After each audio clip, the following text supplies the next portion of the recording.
Welcome in, you tired little ones. Settle in, and let me tell you a story from the winter of 1914, when the Great War was still young, and the world had not yet learned how terrible modern conflict could be. Tonight, you'll hear about an extraordinary moment when soldiers on both sides of the Western Front laid down their weapons and remembered their shared humanity. Now, as we journey back to the frozen trenches of Flanders, where something remarkable happened on Christmas Eve, I'd love if you guys could tap the like button and comment where in the world you are listening in from and what time it is for you, as it significantly helps us out. Get comfortable on that comfy mattress, turn on a fan for some noise, and let's sleep with some history. You stand in mud that never quite freezes solid, despite the bitter December cold seeping through every layer of your uniform. The trench stretches before you in a zigzag pattern, carved into Belgian farmland that 5 months ago grew sugar beets and wheat. Now it grows nothing but more trenches, more wire, more reasons for men to crouch below the earth's surface like reluctant miners. The walls around you weep with moisture. Sandbags sag under their own weight, and wooden boards laid across the trench floor float slightly when you step on them, releasing brown water that smells of clay and something organic you've learned not to think about too carefully. Your boots, good British leather that your mother saved up for, are permanently damp. You've forgotten what dry socks feel like. Above the trench, the winter sky hangs low and grey, the colour of old pewter. It's the 23rd of December, 1914, and you've been in this particular stretch of hell for 11 days. The landscape beyond the sandbags offers no comfort. Bare trees reduced to splintered stumps, fields churned into moonscapes of craters and wire, farmhouses that are now just collections of broken brick gradually sinking into the mud. The cold works its way into your bones with patient persistence. It's not the dramatic, knife-sharp cold of mountain winters, but something more insidious. A damp chill that settles into your joints and makes everything ache. Your fingers are always slightly numb, even inside your gloves. The tip of your nose feels like it belongs to someone else. Other men share this trench with you, shapes bundled in khaki wool, faces reddened by wind and sprouting beards that never quite look intentional. Young Thompson from Sheffield works on a brazier, coaxing reluctant flames from scraps of wood. The smoke rises in a thin column before the wind snatches it away. Sergeant Davies sits on a firing step, methodically cleaning his rifle, with movements that have become automatic after months of repetition. You've learned the rhythm of trench life. Stand to at dawn, when attacks are most likely. The long stretches of waiting. Brief periods of activity when supplies arrive or orders come down the line. The constant gnawing awareness that a few hundred yards away, other men in different uniforms are doing exactly the same things in trenches that mirror your own. The war itself has become something strange and static. In August, everyone moved quickly. Armies marching, battles fought across open fields, cavalry charges that belonged to earlier centuries. By September, the movement slowed. By October, it stopped entirely. Now both sides face each other across a strip of devastation called no man's land, neither able to advance, neither willing to retreat. Your trench connects to others in a vast network that runs from the English Channel to the Swiss border. Hundreds of miles of ditches, all filled with men who'd rather be somewhere else. You think about this sometimes during the quiet hours. How many trenches? How many soldiers standing in cold mud? How many families waiting at home? The Germans occupy similar trenches across the way. You can't see them directly, but you know they're there. Sometimes you hear them. Voices calling back and forth, the clank of equipment, the same sounds you make. At night, if the artillery falls silent, you can hear their work parties reinforcing positions, the scrape of shovels against frozen earth. Someone started calling them Fritz, though you've never met a German soldier named Fritz. They probably call you something equally generic. The propaganda posters show monstrous Huns, but you've seen German prisoners being marched to the rear, young men who look tired and cold and remarkably like the fellows in your own trench. The front line here runs through what was once farmland. Before the armies came, Belgian farmers worked these fields, grew crops, raised families. You found a child's toy soldier in the mud last week, a little painted figure wearing a uniform from some earlier war. You kept it in your pocket, though you're not sure why. Your trench has a name, Piccadilly, because some officer with a sense of humour thought the trenches should sound like London streets. Other sections are called Regent Street, Bond Street, Leicester Square. As if giving them familiar names might make them less foreign, less terrible. It doesn't work, but the name's stuck anyway. The daily routine provides structure. Morning stand to when the grey light creeps across no man's land and everyone mans the firing step, rifles ready, waiting for an attack that usually doesn't come.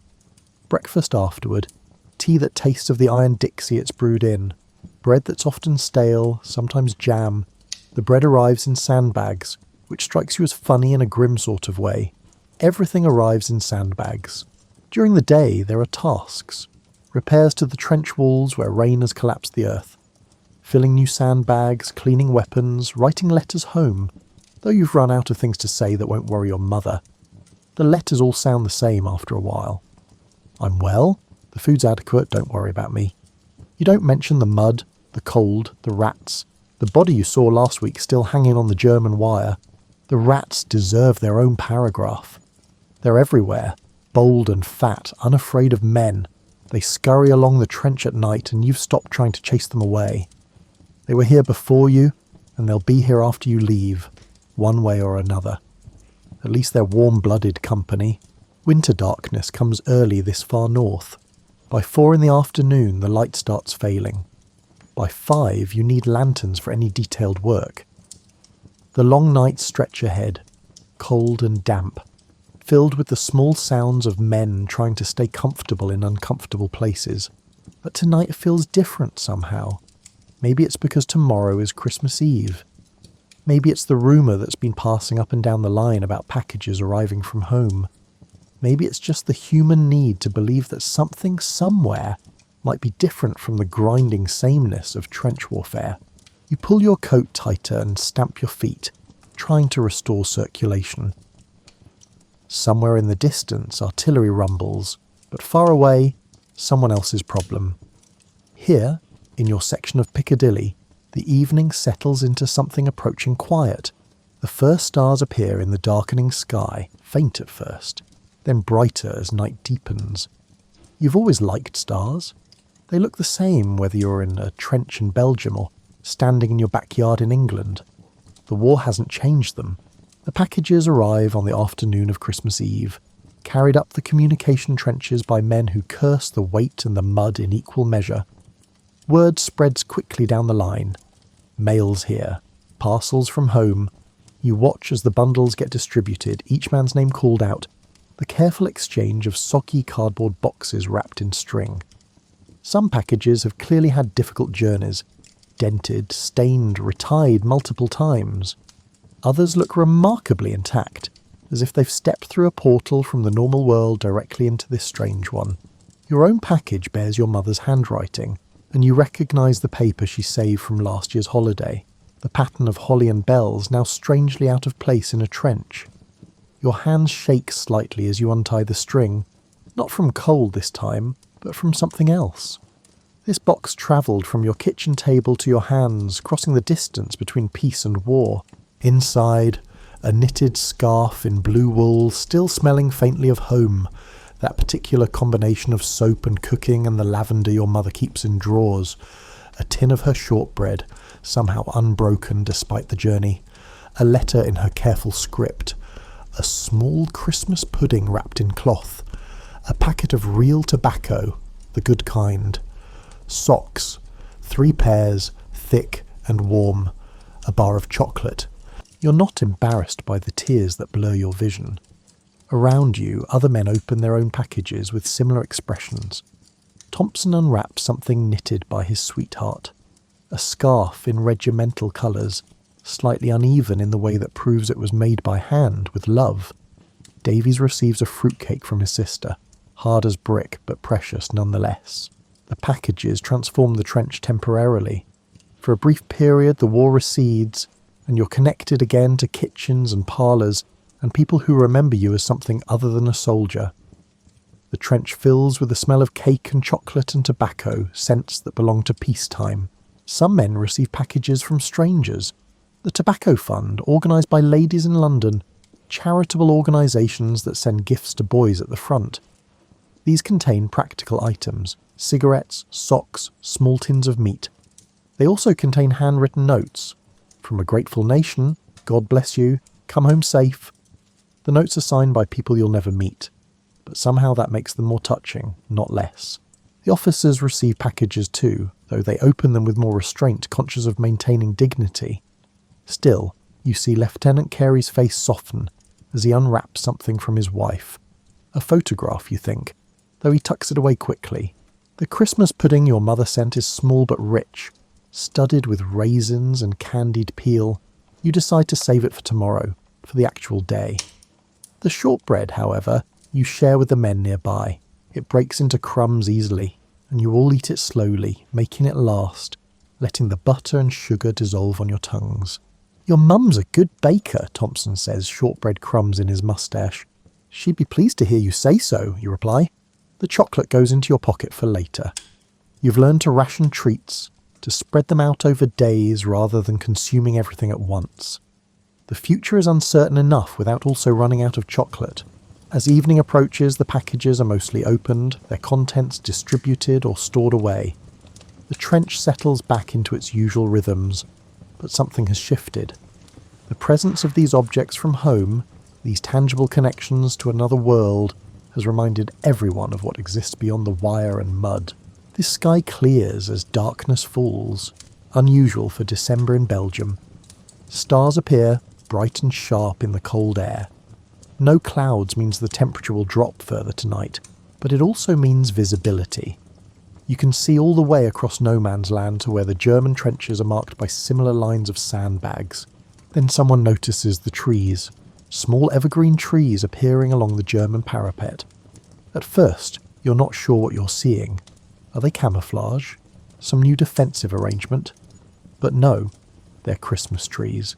Small pines and firs set up along the German trench line, and as darkness deepens they begin to glow with candles. The sight stops conversation in your trench. Men stare across no man's land at the tiny points of light flickering in the darkness. It seems impossible, absurd even, decorating trenches as if they were parlours. Yet there they are, little trees glowing in the winter night, each candle a small defiance of the war's darkness. Well, I'll be damned, Davies mutters. The candles multiply as more trees appear along the German line. Dozens of small lights, warm and golden, utterly incongruous with the landscape of war. Someone has carried those trees to the front lines, has set them up, has lit candles despite the cold and wind. Someone decided that Christmas mattered, even here. You think about the effort involved. The trees would have come from supply lines carried through communication trenches, placed carefully on fire steps or sandbags. The candles, precious, scarce candles, used not for reading maps or writing letters, but for decoration, for beauty, for Christmas. The German trenches are perhaps 200 yards away, close enough to see the candles clearly, too far to make out individual faces. But you know men are standing over there, looking at their Christmas trees, perhaps thinking the same thoughts you're thinking now. They've got the right idea, Thompson says quietly. It's Christmas Eve, isn't it? Ought to have a tree. Nobody responds, but the sentiment hangs in the air. It is Christmas Eve. The calendar doesn't stop for war. Somewhere in England, families are gathering, churches are being decorated, children are being tucked into bed with promises about Father Christmas. The world continues its old rhythms, even when part of it is frozen in Belgian mud. The temperature continues to drop. Your breath makes clouds in the air. The frost begins to sparkle on the sandbags, on the rim of the trench, on the wire stretched across no man's land. In the cold, clear air, sounds carry differently. You can hear the Germans moving about in their trenches, hear their voices. Then, across the frozen distance, someone begins to sing. The voice carries across no man's land, clear and strong in the cold air. German words, but the melody is unmistakable. Stille Nacht, Heilige Nacht, silent night. The singer has a good voice, trained perhaps, and the notes rise pure and true into the winter darkness. Other German voices join in, creating harmony. The song flows over the frozen ground, over the wire and the shell holes, over all the machinery of war. You've heard this carol since childhood, sung it in church on Christmas Eve, but never like this. Never with such weight behind it. When the Germans finish their verse, silence falls. Then, from somewhere down your own trench line, a British voice takes up the melody in English. Silent night, holy night. More voices join, hesitant at first, then stronger. You find yourself singing too, the words coming automatically from years of Christmas services. The two sides trade verses, German and English. The same prayer in different languages floating up toward the cold stars. It feels dreamlike, impossible. Men who spent the day preparing to kill each other now sharing a Christmas carol across the space between their trenches. Other songs follow. The Germans sing O Tannenbaum, and some of your comrades know it as O Christmas Tree and sing along. Someone with a mouth organ plays the first Noel, and the reedy notes carry surprisingly well in the still air. A German voice, clear and young, sings something you don't recognise. A carol in German, beautiful despite the language barrier. You realise you're smiling. Around you, other men are smiling too. Davies has his eyes closed, listening. Thompson sways slightly, keeping time with the music. Even the officers have stopped their rounds to listen to this strange, spontaneous concert. The singing continues for over an hour. Carols you know and carols you don't. German voices and British voices, sometimes separate, sometimes blending together when the melodies match. No one seems to be organising it. The songs just flow from one to the next, as if the trenches themselves are having a conversation. Between songs you hear cheering and applause from both sides. When a particularly good singer finishes a solo, both British and German voices shout appreciation. It's absurd and wonderful and deeply strange, applauding the enemy's Christmas carols. The cold deepens, but nobody suggests going below to the dugouts. This moment feels too precious, too fragile. Everyone seems to sense that moving might break the spell, might remind the universe that this shouldn't be happening. A German voice calls out in English, thickly accented but clear. "Happy Christmas, Tommy!" "Happy Christmas, Fritz," someone from your trench calls back. Laughter ripples along both lines. The tension that's been constant for months seems to ease slightly, like a held breath being released. More shouts are exchanged. "How is your Christmas?" "Cold." Here, also, cold. This gets more laughter. The shared misery of winter warfare becomes briefly a joke both sides understand. Someone from the German side shouts, "We have beer, you have beer." "Only rum," a British voice responds. "Rum is good also." This exchange somehow seems hilarious, and laughter echoes across no man's land. The idea that you're comparing beverages with men you might be shooting at tomorrow should be disturbing, but instead it just feels human. The moon rises, nearly full, turning the frost-covered ground between the trenches into something almost beautiful. In the moonlight you can see no man's land more clearly. The wire, the shell holes, the scattered debris of war, but also the untouched patches of earth. The stubble of last summer's crops poking through the snow. A German soldier appears on their parapet, silhouetted against the candlelit trees. He's waving something. A bottle, maybe. For a moment everyone tenses. Is this a trick? But no, he's clearly just showing off their Christmas beer, proving they really have it. A British soldier from further down your trench line stands up on a firing step visible above the parapet. Your heart stops. This is how men die, exposing themselves like that. But nobody shoots.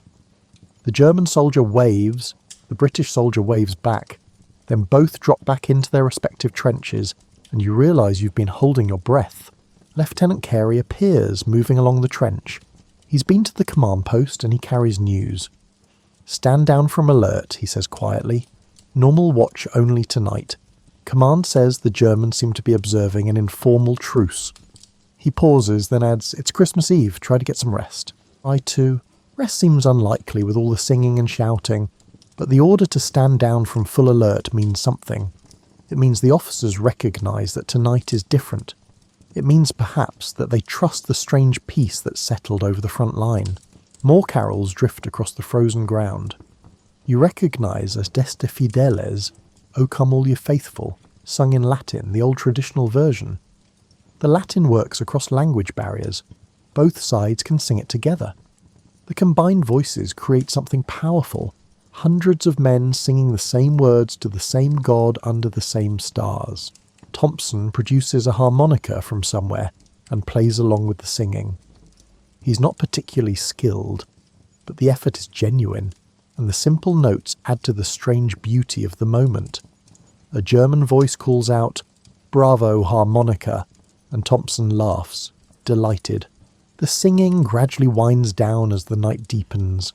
Voices grow tired, the cold becomes harder to ignore, and men begin to remember that tomorrow still exists, with all its uncertainties. But the candles on the German Christmas trees continue to burn, small flames steady in the still air. You settle onto a firing step, wrapped in your coat and the new scarf your mother sent. The scarf still smells like home, and you pull it up around your nose and mouth, breathing in that scent. Around you, the trench grows quieter, men finding places to rest or wrapping themselves in blankets for watch duty. But sleep doesn't come easily.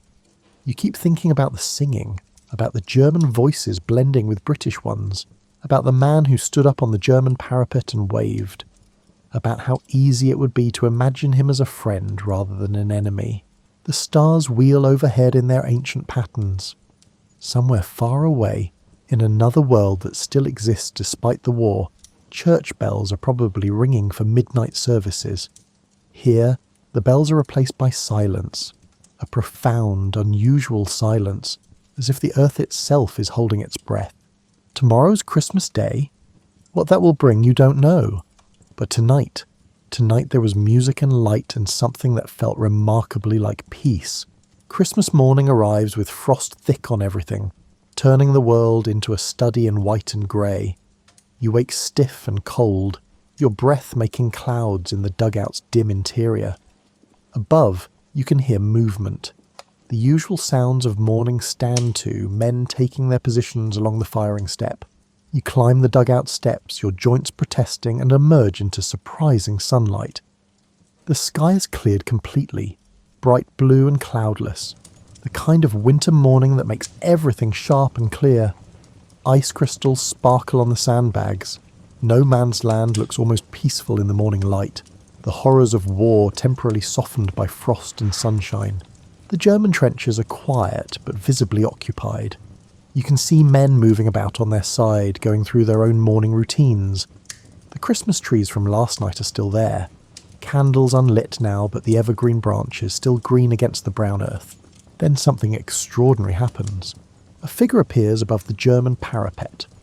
A man, standing fully exposed, his hands raised above his head in clear view. He's not armed, you can see that clearly. He stands there, waiting, as if testing whether the peace of last night will survive the daylight. Nobody shoots. The German soldier begins walking forward, across no man's land, stepping carefully between shell holes. He's young, you can see that now, probably about your age. He's wearing a grey uniform that looks as mud-stained and worn as your own khaki. Lieutenant Carey appears beside you. "Hold your fire," he says quietly, though nobody seems inclined to shoot anyway. The entire trench watches as the German soldier walks closer, hands still visible, clearly unarmed. The soldier stops about halfway across no man's land, perhaps 100 yards from each trench. He stands there, waiting. It's an invitation, you realise. A question being asked across the frozen ground. "Permission to go out there, sir?" you hear yourself asking. Kerry looks at you, then out at the waiting German, then back at you. Something passes across his face. Concern, calculation, and then a kind of resignation. "If you're going, you're not going alone," he says. "I'll come with you." Others volunteer immediately. Thompson, Davies, half a dozen more. Carey nods. Right then, no weapons. Hands visible, slow and steady. You climb up the side of the trench, your heart hammering. This is how men die, standing in the open, exposed to enemy fire. Every instinct screams at you to get back down, to find cover. But you think of the singing last night, of the candles on the Christmas trees, and you keep climbing. The ground of no man's land is rough under your feet. Frozen mud, shell holes, tangles of wire. You've only seen this landscape through periscopes or in brief, terrifying moments during raids. Walking across it in daylight feels surreal, like breaking a fundamental rule of the universe. The German soldier waits as you approach. You can see his face now. Young, yes, with light hair and a thin moustache. He looks nervous but determined. When you're close enough to speak, he smiles uncertainly.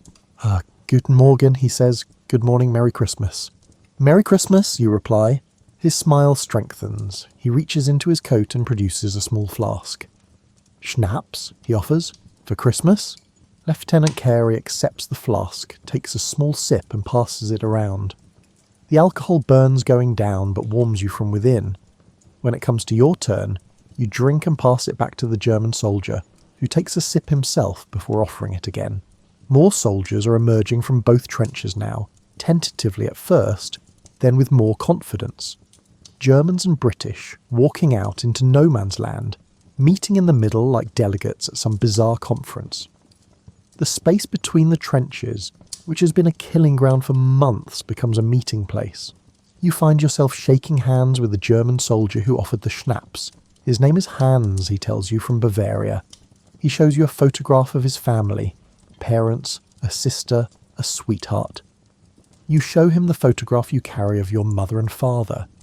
Neither of you speaks the other's language well, but photographs need no translation. Around you, other meetings are happening. Soldiers trading cigarettes, showing photographs, attempting conversation in broken English and German, and lots of gesturing. Someone has produced a soccer ball from somewhere.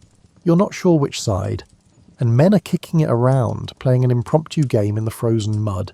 Thompson is engaged in an animated exchange with a young German who speaks surprisingly good English. They're comparing rations, apparently, with Thompson offering a tin of bully beef, while the German contributes some kind of sausage. The trade is made with all the solemnity of a diplomatic treaty. Davies is attempting to communicate with an older German soldier, a sergeant by his insignia. They have no common language, but they're both sergeants, and apparently that transcends language barriers. They stand together, nodding at each other, sharing the universal knowledge of men responsible for keeping younger men alive. The soccer game grows more organised. Someone has set up goals using coats and helmets. The teams are mixed. Germans and British playing together. Nationality forgotten in the simple joy of kicking a ball around. You haven't played football since before the war, and your legs are stiff from trench life. But you join in anyway, laughing as you slip on the frozen ground. The ball is leather, old and scuffed, and it skips unpredictably on the rough terrain. Someone kicks it into a shell hole, and 3 men, 2 British, 1 German, climb down together to retrieve it, helping each other up the muddy sides. The absurdity of it makes you laugh. Yesterday that shell hole was something to be avoided, part of the landscape of death. Today it's just an obstacle in a football match. The sun climbs higher, and despite the cold, the exercise warms you. You're breathing hard, your face flushed, and for a brief span you forget where you are. You could be back home, playing football on the village green, instead of in no man's land between armies. The game ends when someone kicks the ball into a particularly deep crater filled with water, and everyone agrees it's too cold to fish it out. Men stand around, panting and grinning, British and German soldiers together, looking remarkably similar in their mud-stained uniforms and genuine smiles. Hans finds you again. He's been talking with Lieutenant Carey, apparently showing him something. When you approach, Carey has a strange expression on his face, sad and amused at the same time. Hans here is a school teacher, Carey says. Before the war, in Bavaria, taught English to children. Hans nods enthusiastically. Yes, English literature. I teach Shakespeare to students. Very difficult Shakespeare, he laughs. Hamlet is German, I think.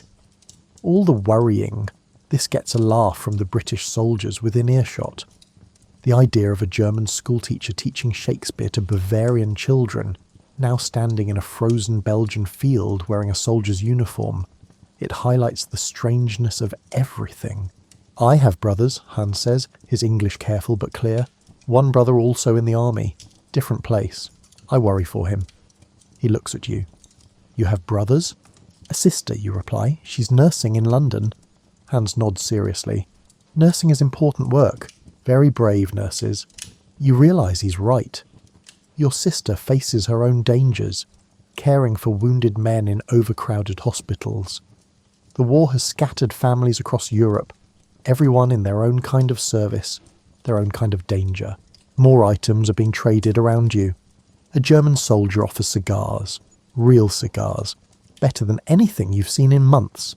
British soldiers share tins of tobacco, chocolate from their Christmas parcels, whatever small luxuries they can spare. The trading has a ritual quality, each exchange a small act of trust and goodwill. Someone has found a camera. A British soldier who works in the battalion's signal section has brought his personal camera to the front, and now he's taking photographs. Groups of soldiers pose together, Germans and British, arms around each other's shoulders, grinning at the camera. You wonder what these photographs will look like later, whether anyone will believe them. You pose with Hans and Thompson, and a young German soldier named Karl who speaks no English but smiles constantly. The camera clicks, capturing this impossible moment. Enemies standing together, treating each other like friends. The morning wears on, surreal and peaceful. Men sit in small groups, sharing food and cigarettes, attempting conversation despite language barriers. Someone has produced a mouth organ and is playing Christmas carols. A few men sing along, the same songs from last night, but stranger in daylight, sung by mixed groups of soldiers who theoretically should be killing each other. You notice something else happening, the recovery of bodies. No man's land has held casualties from both sides, men who died in previous raids and skirmishes, lying where they fell because retrieving bodies under fire was impossible. Now, British soldiers are collecting their dead while Germans collect theirs, working separately but in parallel, each side respectfully ignoring the other's grim task. You help carry one body back toward your trench, a British soldier you didn't know, dead for perhaps a week, frozen in the December cold. It feels right to recover him, to bring him back, to let him have a proper burial instead of lying in the frozen mud forever. The Germans are doing the same with their casualties, treating their dead with the same respect. The work is hard and sad, but there's a strange comfort in it. These men will be buried, prayers will be said, their families will eventually be notified. It's a small dignity in an undignified war. By midday, the recovery work is mostly complete. The dead lie in rows behind each trench line awaiting burial. It's sobering, a reminder of what this place usually is, what it will be again. But for now, the living remain in no man's land, still talking, still trading, still refusing to acknowledge that this can't last. The afternoon sun, pale and winter weak, hangs low in the sky. You sit on the edge of a shell crater with Hans and two other German soldiers, sharing the remains of your mother's shortbread and a tin of German cheese that tastes sharp and strange. The conversation flows in broken English and even more broken German, supplemented with gestures and drawings in the frost. One of the German soldiers, older than the others with grey threading through his dark hair, sketches a house in the ice crystals coating a flat piece of shrapnel. He points to it, then to himself. "Mein Haus," he says. "My house." He adds figures. A woman, 3 children, his family. You understand without needing more words. He's showing you what he's fighting for, what waits at home. Or perhaps he's just reminding himself that such things still exist, that somewhere beyond the trenches and the wire, normal life continues. Thompson has found another English speaker, a German soldier who spent 2 years working in Manchester before the war. They're engaged in an animated discussion about football, proper football, not the impromptu game from this morning. Thompson supports Sheffield United. The German fellow supported Manchester City. They're arguing about a match from 1912 with the passion of men who have something normal to talk about, something that has nothing to do with war. The ref was blind, Thompson insists. No, the call was correct, the German responds, grinning. Your defender was offside. It's absurd and wonderful. 2 men who might be trying to kill each other tomorrow, arguing about a football match from before the war, as if refereeing decisions matter more than artillery barrages. You notice Lieutenant Carey standing at the edge of the gathered soldiers, talking with a German officer. Both men look serious, but not hostile. They're discussing something, gesturing back toward their respective lines. You wonder what officers talk about during a spontaneous truce. Probably logistics, boundaries, how long this can reasonably continue before someone higher up notices and orders it stopped. The sun continues its descent and the temperature drops noticeably. Men begin to shift, pulling coats tighter, stamping feet. The day has been extraordinary, but cold eventually reasserts itself, reminding everyone that standing in a frozen field in December has its limits, even during a truce. Hans pulls out a small package wrapped in brown paper. He opens it carefully. Precious things are always opened carefully, and reveals a photograph and some kind of sweet bread. He breaks the bread in half and offers you a piece. It's dense and rich, studded with dried fruit, still fresh enough to be soft.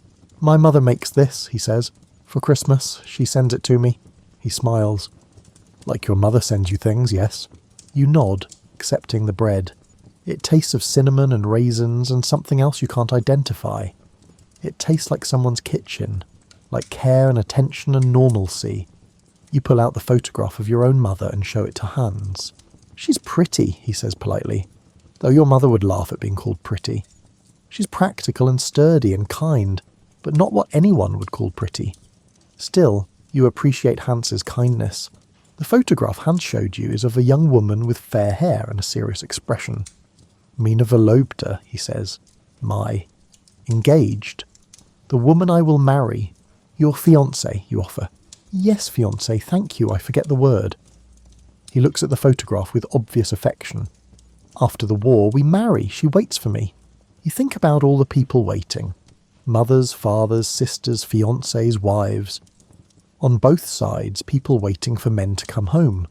People checking casualty lists with dread. People trying to maintain normal life while part of their family is absent. Maybe forever.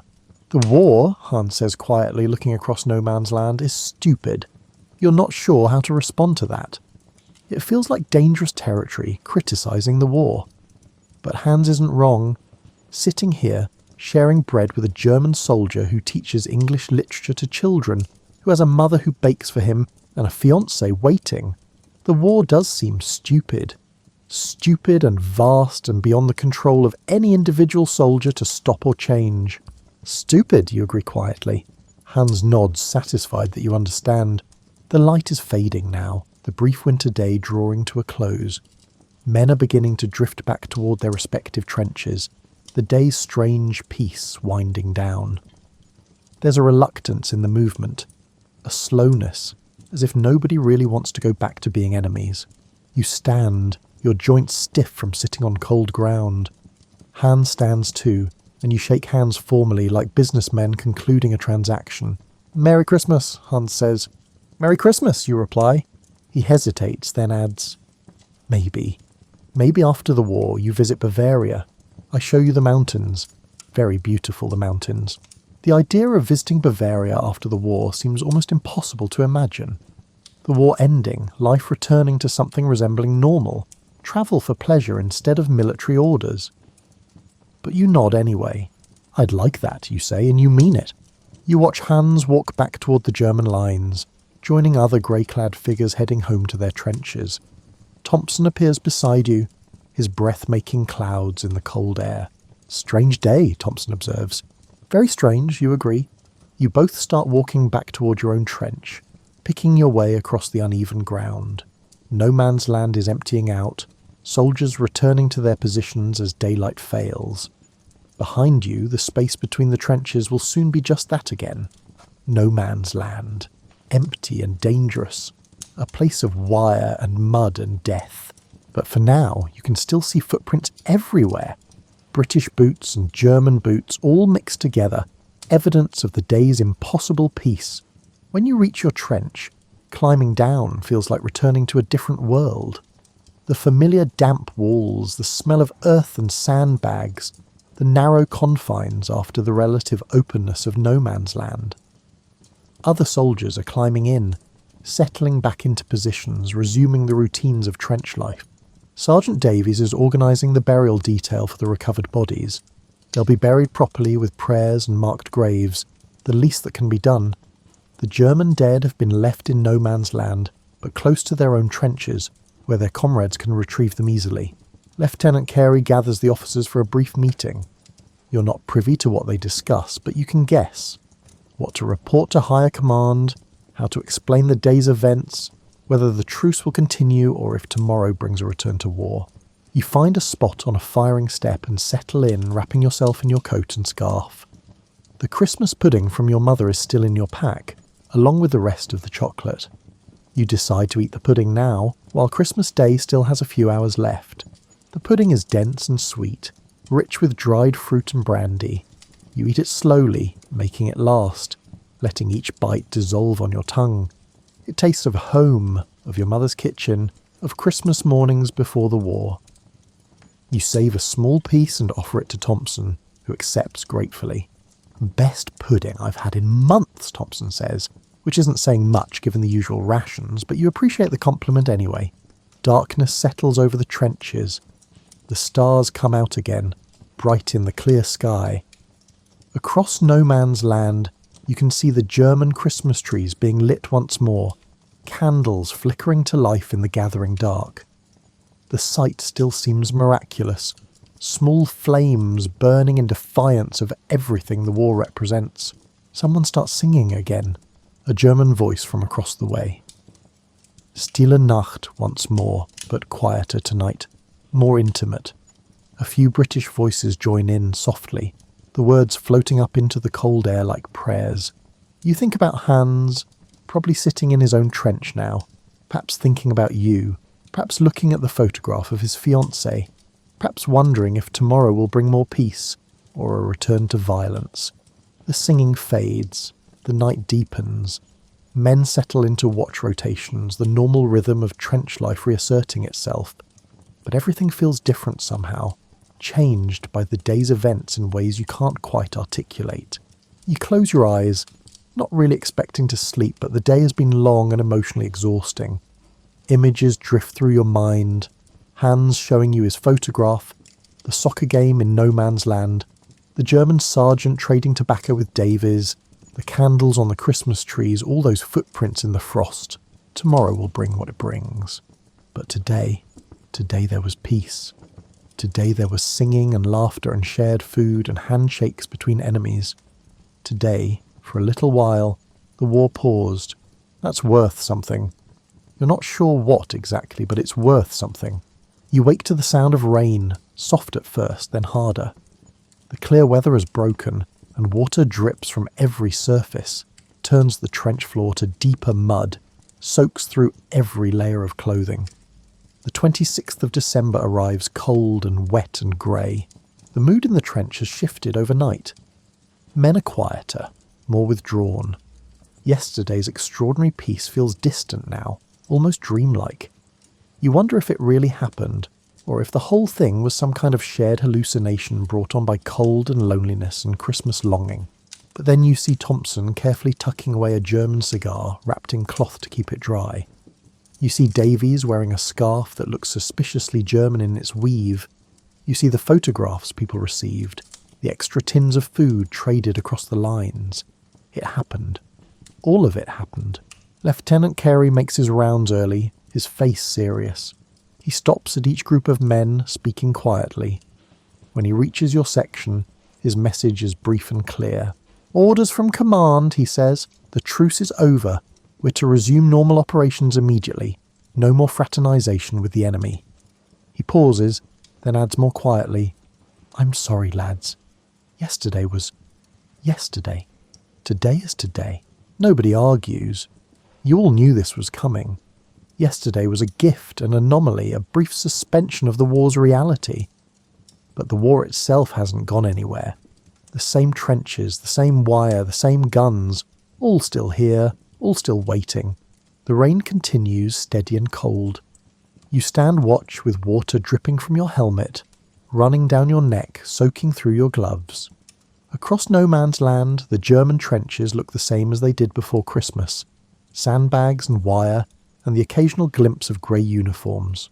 The Christmas trees are gone, you notice. Taken down during the night, perhaps. Or maybe the rain put out the candles and someone decided there was no point keeping them up. Either way, the German parapet looks ordinary again, functional and hostile and empty of decoration. The day passes slowly. Normal routines resume. Stand to at dawn and dusk.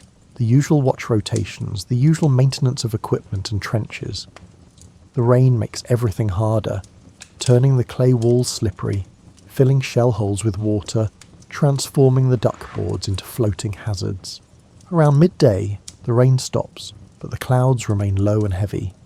In the afternoon you hear artillery fire in the distance, not close, someone else's sector, but a reminder that the war continues along the rest of the front. The sound carries in the wet air, dull thuds that echo across the landscape. No shots are fired in your sector, though. Not yet. The officers on both sides seem to be maintaining a quiet understanding. No shooting unless someone starts it. It's not peace exactly, but it's not quite war either. It's something in between, uncertain and temporary. Thompson sits beside you during a break in watch duty, cleaning his rifle with movements that have become automatic. "Think we'll see them again?" he asked quietly. "The Fritz lads from yesterday?" You shrug. "Maybe. We're not going anywhere. They're not going anywhere. That Hans fellow you were talking to," Thompson says, "seemed nice. Funny that. Nice Fritz. He's a school teacher, you say? In Bavaria. Teaches Shakespeare." Thompson absorbs this. "My brother's a teacher," he says. "Primary school in Sheffield. Wonder if they get along, him and Hans." You wonder the same thing.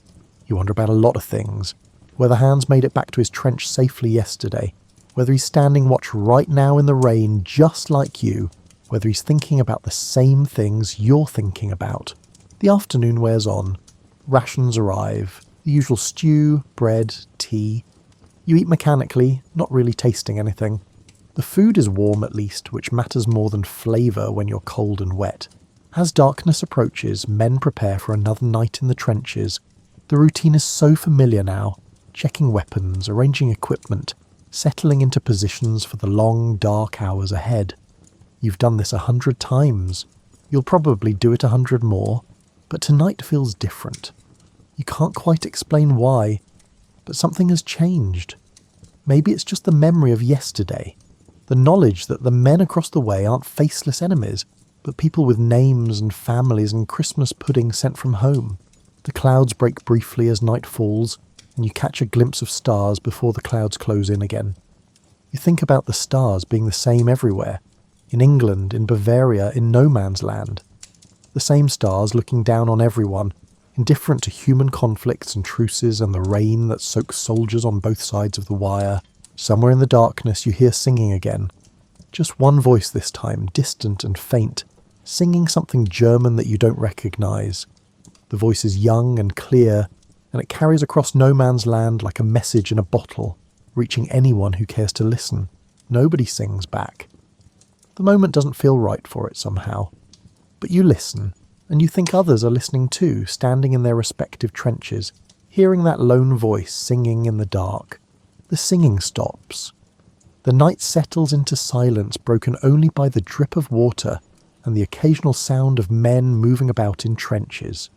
You lean against the wall of the trench, your rifle beside you, and close your eyes. Tomorrow will bring what it brings. Maybe the informal truce will hold. Maybe someone will fire a shot and everything will escalate back to normal warfare. Maybe orders will come down from command to resume active operations. You can't control any of it. But you had Christmas Day. You had singing and football and shared food and handshakes in no man's land. You met a German school teacher named Hans who wants to get married after the war and who thinks Shakespeare is German because of all the worrying. You saw Christmas trees lit with candles in the trenches and heard men from different armies singing the same carols. That happened. It really happened. And nobody can take it away from you, whatever comes next. The days after Christmas blur together in a sequence of cold rain and grey skies. The unofficial truce doesn't exactly end, but it erodes gradually. First come the long-range shots, distant and impersonal. Then, a few days into the new year, the artillery starts up again. Tentative at first, then more insistent. By mid-January 1915, the war has resumed in full. The trenches are the same trenches, the wire the same wire, but the brief period of peace might as well have been a dream. You stand watch and fire when fired upon, duck when shells come over, maintain the deadly routine that has become normal. But something has changed, even if the war hasn't. You find yourself looking across no man's land during quiet moments and wondering about Hans. Is he still there, in the trenches opposite yours? Did he survive the winter? Did he get more packages from his mother, more letters from his fiancée? You'll probably never know. Thompson still has the German cigar, though he hasn't smoked it. Saving it, he says when anyone asks, for when the war ends. His tone suggests he's not entirely sure the war will end, but the cigar remains carefully wrapped and stored away, a talisman from that strange Christmas. The photographs people took during the truce get passed around, examined in quiet moments. You're in one of them, standing with Hans and Carl and Thompson, all of you grinning at the camera like old friends. Looking at it now, it seems impossible. You and a German soldier with arms around each other's shoulders, both smiling. But there you are, captured on film, proof that it really happened. Davies mentions once that the German sergeant he met on Christmas Day waved to him one morning during a quiet period. Just a brief wave across no man's land acknowledged, and then both men went about their business. They didn't speak, didn't meet again, but that small gesture of recognition meant something. The war grinds on. Men are transferred in and out of your section. Some face north to other parts of the front, others to hospitals, others to cemeteries. New soldiers arrive to replace casualties. Young men who weren't here for Christmas, who don't understand when the veterans sometimes pause before firing, as if remembering that the targets in grey uniforms have names and families too. In February, your unit is moved to a different sector. You leave the trenches where the Christmas truce happened, marching along muddy roads to take up positions further north. The new trenches are the same as the old ones, mud and wire and sandbags, but they feel different somehow. These trenches have no memories of singing, no invisible lines across no man's land where you once played football with the enemy. You write to your mother regularly, though you can't tell her much about what you've experienced. The censors would cut anything specific, and besides, how do you explain Christmas Day in a letter? How do you describe singing carols with German soldiers, or trading chocolate for cigars, or meeting a schoolteacher named Hans? So you write around it. You tell her the Christmas pudding was wonderful. You mention that Christmas was quieter than expected. You thank her for the scarf which has kept you warm through the winter. You don't mention that you shared her shortbread with a German soldier, though you think she might understand if you did. Spring comes slowly to Belgium. The mud doesn't improve, but the days grow longer, and occasionally the sun breaks through the clouds. The war continues its strange, static dance. Months of stalemate interrupted by brief, violent offensives that gain a few hundred yards at terrible cost. In May, you see someone being transferred through your sector who was at the Christmas truce. He's from a different unit, wounded in the arm but recovering, being sent to a hospital in England. You stop him, ask if he remembers it. "Remember it?" he says. "I've told the story 100 times, nobody believes me. They think I'm making it up or that I've gone shell-shocked." He laughs, but without much humour. "But it happened. I've got a photograph to prove it." "People will believe it eventually," you say, though you're not sure that's true. "Maybe," he says. "After the war, perhaps, when people want to remember the good bits instead of the rest." He's probably right. The Christmas truce will be the kind of story people tell when they need to believe that humanity persists, even in terrible circumstances. It will be simplified, romanticised, turned into a parable about peace and goodwill. The reality, the cold, the uncertainty, the knowledge that it couldn't last will fade, leaving only the bright parts. But you were there. You know what it really was, complicated and beautiful and fragile, born from loneliness and Christmas longing and the human need for connection. It was men making a choice for one day to be something other than enemies. It was imperfect and temporary and perhaps, in the grand scheme of the war, meaningless. Except it wasn't meaningless. Not to you, standing in the Belgian mud, remembering Hans's smile and the taste of German cheese, and the sound of mixed voices singing Silent Night. Not to Thompson, who still carries that unsmoked cigar, not to Davies, who received a wave from across no man's land and waved back. The war changes you in many ways over the months and years. You become harder, more cynical, less shocked by things that would have horrified your younger self. You learn to sleep in impossible conditions, to eat food you wouldn't have fed to a dog before the war, to accept losses that once would have devastated you. But you never quite forget Christmas Day, 1914. The memory becomes a small, warm thing you carry with you, protected from the cold and mud and horror. On particularly bad days, you take it out and examine it. The candles on the Christmas trees, the football game, Hans showing you his photograph, the feeling of standing in no man's land without fear. You wonder sometimes if Hans survived the war. If he made it home to Bavaria, married his fiancée, went back to teaching Shakespeare to children. You like to think he did. You like to imagine him telling his students about the Christmas he spent singing carols with British soldiers, about the strange and temporary peace that came to the trenches. The war finally ends in November 1918. 4 years after that Christmas, the guns fall silent for good. Not for a day, not as a temporary truce, but permanently. The news comes down the line on the 11th hour of the 11th day of the 11th month. The armistice has been signed, the war is over. You stand in a trench, not in Belgium anymore but in France, and hear the silence. It sounds different from the Christmas truce silence. This silence is final, complete, official. This silence means going home.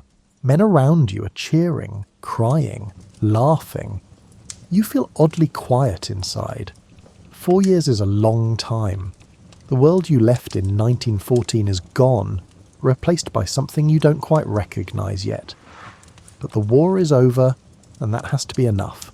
On the journey home, on the ship crossing the Channel, you think about Christmas 1914. You think about all the men who were there that day, British and German, and how many of them didn't make it to this moment. How many are buried in Belgian soil, in French soil, in graves scattered across the continent. Hans might be one of them. You'll never know. Bavaria is a long way from England, and the war has made Europe strange and distant in new ways. Probably you'll never see him again, never know what happened to him, never get to visit those mountains he mentioned. But you remember him. You remember his kindness, his broken English, his photograph of a fiancée waiting at home. You remember standing in no man's land together, sharing bread, talking about families and football and the stupidity of war. You remember that for one day the war stopped. Not everywhere, not permanently, but in your sector of the front for one bright winter day, the guns fell silent and men chose peace over violence. That's worth remembering. That's worth carrying forward into whatever comes next. Years pass. The Great War becomes the First World War when a second one proves that humanity hasn't learned quite enough from the first. You grow older, the sharp memories of mud and trenches softening at the edges, while somehow remaining intensely clear at their centre. You never forget Christmas 1914. You tell the story occasionally when it seems appropriate, to your children when they're old enough to understand, to fellow veterans who nod knowingly. Some of them were there too in other sectors where similar truces spontaneously erupted. To historians later who want to document what happened before everyone who remembers is gone. The story gets told in newspapers, in books, in documentaries. It becomes famous, the Christmas truce, capitalised and turned into a proper historical event. People are amazed by it, moved by it, sceptical of it. Some call it propaganda. Some call it proof that humans are fundamentally good. It becomes both more and less than what it actually was. But you know the truth of it. You were there. You stood in no man's land on Christmas Day, 1914, and shook hands with a German soldier named Hans. You played football in frozen mud. You sang Silent Night in 2 languages. You saw Christmas trees lit with candles in trenches, small flames burning in the dark. You never found out what happened to Hans. You tried, after the war, writing to schools in Bavaria, asking if anyone knew a teacher named Hans who served in the army. But Bavaria is large, and Hans is a common name. and the chaos after the war made searching difficult. Eventually you stopped trying, accepting that some questions don't get answered. But you think about him sometimes, especially at Christmas, when you hang decorations on your own tree, when you sing carols at church, when you sit with your family in warmth and peace. You think about a young German man who loved his fiancée and Shakespeare and wanted to show you the mountains of Bavaria. You hope he survived. You hope he made it home, married his sweetheart, taught children about literature and language, grew old in peace. You hope his memory of that Christmas is as clear and precious as yours. The world changes around you. Another war, more terrible than the first. Then peace again, uneasy but lasting. The trenches in Belgium and France are filled in, though the scars remain if you know where to look. The generation that fought in those trenches grows old, then begins to fade, but the story persists. The Christmas truce becomes one of those moments that people need to believe in, proof that even in the worst circumstances, humanity can assert itself. It gets simplified, romanticized, turned into a symbol. But that's all right. Symbols matter. Stories matter. You know what matters most, though? It really happened. The singing happened. The football game happened. The handshakes and the shared food and the brief bright peace. All of it happened. Not because governments ordered it or generals planned it, but because ordinary soldiers chose it. That choice echoes forward through time. It echoes in the lives you all went on to live, in the stories you told, in the simple fact that for one day, the war stopped because men on both sides decided it should. On Christmas Eve in your old age, you sometimes stand by the window and look at the stars. They're the same stars that shone over Belgium in 1914, unchanged by human wars or truces or the passage of years. You think about all the men standing in trenches that long ago night, looking up at the same stars, hearing the same carols, and you remember the candles on the Christmas trees. You remember Hans's smile and Thompson's harmonica and the taste of German bread. You remember standing in no man's land without fear, celebrating Christmas with men who were supposed to be enemies but chose briefly to be something else. The guns fell silent once, and the memory of that silence carries forward. It reminds you that peace is possible, that humans can choose kindness over violence, that even in the darkest times light can find a way through. That's worth remembering. That's worth preserving. That's the gift those soldiers gave to the future. Proof that peace is always possible. If enough people choose it at the same time, the story ends where it began. With men in trenches, cold and far from home, choosing to honour something larger than the war, choosing Christmas, choosing humanity, choosing peace, even though they knew it couldn't last. It lasted long enough. One day, one bright winter day, when the guns fell silent and the world briefly remembered what peace felt like. That was enough. That was more than enough. That was everything.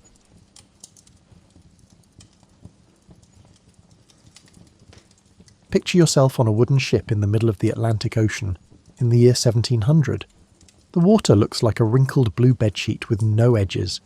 It goes on forever. The sails made of canvas above you snap and billow in the wind, making sounds like thunder in the distance. You can hear the wood creaking all the time below deck. The ship's wooden bones bend and groan as the waves lift and drop the ship in a never-ending rhythm that makes your stomach feel bad. Now here's the scary part. You have no idea where you are. You have a pretty good idea of how far north or south you've gone. That's not too hard. A sextant can tell you the angle of the sun at noon, when it is at its highest point in the sky.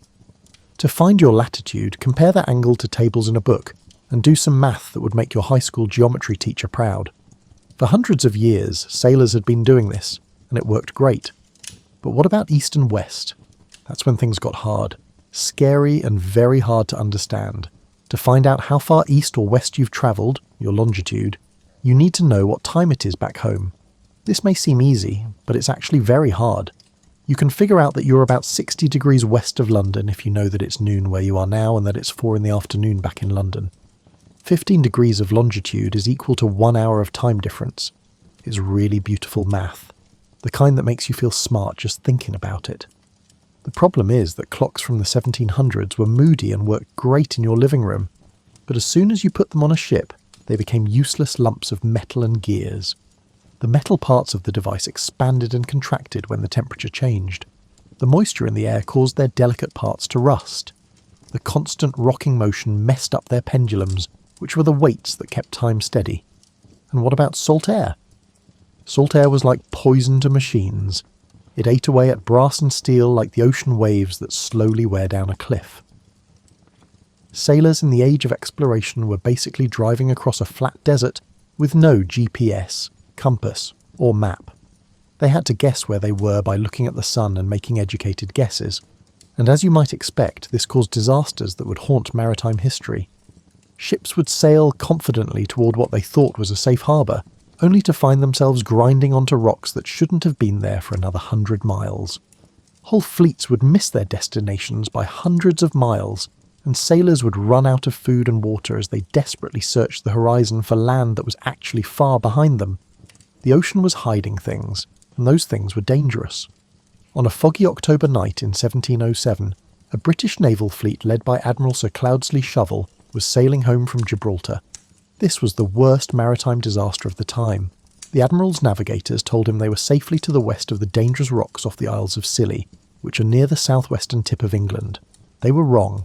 Catastrophically, it was wrong in the past. 4 ships hit the rocks that night and went down in a matter of hours. Their screams were lost in the fog and wind as almost 2,000 men drowned in the cold Atlantic waters. Admiral Shovel was one of them. He made it to shore alive, but a local woman killed him because she wanted his emerald ring. It was the kind of tragedy that shows you how cruel it can be when people make mistakes and nature acts. Britain was shocked. The country that was building an empire that stretched around the world couldn't even safely get its own ships home. It was like being a great race car driver who couldn't always park in their own garage. The embarrassment was only worse than the rising death toll and the money lost when merchant ships disappeared into the ocean's vast anonymity. There had to be a change. The question was what, and who would be smart enough to figure out a problem that had stumped the smartest people of the time? In the village of Falby in Yorkshire, England, a boy named John Harrison grew up in a world where the sun moved across the sky and the seasons changed. John was born in 1693 and was the kind of kid who noticed things that other kids didn't, like how shadows moved across the floor, how birds seemed to know exactly when dawn would break, and the exact rhythm of his own heartbeat. His dad was a carpenter, which meant he was a craftsman, an artist, and a problem solver all at the same time. When people needed a door that fit just right, a table that wouldn't wobble, or a beam that could hold up a roof for 100 years, they came to you. Carpentry required an eye for detail and a feel for how materials worked. Young John learned these skills quickly, like a sponge soaking up water. But what really interested John was something that most carpenters didn't think about very much: time. He would watch his dad work and pay attention to how long each job took, how the quality of the wood affected how fast it could be cut, and how his dad's experience helped him guess how long a project would take with amazing accuracy. John was thinking about measurement, precision, and the unseen rhythms that controlled everything around him, while other boys his age were playing games or doing things that made their parents sigh heavily. When John was about 7 years old, he got smallpox, a disease that killed millions of people and left those who survived with scars for life. John lived, but the sickness kept him in bed for weeks. Someone gave him a watch while he was recovering, and it changed his life. You might think that a watch is a boring gift for a sick kid. There were no flashing lights, moving parts you could see, or bells and whistles. That watch, though, was a window into a world of precision for John Harrison. He would put it to his ear and listen to the steady tick-tock of brass and steel like a heartbeat. He would watch the hands move slowly around the dial, turning seconds into minutes, minutes into hours, and hours into days. He took it apart, which is the most amazing thing. Imagine being 7 years old, sick with a disease that is killing people all around you, and deciding that the most interesting thing you could do is take apart a complicated machine to see how it works. John took out each tiny screw, gear, and piece of metal with great care and put them on his bedside table. Then, with a level of focus that seems almost impossible for a child, he put it all back together, and it still worked. This wasn't just mechanical skill, it was a kind of genius that shows itself early and loudly. John Harrison knew what he wanted to do before most kids could spell their own names. John's interest in clocks didn't fade as he got older. He didn't make it less deep, he made it deeper. He started making clocks, not as a business at first, but as a hobby that took up all of his free time. He worked in his father's carpentry shop and tried out different materials, designs, and ways to fix the basic problems that made clocks inaccurate. Wood was the first thing he chose that changed everything. Other clockmakers used metal gears that changed shape with temperature changes. John, on the other hand, found that certain types of wood, like oak and boxwood, had amazing qualities. If you cut them the right way and put them together the right way, they would naturally adjust to changes in temperature.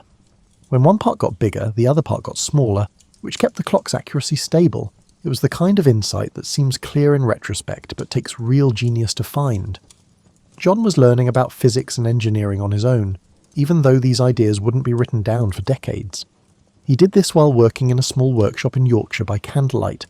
By the time he was in his 20s, John had made clocks that were so accurate that they only lost about 1 second a month. This was an amazing feat for the time. People would travel for miles to see his clocks, which were local wonders. But John wasn't happy. He could tell that there was something bigger that his skills could do, some bigger problem that only his unique genius could solve. He didn't know yet that the problem was waiting for him in the form of a parliamentary prize, a maritime crisis, and the task of making a clock that could keep perfect time while being tossed around on angry seas. In 1714, when John Harrison was only 21 and still making wooden clocks in Yorkshire, the British Parliament did something strange. They asked for help.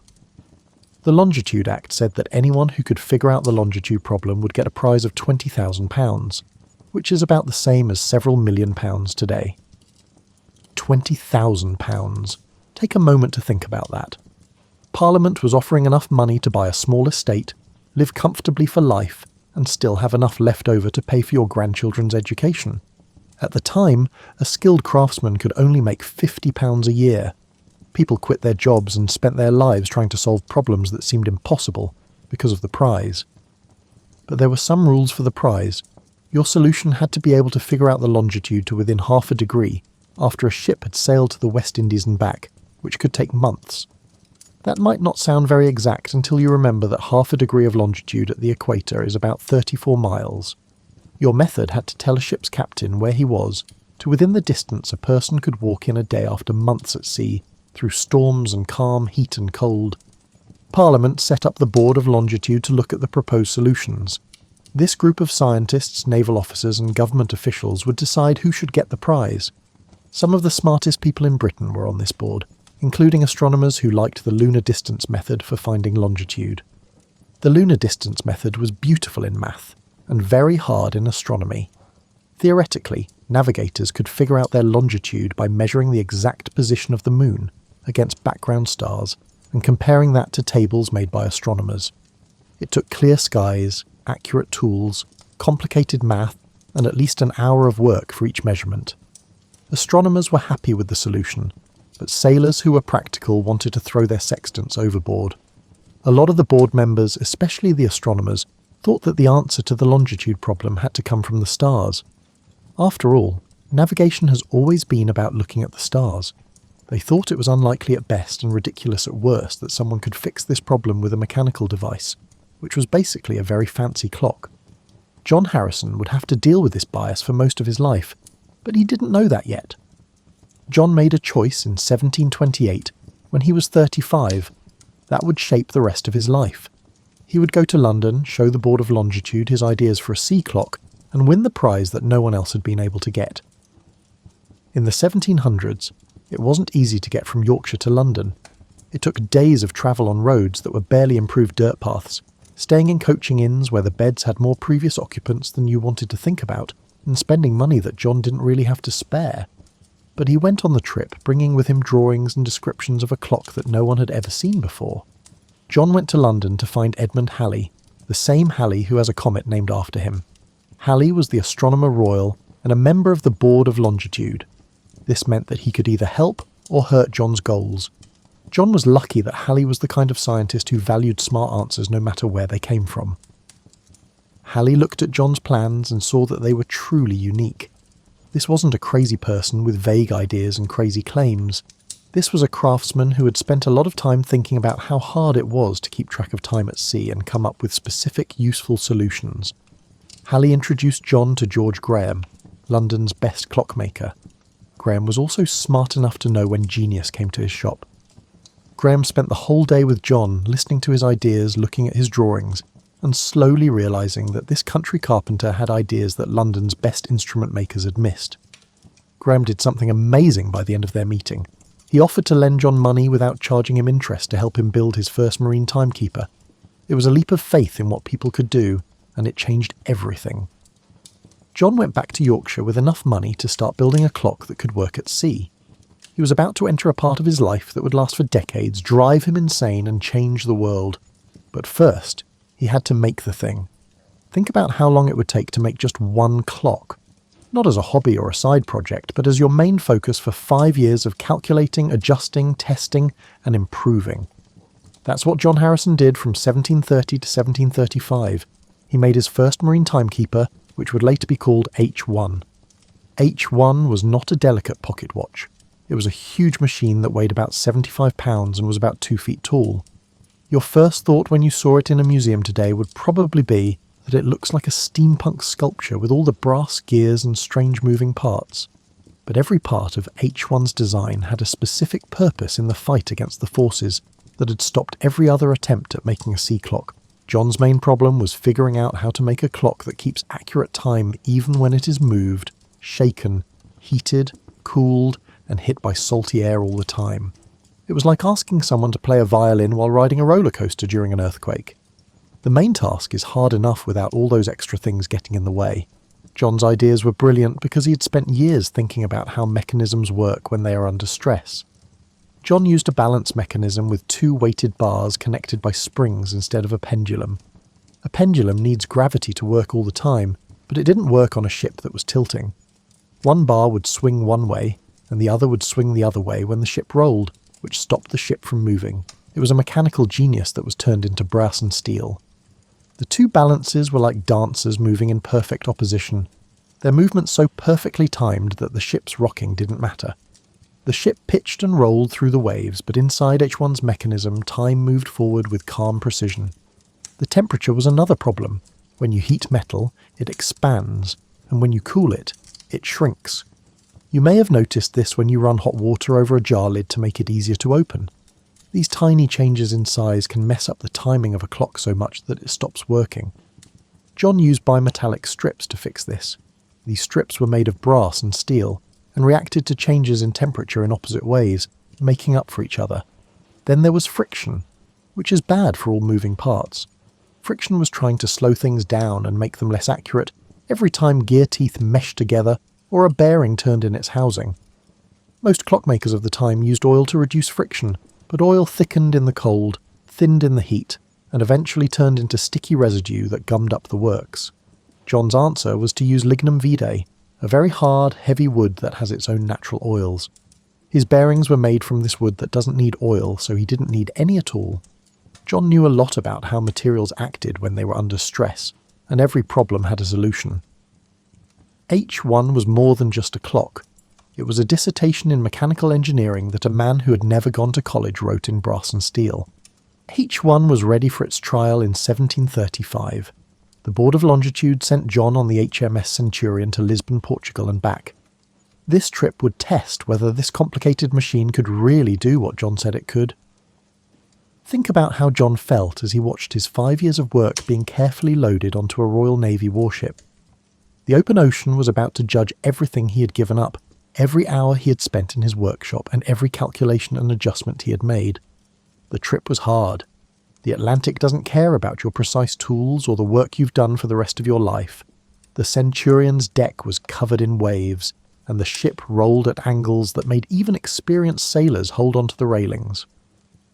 Below, in the captain's cabin, H1 sat quietly ticking away, seemingly unaffected by the chaos around it.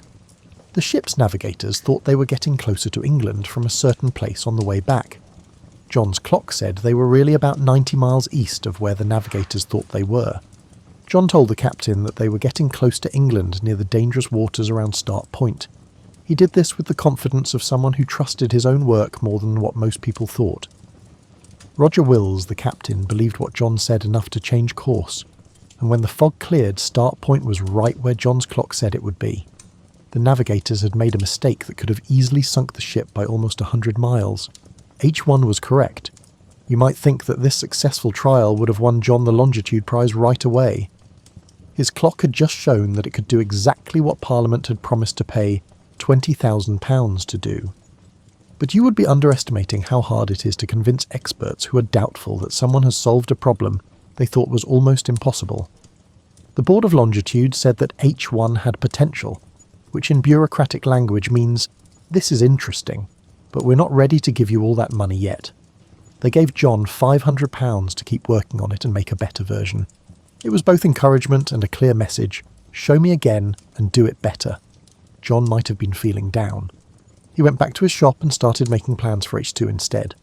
You might think that H2 would take less time now that John knew how to do it because it took him 5 years to build H1. You would be very wrong. It took John almost 20 years to finish H2, but not because he worked slowly, he kept coming up with better ideas. This is the time in John Harrison's life that will test your patience just to hear about it. Imagine spending your whole adult life trying to solve one problem, getting close, and then realizing you could do better and starting over and over, for 40 years. H2, which was finished in 1741, was heavier than H1, about 86 pounds. But it had changes that made it more accurate in theory. John had fine-tuned his temperature compensation system, improved his balance mechanism, and made a lot of small changes that, when added together, made a difference. It was like seeing a perfectionist change a document, changing the words and punctuation until each sentence was as clear as glass. But before H2 could be tested at sea, John realised something that worried him. He had already come up with ways to make it better. The world of ships was also changing. The Board of Longitude had paid for the creation of a new way to measure the distance to the moon, and astronomers were publishing tables that made navigating by the stars easier. John's chance to prove his mechanical solution was running out. John started working on H3 in 1749. It would take him 17 years to finish this version. During that time, he hardly left his workshop, rarely saw friends, and focused so hard that his friends and family were worried. William, his son, who had grown up watching his father's obsession, became his assistant and later his advocate when he had to deal with the Board of Longitude. H3 was smaller than the ones that came before it, but it was much more complicated. John added new features like a bimetallic strip to adjust for temperature and a caged roller bearing mechanism. This design was so ahead of its time that it wasn't rediscovered and widely used until the Industrial Revolution, more than 100 years later. You benefit from something John Harrison came up with, while trying to solve the longitude problem every time you ride in a car or use a machine with roller bearings. But there was a problem with H3 that John couldn't completely fix. It was more sensitive to the ship's movement than his other designs. The changes he made in some areas had made other areas weaker. It was the kind of trade-off in engineering that keeps perfectionists up at night. And John was definitely a perfectionist. John was in his 60s by the middle of the 1750s. He had been working on sea clocks for more than 30 years. His first try was good enough to show that the idea worked, but not good enough to win the longitude prize. His later attempts had been better in some ways, but he still hadn't reached the level of perfection he wanted. A lot of people would have given up. The right thing to do would have been to admit that he had made important contributions, take whatever money the Board of Longitude was willing to give him, and then retire knowing that he had helped people learn more. John Harrison was not like most people, and he was not being reasonable about this problem. John made a choice in his workshop that must have seemed a little crazy even to him. He would stop working on H3 and start over from scratch with a very different method. His new clock would be nothing like the big, complicated machines he had spent years building. It would be small, elegant, and based on ideas he had learned while working on the other ones but had never fully used. He would make H4, which would be a watch. Think of a pocket watch from the 1700s, like the kind you might see in a period drama, as hanging from a gold chain on a gentleman's waistcoat. Fancy, classy, and small enough to fit in your hand. Now picture this watch being so accurate and well made that it will lose less than a minute after months at sea, through storms and calm, heat and cold. That was H4. John Harrison started working on H4 in 1755, and by 1759 he had made something that looked simple but wasn't. It was about 5 inches across, which is big for a pocket watch by today's standards, but small compared to H1, H2 or H3. It was only 3 pounds heavy. You could easily hold it in both hands and admire its clean white face, elegant Roman numerals, and the way its hands moved smoothly to mark seconds and minutes with perfect timing. But the ease was a trick. Inside H4's silver case was a world of exactness. John had put together everything he had learned about clockmaking over the past 30 years into a package that could fit in your pocket. The balance wheel moved back and forth 5 times per second, which was faster than any other marine timekeeper. This meant that small mistakes in each oscillation would average out instead of getting worse. It was the application of statistical smoothing to mechanical engineering, long before anyone had put these ideas into writing. The escapement mechanism, which turns the spring's energy into the regular tick-tock motion, was a work of art in terms of miniaturization and accuracy. John had made sure that every tooth on every gear fit together perfectly, which cut down on friction to almost nothing while still keeping the right ratios for keeping time. The craftsmanship was so good that when you look at H4 under a magnifying glass, you can see details that shouldn't have been possible with tools from the 18th century. The temperature compensation system used a bimetallic balance that grew and shrank in just the right amounts to keep the watch accurate in both Arctic cold and tropical heat. The jewelled bearings, which were tiny ruby bearings that John used at important friction points, kept the machine from wearing down and kept it accurate for a long time. Every part of H4 was the most advanced thing that could be done with machines at the time. H4 was ready for its trial in 1761, when John was 68 years old. The Board of Longitude sent the watch on a trip to Jamaica to test it. The trip would take months and put the watch through all kinds of weather and conditions that could happen in the Atlantic. William, John's son, offered to go with H4 on the trip. This was partly because his father was too old for such a long and hard journey, and partly because someone needed to wind the watch every day and keep an eye on how it was working. Can you picture how William felt as HMS Deptford got ready to leave? He had his father's whole life's work in a silver case that was small enough to fit in his pocket. If H4 didn't work, all the work the Harrison family had done for decades would have been for nothing. If they were successful, they would gain fame, wealth, and the satisfaction of solving one of the biggest scientific problems of the time. The trip to Jamaica took 81 days, and during that time William wound H4 every day and kept careful records of how it worked. The watch kept ticking through the heat of the Caribbean and the storms of the Atlantic, as well as the calm times when the ship barely moved and the gales when experienced sailors prayed for deliverance. William compared H4's time to local astronomical observations. When the Deptford finally got to Jamaica, H4 had lost 5 seconds. 5 seconds. The watch was off by 5 seconds after 81 days at sea, during which it travelled thousands of miles in all kinds of weather. That mistake meant that the longitude calculation was off by just over 1 nautical mile, which is a lot better than the 34 miles the longitude prize needed. The trip back was just as amazing. The Deptford came back to England after 161 days at sea, and H4's total error was 1 minute and 54.5 seconds. There should have been no doubt that John Harrison had solved the longitude problem because it had gone so far beyond what was needed to win the highest level of the longitude prize. At this point you might think that the Board of Longitude would have given John the full £20,000 prize right away, ordered several copies of H4 and celebrated British creativity. That is not what happened. Not even close. If you've ever had to deal with red tape, you know how annoying it is when rules change, goals change, and committees ask for more proof before they make a decision. Now, multiply that frustration by a few decades and add the bitter disappointment of seeing lesser solutions get support, while your own work is met with endless doubt. John Harrison had that experience after H4's successful trial. The Board of Longitude said that H4 had done very well, but instead of giving them the prize, they asked for another trial. They said that the first trip might have been a fluke. We had to test the watch again to make sure it worked the same way every time. John, who is now 70 years old, had to agree. The second trial happened in 1764 on a trip to Barbados. The Board of Longitude sent Neville Maskelyne this time. He was an astronomer who was very interested in the lunar distance method of finding longitude. Maskelyne was smart and dedicated, but unfortunately for John, he he was completely sure that astronomical methods were better than mechanical ones. H4 worked perfectly during the trip, but Maskelyne's report focused on small problems and theoretical issues instead of the watch's overall accuracy. It was like complaining that the cup holder is an inch too small when you review a car that gets 100 miles per gallon. When they got back to England, the board decided that even though H4 had done a great job, they couldn't give him the full prize until John showed everyone how he built things and let other watchmakers copy his work. This request put John in a bad spot. He didn't want to share his secrets because other makers could copy his design and he would lose his edge in the market. He would not get the prize he had worked his whole adult life for if he said no. It was a bureaucratic catch-22 that looked like it was meant to keep him from getting the credit he deserved.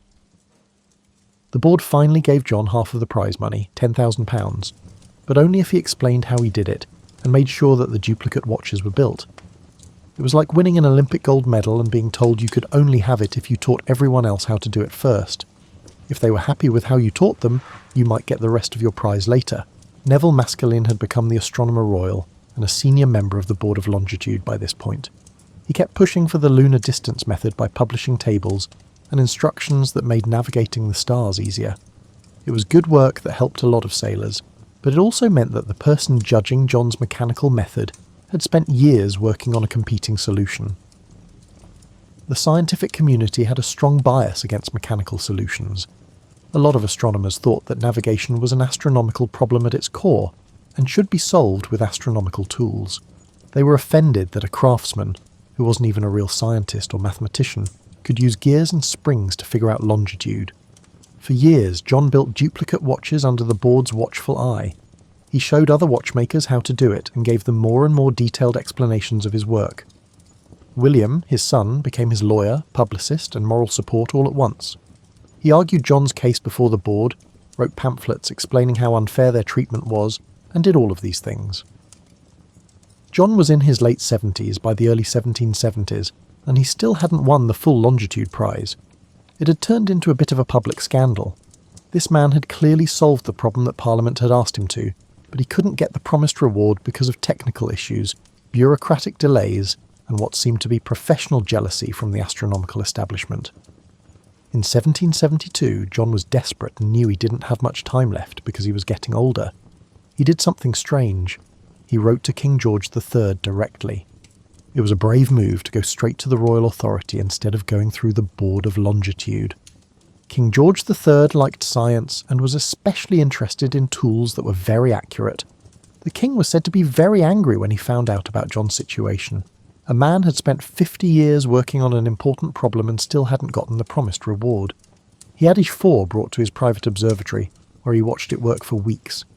The king was sure that John had been treated unfairly. George III used his power to make Parliament give John Harrison the rest of the prize money. John finally got the full £20,000 he had been promised almost 60 years earlier in 1773 when he was 80 years old. It was a win, but it was a sad one. John won not because the scientific community recognised his work, but because the royal family had stepped in and stopped them from objecting any longer. The Board of Longitude never officially said that John had won the Longitude Prize. Instead, they made the payment as a special grant from Parliament, which was worded in such a way as to avoid suggesting that the board had made a mistake. 3 years later, in 1776, John Harrison died at the age of 83. He had lived long enough to see his work get praise, to know that his sea clocks worked and could save lives, and to see the start of a revolution in how ships navigated that would last for the next 200 years. But he died without ever getting a formal letter from the Board of Longitude saying that he had solved the problem they had asked him to solve. You might not feel like you've won even when you do win. As you get more comfortable in your blankets, and the stress of the day starts to fade, let's talk about what happened after John Harrison died. This is when his story goes from being about a personal victory to a global change. By the 1780s, other watchmakers were making marine chronometers based on John's ideas. These watches were very expensive. A good marine chronometer could cost more than the captain of the ship made in a year. But for long trips, they quickly became very useful. Ship owners learned that the price of a chronometer was nothing compared to the value of the cargo they could lose if they got lost. As standard equipment, the British Navy started giving ships marine chronometers. Captain James Cook took a chronometer made by Larkham Kendall. on his famous Pacific voyages in the 1770s, it was basically a copy of H4. Cook wrote with great enthusiasm about how accurate and dependable the chronometer was, calling it his trusty friend and never-failing guide. People pay attention when the man who mapped more of the Pacific Ocean than anyone else before him praises your navigation tool. By the beginning of the 1800s, marine chronometers were the most common way to find longitude at sea. The Board of Longitude's preferred astronomical methods were still used as a backup. Good navigators used every tool they could find. But John Harrison's mechanical solution became the main way to navigate for the next 150 years. The effect on trade by sea was huge. Now ships could plan their routes with confidence, knowing that they could always find out where they were on the trip.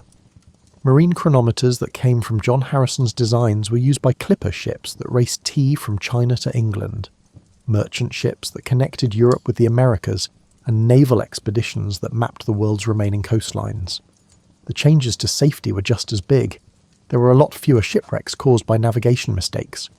Now, captains could safely get close to dangerous coastlines at night or in fog, knowing where they were. The ocean was still dangerous because storms, icebergs, broken equipment and human mistakes still sank ships. However, one major cause of maritime disasters had mostly been removed.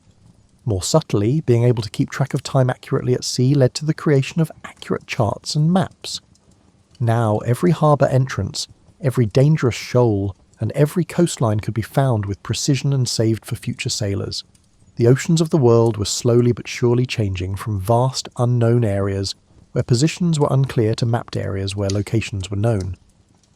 The ideas about technology that John came up with had an effect on clockmaking well into the 20th century. His new ideas for temperature compensation, friction reduction, and precision balance mechanisms became standard parts of high-quality watches. Watchmakers studied his designs the same way musicians study Bach or architects study old temples, as examples of how to use basic ideas with genius-level skill.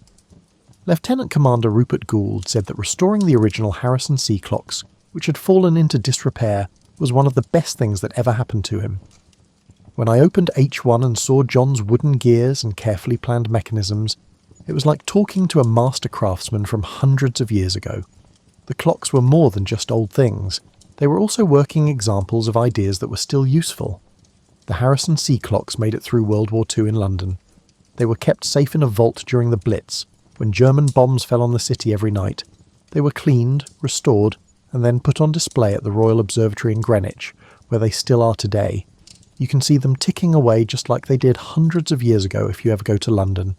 H1 through H5 and a few of John's other clocks are there. But the marine chronometer was not the best navigation tool for all time. By the end of the 20th century, GPS systems that use satellites started to take the place of mechanical navigation tools. Ships could now tell where they were within feet instead of miles, and they could do it all the time instead of having to do it once a day. The change happened slowly, but by the early 2000s, marine chronometers were no longer the main tools for navigation. They were used as backups and safety devices. But even this technological advancement doesn't take away from what Harrison did. GPS satellites need very accurate clocks, like atomic clocks that make John's chronometers look rough by comparison. But the basic idea is still the same. To navigate correctly, you need to keep track of time correctly. John Harrison knew this truth so well that he spent his whole life trying to make it better, and every navigation system since then has been built on that.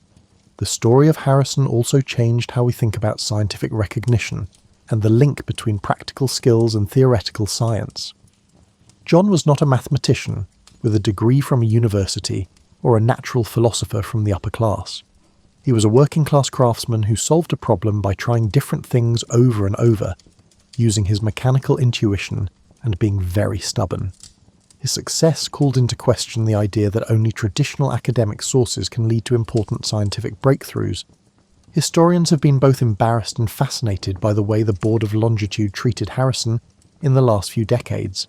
How could smart, well-meaning people not see that the answer to the problem they had defined was so clear? The answer has to do with class bias, jealousy among professionals, institutional inertia, and the fact that people tend to prefer solutions that come from people who are like them, instead of people who are not. Today, several museums have working copies of Harrison's chronometers that were made by skilled craftsmen who followed his original plans. These replicas still work as well as they did in the 1700s, losing only a few seconds a month even though they were made with tools and methods from that time. It shows how well John's designs worked, and how well he understood the underlying ideas. The story of Harrison has inspired books, movies, and even a best-selling novel by David Sobel called Longitude, which told millions of people about John's fight and victory. Students learn about him as a role model for hard work and new ideas. Engineers look at his mechanisms as examples of how to solve problems in a smart way. And anyone who has ever felt like an expert didn't believe in them can find something inspiring in his refusal to give up. As you start to feel sleepy, let's take a step back and think about what John Harrison's work really means in the grand scheme of things. It's not just about one man making fancy clocks, it's also about how we as people relate to time, space, and our place in the universe. Time was mostly a local thing for most of human history. Noon was when the sun was at its highest point where you were standing. The sun's path across each village, city, and valley's sky set the time for each place. This worked well when most people didn't go more than a few miles from where they were born. But as societies grew and communication got better, this way of keeping time caused problems. What time does the morning coach leave? When should we get together? The absence of a standardized time became progressively problematic when organizing activities requiring coordination across distant locations. The longitude problem made people rethink how they thought about time. To use Harrison's chronometers to find your way, you needed to know the time in both your area and at a reference point. Greenwich, England, became that reference point, and this is how we got Greenwich Mean Time. All of a sudden, time wasn't just something that people in one place could see, it was a global standard that linked faraway places on Earth. This change in how people thought about time eventually led to the time zones we use now. In the 19th century, when railroads started linking far-off cities, it became impossible to keep track of local times. It was a nightmare to coordinate a train schedule that used dozens of different local times. The answer was to break the world up into time zones, each of which was set to a standard time. Greenwich was the main meridian, which is the point from which all other longitudes are measured.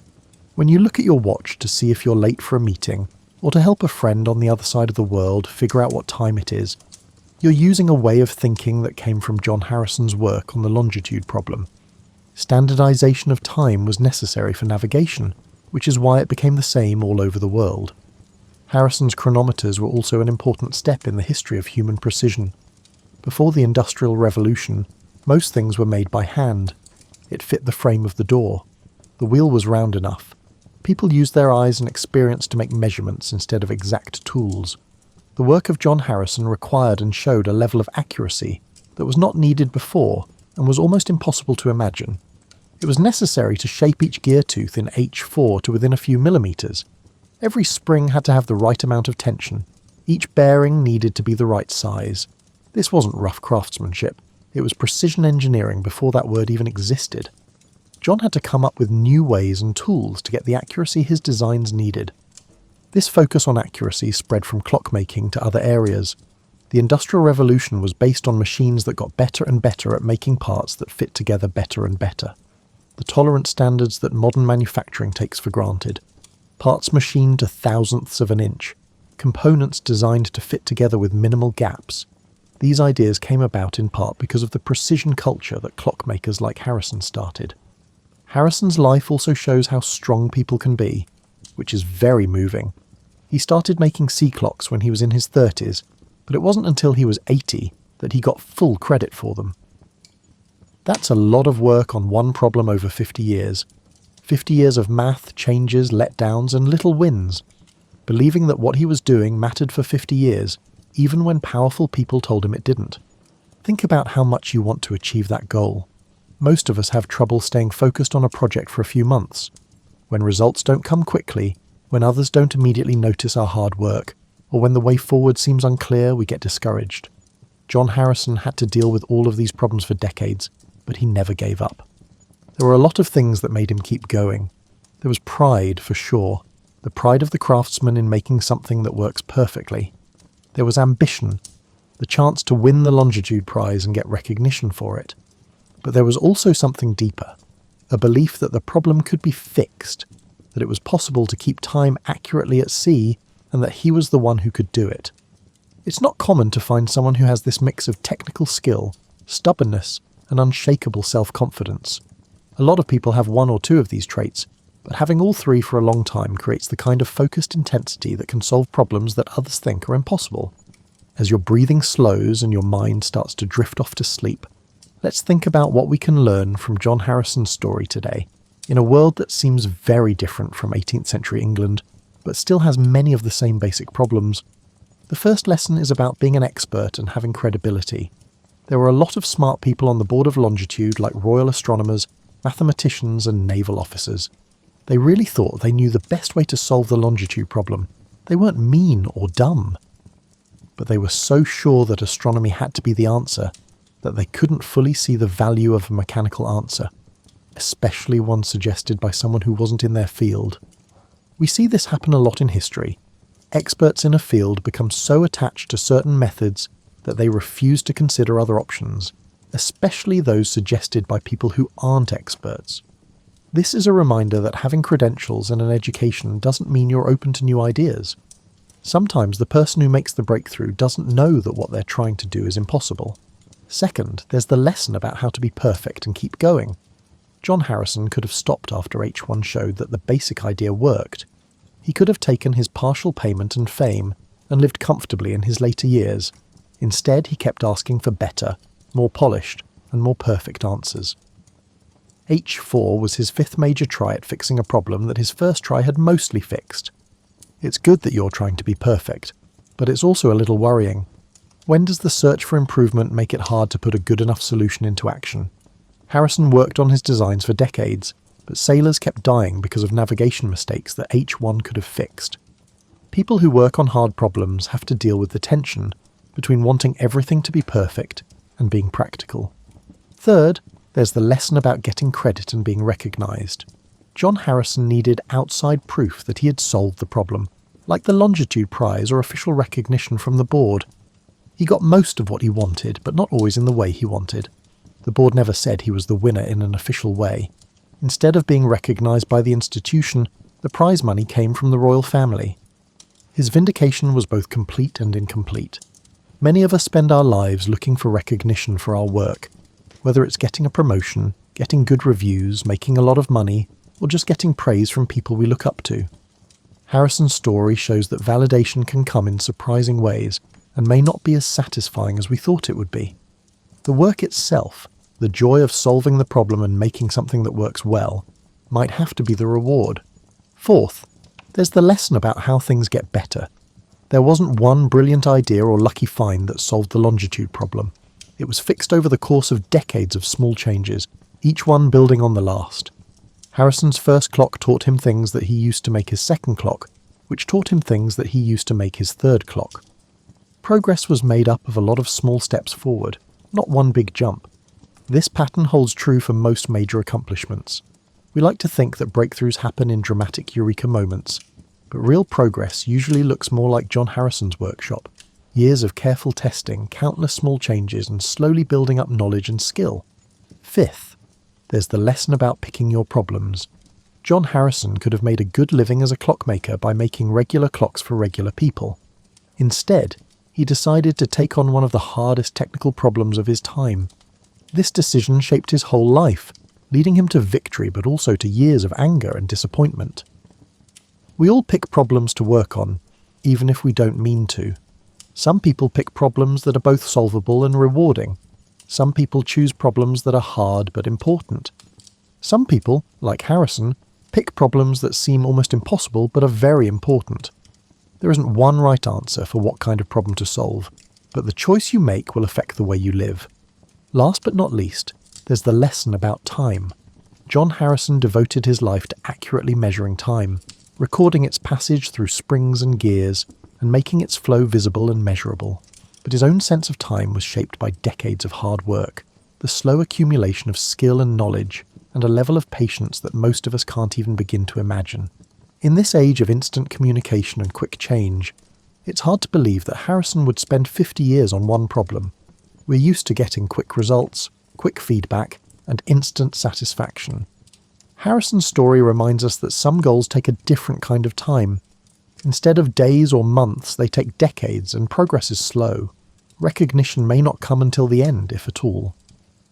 As you start to fall asleep, picture yourself visiting John Harrison's workshop in the 1750s.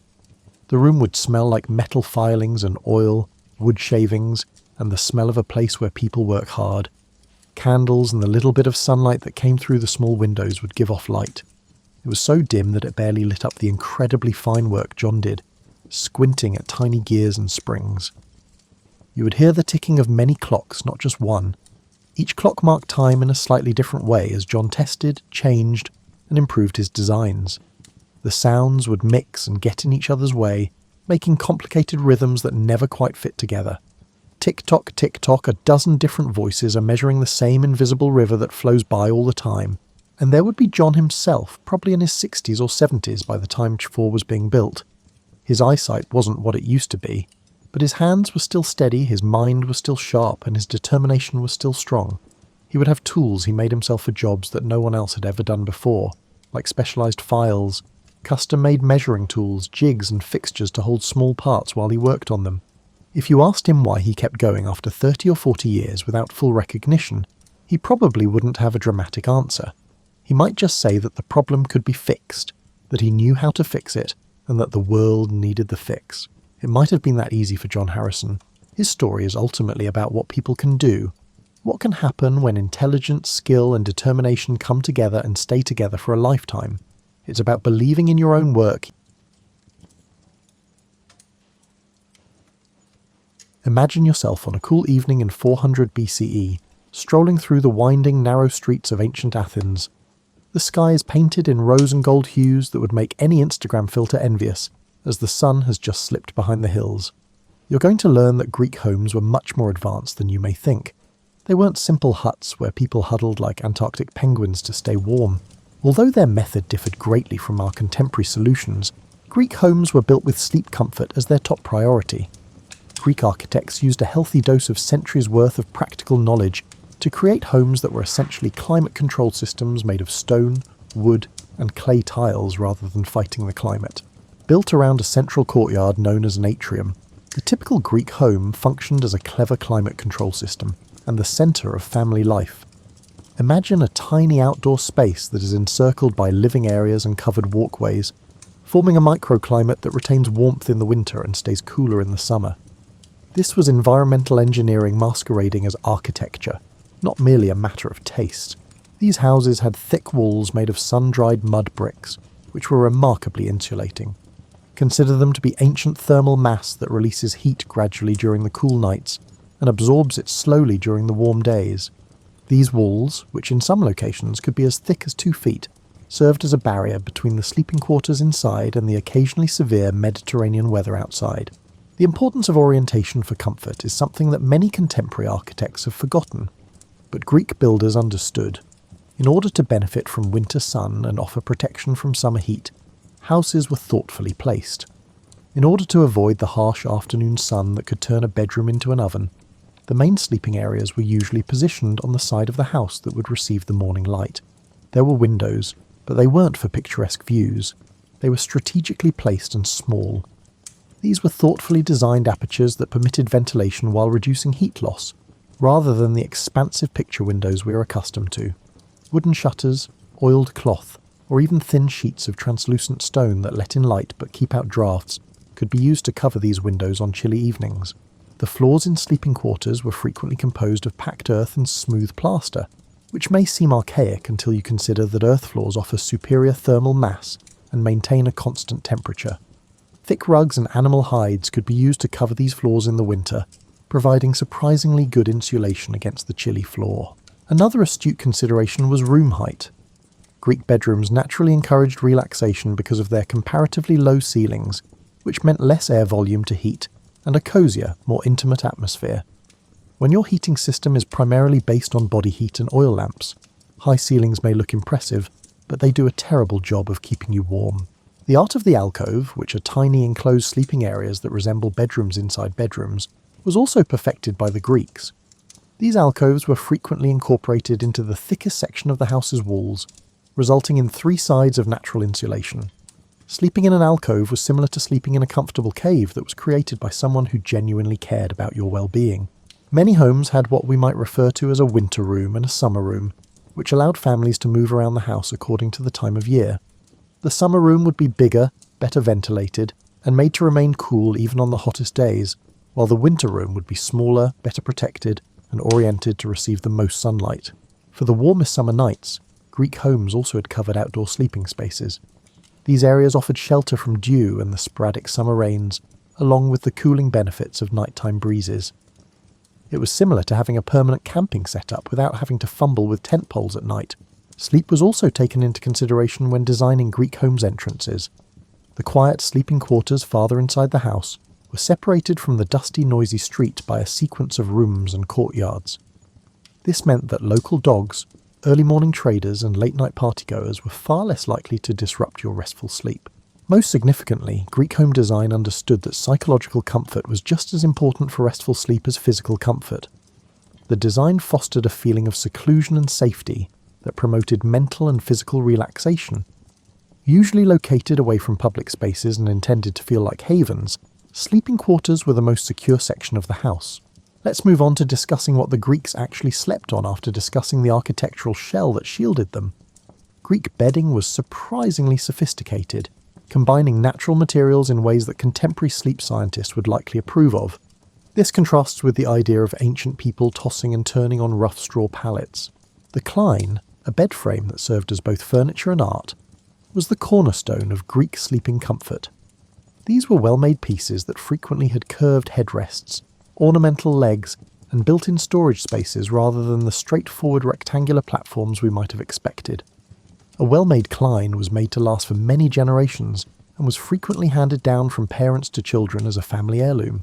Greek bed frames were usually higher off the ground than contemporary beds and constructed of wood, usually olive, oak, or imported cedar for the wealthy. In addition to offering storage space underneath and shielding sleepers from drafts hugging the floor, this elevation also produced a psychologically significant and cozy feeling. In a literal sense, climbing into bed meant ascending to a place of safety and rest. The actual sleeping surface was made up of a foundation made of leather straps or woven rope, which was more flexible than a contemporary box spring. After that, this foundation was covered with several layers of carefully selected materials, each of which had a distinct function in the pursuit of comfort at night. Usually the first layer consisted of a thick mattress made of wool filled with materials that were chosen according to local availability and family wealth. The mattresses of wealthy Greeks may be filled with imported silk fibres, goose feathers, or even soft sheep's wool. Wool was mixed with dried seaweed or cleaned straw in middle-class households. Reeds, dried grasses, or the wool from the family's own sheep could be used to make cosy sleeping surfaces in even the smallest of homes. It was surprising how well these old mattresses controlled the temperature. In addition to wicking moisture away from the body, wool in particular has the amazing ability to keep you cool in the summer and warm in the winter. These characteristics were intuitively understood by Greek bedmakers, who used them to design sleeping surfaces that adjusted to the body temperature of the sleeper, as well as the room temperature. Depending on the season and individual preference, layers of woolen blankets and linen sheets were placed over the mattress. The quality of Greek textiles was well known throughout antiquity, and sleeping linens were valued enough to demand hefty expenditures. Often included in a bride's dowry, a set of luxurious bed linens was meant to be used for many years. The ability to design layered bedding systems that could be modified for various conditions was a specialty of the Greeks. A sleeper may only use a thin woolen cover and a light linen sheet on warm summer nights. Additional layers could be added as the temperature dropped, such as quilted covers filled with wool or down, fur throws, or heavier woolen blankets. Pillows were smaller, firmer supports intended to maintain the head and neck in the proper alignment while sleeping, rather than the fluffy, oversized cushions we're accustomed to today. These were thought to be necessary for a comfortable night's sleep, and were frequently filled with soft materials like wool, feathers, or dried herbs. In order to combine comfort and aromatherapy, some Greek pillows were even filled with lavender or rose petals. Rich people may own several sets of bedding for various times of year and events. More blankets that could turn a bed into a comfortable cocoon, thicker mattresses and heavier wools were all features of winter bedding. Breathability and cooling were the main features of summer bedding. which featured lighter materials and fewer layers that were simple to modify on hot nights. Additionally, Greek bedding included useful elements that are frequently absent from contemporary bedding. In order to keep them from falling off while you were sleeping, many blankets featured loops or ties that allowed them to be fastened to the bed frame. Foot warmers, which are special pockets or compartments where heated stones or metal objects can be placed to warm cold feet, were built into some sleeping systems.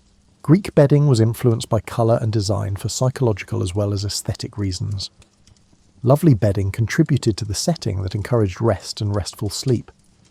In order to provide a feeling of comfort and individuality, wealthy Greeks may have had their bedding embroidered with geometric designs, mythological scenes, or family symbols.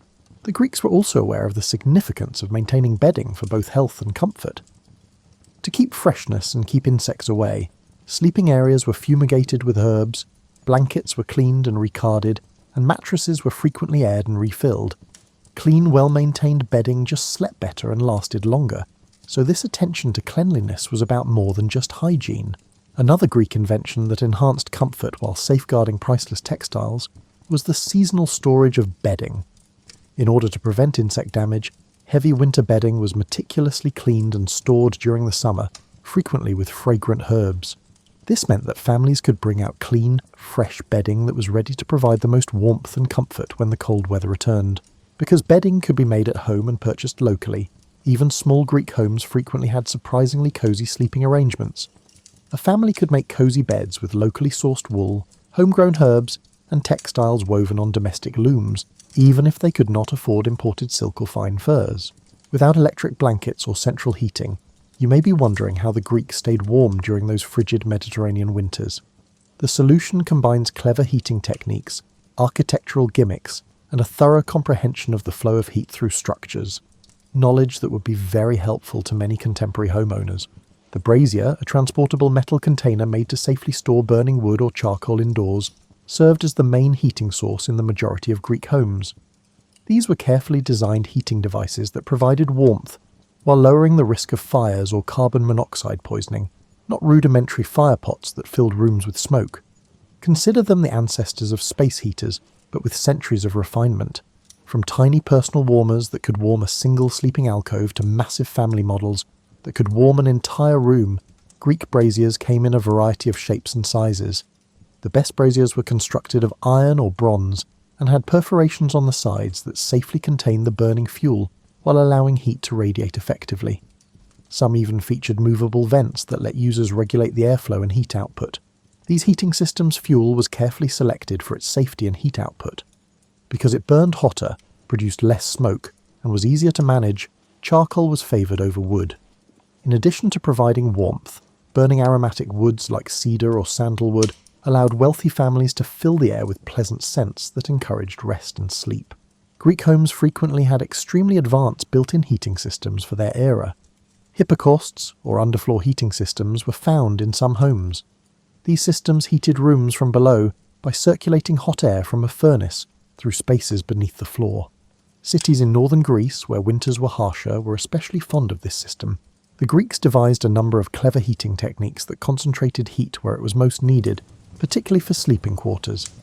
After being warmed by the fire, heated stones or metal objects were put in bed warmers, which are specialised containers designed to safely hold hot objects without scorching the bedding. For added aromatherapy benefits, these antiquated hot water bottles were frequently scented with herbs and could keep a bed warm for hours. The art of heating clothing for sleeping was also perfected by the Greeks.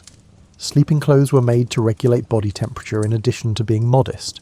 Sleeping tunics and wool nightgowns created a personal microclimate that remained comfortable all night long by retaining body heat while letting moisture out.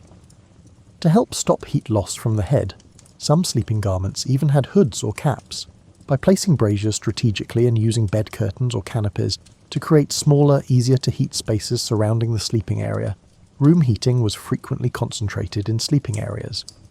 Even if the rest of the room was fairly cool, thick curtains around a bed could retain warm air and provide a comfortable sleeping environment. Thermal mass, or the capacity of dense materials to store and release heat gradually, was another advantage of Greek heating systems. When braziers or sunlight warmed stone or clay walls during the day, the heat would continue to radiate through the night, providing a steady, gentle warmth that didn't require constant fuel feeding. Community heating was typical for low-income families. During the coldest months, extended families may sleep together, using body heat and little fuel heating to stay warm. It was more than just economics. Group sleeping actually resulted in more comfortable and controlled temperatures than individual heating systems. The Greeks created advanced fuel management systems that reduced expenses and effort while optimizing heat. In order to guarantee a supply of clean-burning fuel for winter heating, charcoal was frequently prepared ahead of time during warm weather. Wood that burns well and emits little smoke indoors was carefully chosen and seasoned. Heat recovery systems were installed in some Greek homes to recover and repurpose lost warm air. Cooking fires, which were in any case required for food preparation, were placed and vented so that their heat could warm sleeping quarters before being expelled outdoors. Every piece of fuel burned had its heating value maximised by this dual-purpose strategy. The intricate task of keeping the entire house at a comfortable temperature was handled by dedicated heating servants for the wealthy. These experts knew how to arrange braziers for optimal effectiveness, bank fires for consistent overnight heating, and coordinate various heating sources to ensure cosy sleeping conditions. When it came to old heating systems, safety was always the top priority. Greek homes frequently had sleeping quarters with stone or tile floors surrounding heating appliances to prevent fires. Heating devices were carefully placed away from bedding and easily flammable textiles, and water containers were kept close by for emergency fire suppression. The significance of air quality in heated sleeping areas was also recognized by the Greeks. Ventilation systems prevented hazardous gas accumulation from burning fuel while allowing fresh air to enter heated rooms. Some homes had advanced chimney systems that kept heat inside while safely drawing combustion gases and smoke outside. Greek families were able to control fuel expenses and maintain year-round comfort through the use of seasonal heating techniques. Heating may only be used to warm bed linens before bed in mild weather. Several heating systems would be used to provide layers of warmth throughout the house during cold snaps. Because of this adaptable strategy, heating could be changed to accommodate family budgets and weather conditions. Imagine living in a world where sleep was a sacred journey into the world of the gods rather than merely a biological necessity as you get ready for your own journey into sleep tonight. The ancient Greeks understood that the transition from waking to sleeping required both physical and spiritual preparation, so they approached bedtime with the same respect and ritual that we might save for significant life events. Greek bedtime customs predate the act of actually getting into bed. Because the evening was viewed as a period of transition during which the lines separating the divine and mortal realms grew increasingly blurred, preparation was crucial for both spiritual protection and sound sleep. These were well-planned routines that encouraged both physical comfort and mental tranquility, rather than superstitious beliefs. Perhaps the most significant aspect of Greek bedtime preparation was the lighting ritual. The harsh light of the day was gradually replaced by the soft glow of oil lamps filled with olive oil and scented with herbs like chamomile or lavender as night fell. Lighting evening lamps served as more than just a means of illumination. It was a form of meditation that assisted the mind's shift from the active energy of the day to the quiet, receptive state of the night. Greek oil lamps were themselves works of art, frequently embellished with pictures of serene gods, symbols of protection, or serene landscapes. In contrast to the harsh, constant illumination of contemporary electric lights, the light they produced was warm and flickering. In ways that contemporary science has only just begun to comprehend, this soft, erratic light naturally promoted sleepiness and assisted in regulating the body's circadian rhythms. Before going to bed, personal hygiene and spiritual purification were thought to be crucial. Greeks used water that had frequently been scented with flower oils or herbs to wash their faces, hands, and feet. This was about cleaning away the spiritual debris that could build up from day-to-day activities and potentially disrupt restful sleep, not just the dirt of the day. The sleeping mind was a sacred space that needed to be prepared for and protected, because the Greeks thought that dreams were messages from the gods. Many Greeks would offer small sacrifices to the gods of sleep, Hypnos, and dreams, Morpheus, before bed in order to obtain restful sleep and enlightening visions. These sacrifices could be as easy as leaving a small piece of bread on a home shrine, or a few drops of wine on the ground. Greek bedtime rituals included prayer and meditation, but these weren't the somber, formal prayers we might anticipate. Rather, they were prayers for protection during the vulnerable hours of sleep, thanksgiving for the day's blessings, and soft dialogues with guardian gods. Deep peaceful sleep was encouraged by these spiritual exercises, which also helped to calm racing thoughts and foster a sense of divine protection. Greek sleeping areas frequently featured small household shrines, sacred symbols, or protective amulets that were thought to ward off evil spirits and nightmares. These were psychological aids that contributed to a feeling of security and tranquility in the sleeping environment rather than manifestations of archaic superstition. Your mind can fall asleep more fully when your bedroom feels safe and sacred. For various kinds of sleep difficulties, the Greeks had particular rituals. People who experienced nightmares might burn certain herbs, such as juniper berries or bay leaves, whose smoke was thought to purify the sleeping area and encourage restful sleep. Gentle prayers were offered to Nyx, the goddess of night, for the gift of deep sleep and natural drowsiness in order to treat insomnia. Seasonal sleep rituals recognized that the agricultural calendar and weather had an impact on sleeping needs. Warmth, safety, and the prospect of springtime were the main themes of bedtime rituals during the long winter nights. Cooling, cleansing, and a connection to nature, which was alive and vibrant during the warm months, were the main focuses of summer sleep rituals. Everyone in the home was able to sleep soundly thanks to family sleep customs. Before going to bed, parents would bless their kids, frequently by giving them a gentle pat on the forehead and muttering prayers for restful sleep and a safe night. In addition to strengthening family ties, these private moments offered psychological solace that improved everyone's quality of sleep. The actual sleeping area was also prepared according to Greek customs. Sleeping areas were fumigated with aromatic herbs that both freshened the air and created a sacred atmosphere. Bedding was arranged in specific patterns thought to promote comfort and peace, and beds were frequently sprinkled with blessed or scented water. Greek bedtime customs included activities that are now known to be very helpful for maintaining proper sleep hygiene. Modern sleep experts advise the following practices for better sleep: creating a calm sleeping environment, focusing on relaxation and thankfulness, gradually lowering the lights, and scheduling bedtime activities regularly. Though they were frequently customized to each person's requirements and preferences, personal bedtime rituals usually included aspects of introspection, thankfulness, and dream world preparation. In order to let go of any resentment or anxiety that might keep them from sleeping, some Greeks would reflect on the day's events in an attitude of forgiveness and learning. Others would engage in periods of silent reflection, letting the mind naturally transition into the receptive state that facilitates both sleep and deep dreams. It was believed that the daily shift from waking to sleeping offered a chance for spiritual rejuvenation and a closer relationship with God.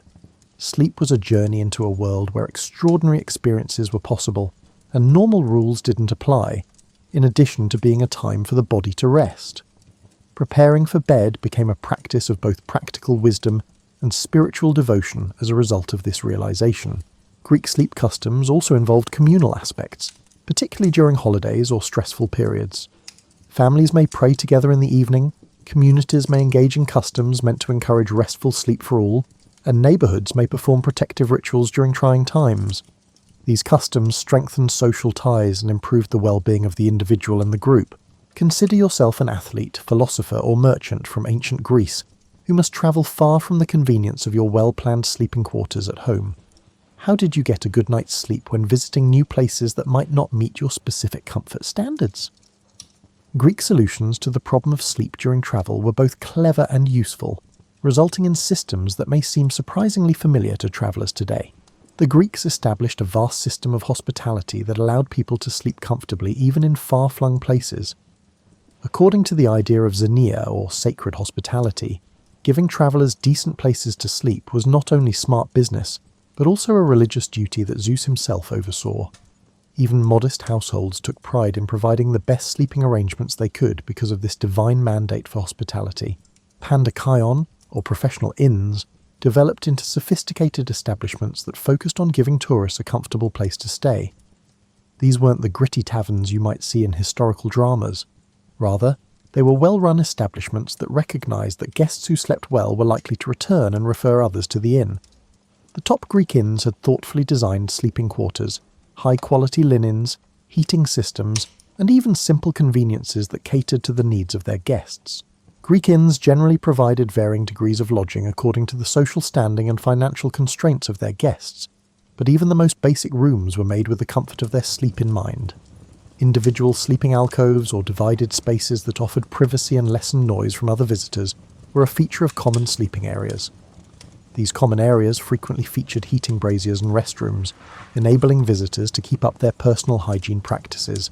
The art of portable comfort for travellers who might not always find adequate lodging was perfected by the Greeks. Rich tourists brought their own bedding, such as foldable bed frames that could be used to make any reasonably level surface into a cosy sleeping area, lightweight blankets and portable pillows. These portable sleeping systems were made to be both efficient and portable, offering comfortable familiarity in strange places. For colder climates or seasons, portable heating solutions were frequently incorporated into Greek travel sleeping arrangements. Small metal containers that could be used as personal braziers, warming stones that could be heated over cooking fires and used to warm bedding, or specially made clothing that could be used for both sleeping and travelling are some examples of the items that travellers might bring. Even in difficult circumstances, seasoned Greek tourists could remain warm and cosy thanks to these portable comfort systems. In order to help travellers make well-informed decisions about where to sleep, the Greeks created complex systems for assessing the quality of lodging. Along trade routes, recommendations were passed down, and some inns gained a reputation for having very comfortable beds that attracted tourists from all over the Mediterranean. These quality requirements covered things like noise levels, security, room temperature control, and clean bedding, all of which are important for restful sleep. Travellers, particularly those on religious pilgrimages, frequently found excellent accommodations in temple complexes. These hallowed sleeping areas were kept in the best possible condition and frequently offered conveniences that were on par with the finest private lodgings. In addition to being physically comfortable, temple accommodations offered a sense of spiritual tranquility that many visitors found to be conducive to incredibly sound sleep. Greek cities created laws pertaining to lodging that included particular requirements for sleeping arrangements.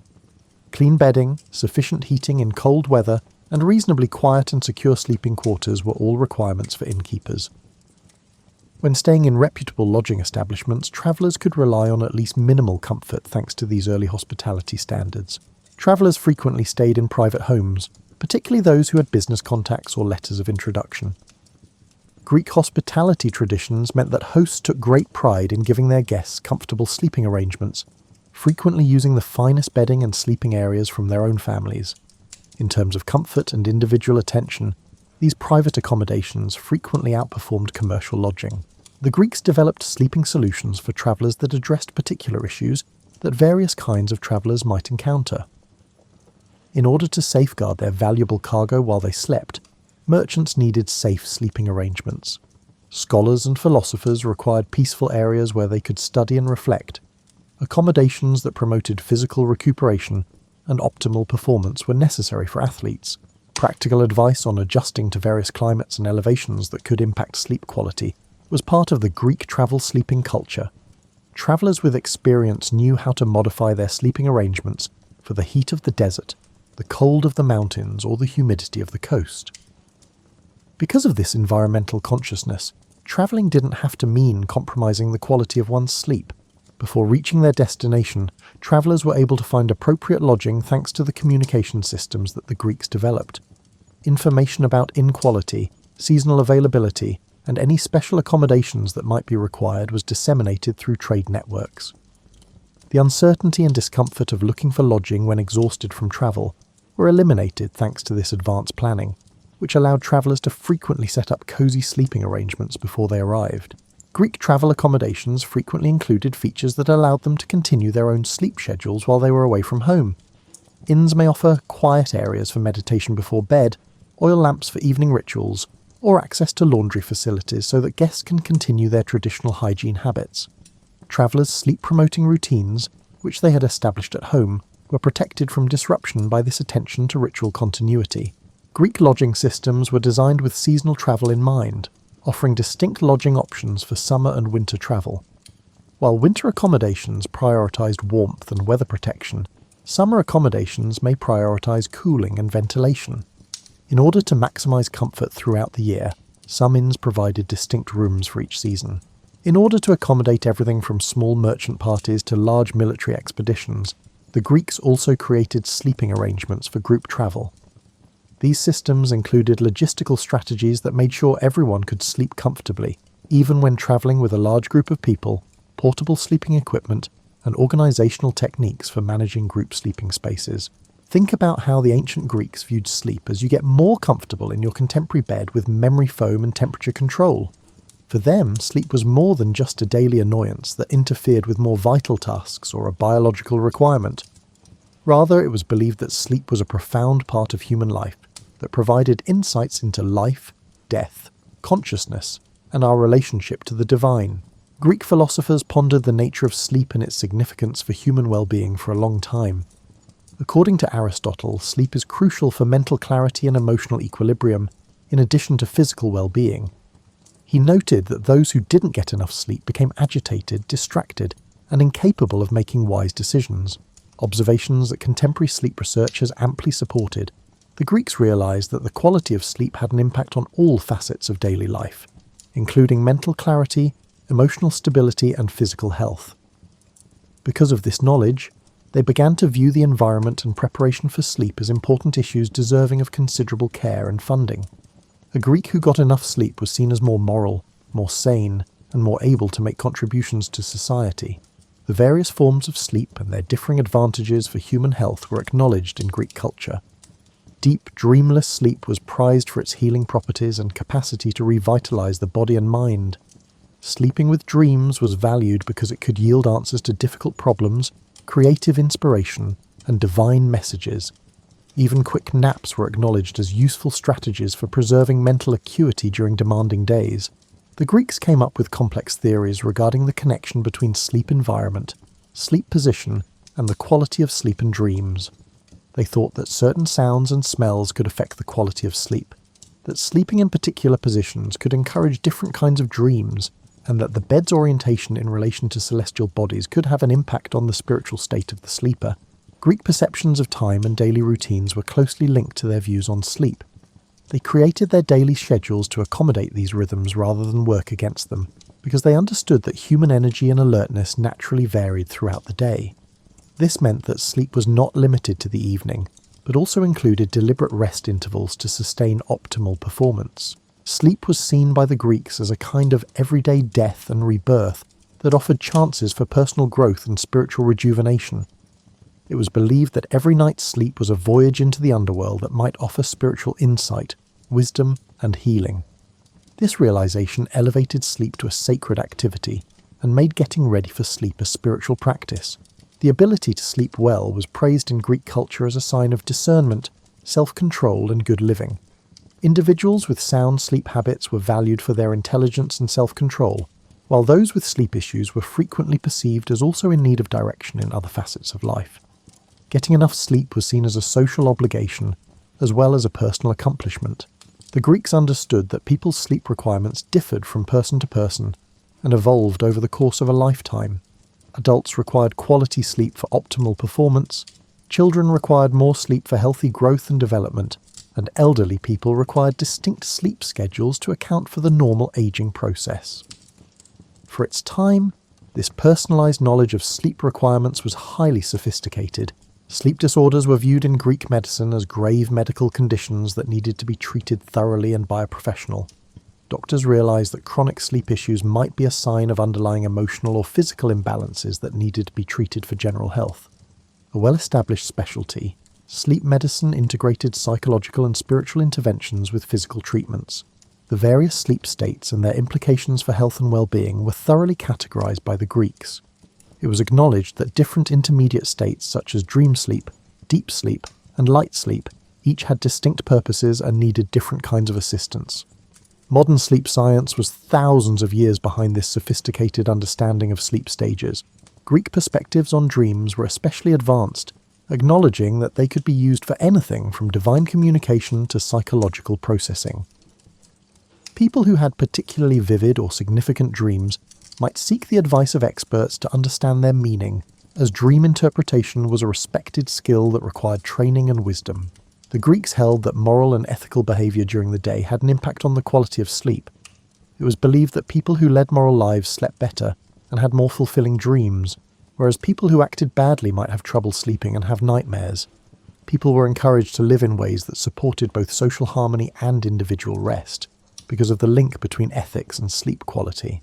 Greek culture understood that sleep was a delicate state that needed to be respected and guarded. Creating environments that encouraged everyone to get a good night's sleep was viewed as a community duty, and disturbing someone's sleep unnecessarily was regarded as a serious social transgression. People were able to rely on getting the rest they required thanks to this group's dedication to improving the quality of their sleep. In order to recognize how shifting daylight, weather, and social activities impacted sleep patterns throughout the year, the Greeks created seasonal approaches to sleep.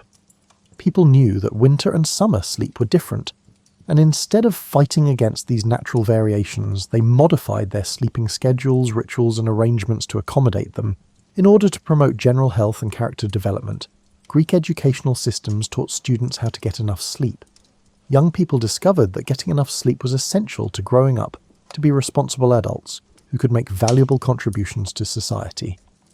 Good sleep habits were ensured to be passed down through the generations thanks to this educational emphasis on sleep wisdom. The Greeks recognized that sleep was fundamentally social and intensely personal, impacting not only one's own well-being, but also the harmony of one's family and the prosperity of the community. Communities with well-rested residents were more tranquil, effective, and enjoyable places to live, and families with healthy sleep patterns performed better as social units. Imagine exploring a house from ancient Greece that was built with the intention of encouraging the kind of deep, rejuvenating sleep that is necessary for the body and soul to thrive. The sacred journey from waking consciousness into the world of dreams and divine communication was supported by every architectural detail in these homes, which were more than just places to lie down. Greek sleeping arrangements were based on the realization that physical settings that facilitated this significant daily shift were necessary for the passage from day to night and from consciousness to sleep. With several walls and courtyards separating sleeping areas from the sounds of everyday life or street activity, bedrooms were arranged throughout the house to provide the most quiet possible. What we might refer to as sleep suites were integrated areas found in the most affluent Greek homes. These included not only the actual sleeping area, but also areas for preparing for evening rituals, storing seasonal bedding, and even tiny private courtyards where sleepers could enjoy the fresh air while still staying in their most private domestic settings. These suites understood that having a bed in a room wasn't enough for restful sleep. Greek architects understood the importance of sound control for restful sleep, so they gave careful consideration to acoustic design. Sleeping places were frequently constructed with thick walls, placed away from workshops and animal quarters, and featured architectural elements that either reflected or absorbed sound. Early examples of sound masking were even found in some affluent residences, which used wind chimes or flowing water features to produce calming background noises that drowned out more annoying sounds. The Greeks invented architectural methods of scent control that improved the quality of sleep by using aromatherapy. Built-in niches for burning aromatic herbs, ventilation systems that drew air through herb gardens before entering bedrooms, or storage systems that kept bedding scented with rose petals or lavender are some examples of sleeping areas. These fragrant systems served as useful instruments for encouraging calm and sound sleep, not just enjoyable extravagances. Beyond merely concealing sleeping quarters from view, Greek sleeping architecture featured sophisticated approaches to privacy. Spaces that felt isolated, safe, and shielded from the outside world were created by these designs. Psychological privacy. The kind of profound relaxation necessary for genuinely healing sleep and fulfilling dreams depended on this feeling of sanctuary. The Greeks designed bedrooms that could comfortably accommodate both single people and couples, because they recognized that sleeping areas needed to support both individual and shared rest. Multiple sleeping alcoves in one room, movable partitions that could create private areas in larger spaces, or adaptable furniture arrangements that could be changed to suit shifting needs are a few examples of this.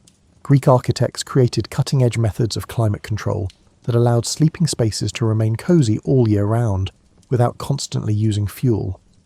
These could be passive ventilation systems that moved air without causing drafts, thermal mass walls that gradually stored and released heat, or movable architectural elements that could be adjusted seasonally to maximize comfort. Certain Greek houses had distinct sleeping areas for various family members and uses. The sleeping spaces for kids were made to offer suitable privacy and easy supervision. Security and hospitality were combined in the guest sleeping areas. Elderly family members may have sleeping arrangements that preserve their comfort and dignity while meeting their evolving physical needs. The Greeks developed architectural sleep-related storage solutions that kept clothes, bedding, and other personal belongings accessible and organised without overcrowding sleeping areas. In order to maintain peaceful, clutter-free sleeping spaces that encourage mental calm, built-in niches, underbed storage spaces, and specialty furniture blended practicality with visual appeal, Greek sleeping architecture frequently included features that shielded occupants from the harsher aspects of nature, while fostering a sense of connection with it. This could include windows that are framed by views of the sky or gardens, but are made to keep out intruding light, insects, and weather. The Greek belief that sleep was a natural part of life's rhythm was reinforced by these associations with nature. The Greeks created architectural strategies for artificial lighting that promoted restful sleep. Niches for oil lamps were placed to provide soft, movable lighting that could be progressively turned down as bedtime drew near.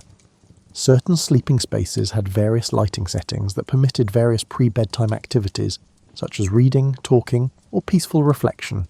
Greek sleeping quarters frequently featured architectural elements that encouraged personal hygiene and pre-sleep rituals. These could include restrooms, places to keep and exhibit private religious objects, or areas intended for peaceful prayer or meditation. Maintaining the regular evening routines that encouraged sound sleep was made simpler by these integrated facilities.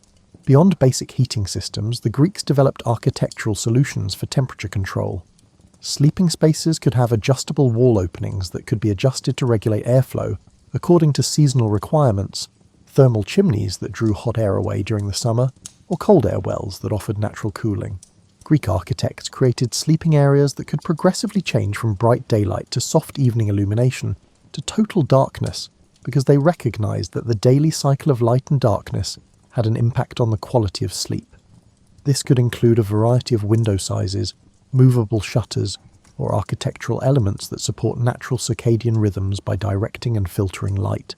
The sleeping areas in the most opulent Greek homes could be fully altered to suit changing needs and personal preferences. Modular bedding systems could be combined in different ways to create customized comfort zones. Movable partitions allowed rooms to be rearranged, and adjustable furniture could accommodate different sleeping positions. Water features that offered both functional advantages and psychological comfort were frequently included in Greek sleeping architecture. Small fountains or water channels could offer psychological comfort from being in close proximity to nature, white noise to drown out distracting noises, and cooling during hot weather. Instead of interfering with sleep, these water features were intended to improve it. The Greeks created architectural security strategies that made sleepers feel totally secure without feeling confined. Multiple exits from sleeping areas, discreet yet secure locks, or design elements that offer unobstructed views of possible approach routes are a few examples of this. The type of profound relaxation that encouraged genuinely restorative sleep required physical security. Greek sleeping quarters frequently had architectural features that reinforced the idea that dreams were messages from God that needed to be properly received. Certain orientations with respect to temples or natural features, built-in spaces for dream recording materials, or architectural features that were thought to draw positive spiritual influences while you slept are examples of this. Consider how the ancient Greeks modified their sleeping arrangements to complement, rather than conflict with, the natural cycles of the Mediterranean year as the seasons shift outside your contemporary climate-controlled bedroom. They took a sensible yet sophisticated approach to seasonal sleep adaptation, understanding that different tactics were needed at different times of the year to achieve comfortable sleep. Greek winter sleeping arrangements turned houses into comfortable havens that preserved the air quality required for restful sleep while optimizing warmth.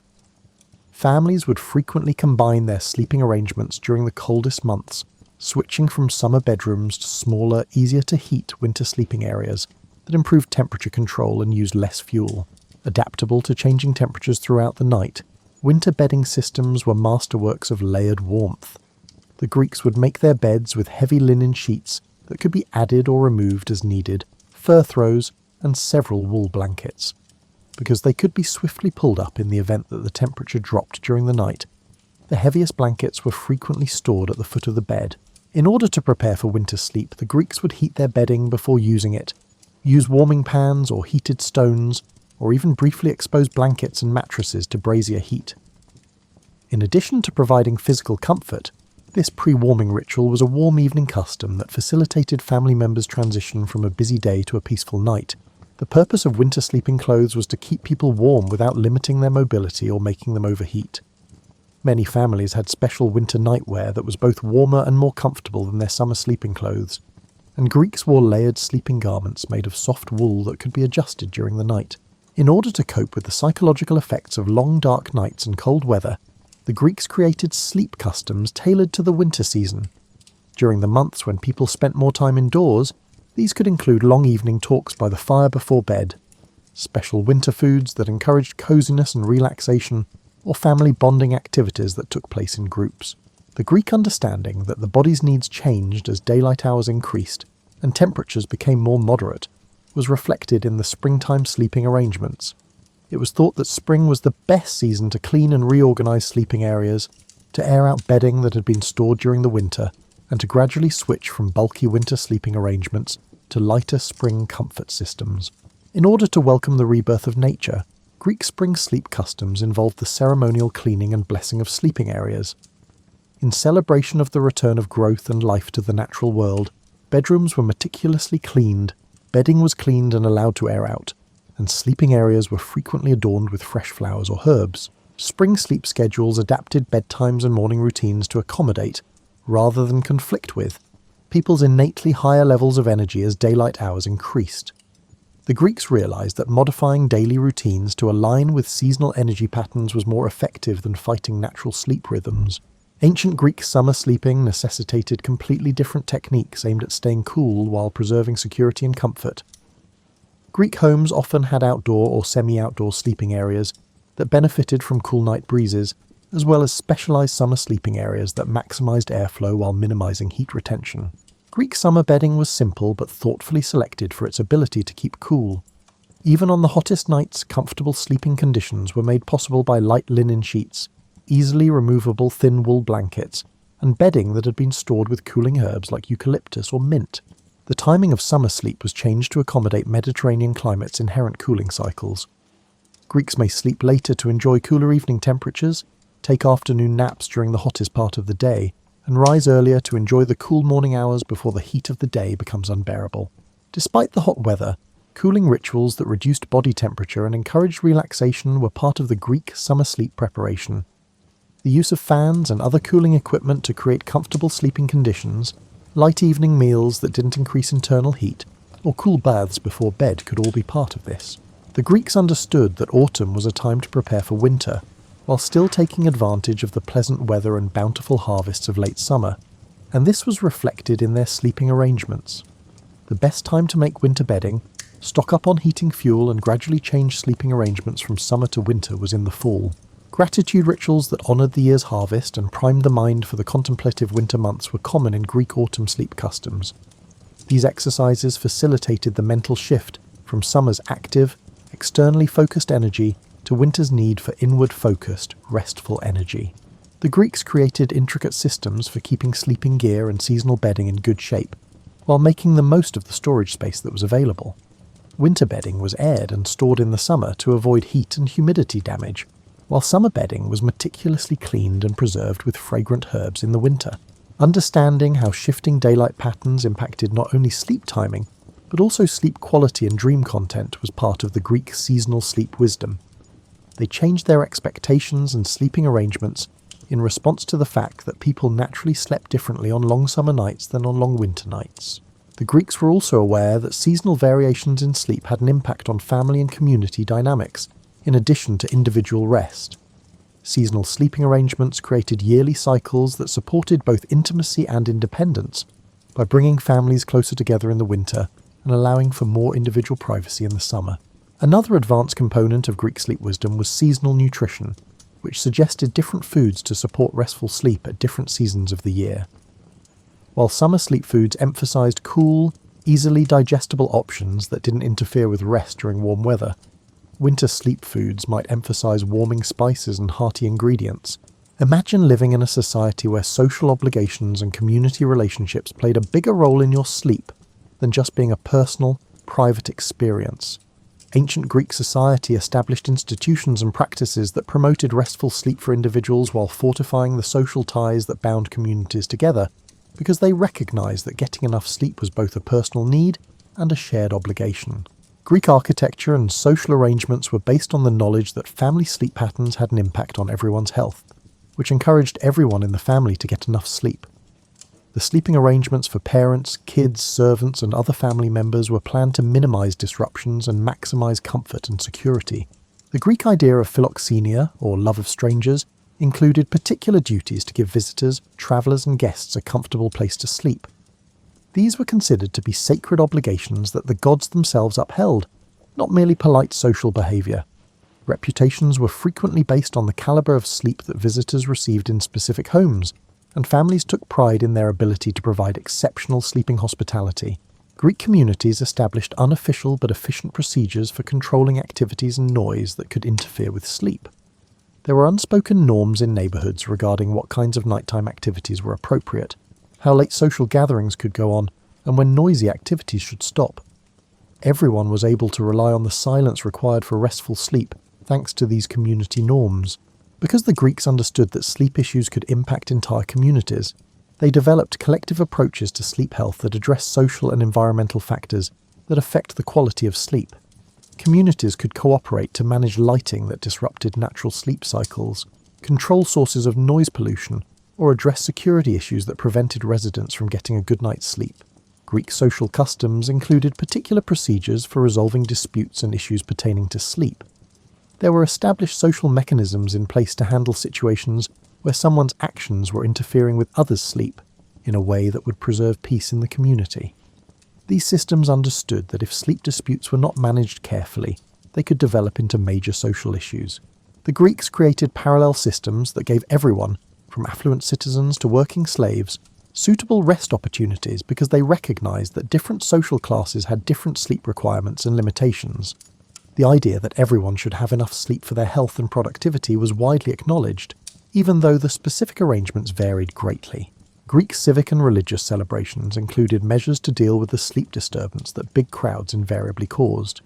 Systems that offered sleeping accommodations, controlled noise levels at night, and assisted people in sticking to sleep schedules despite the excitement of special occasions were developed as a result of festival organisers' recognition that attendees needed to rest in order to fully participate in multi-day events.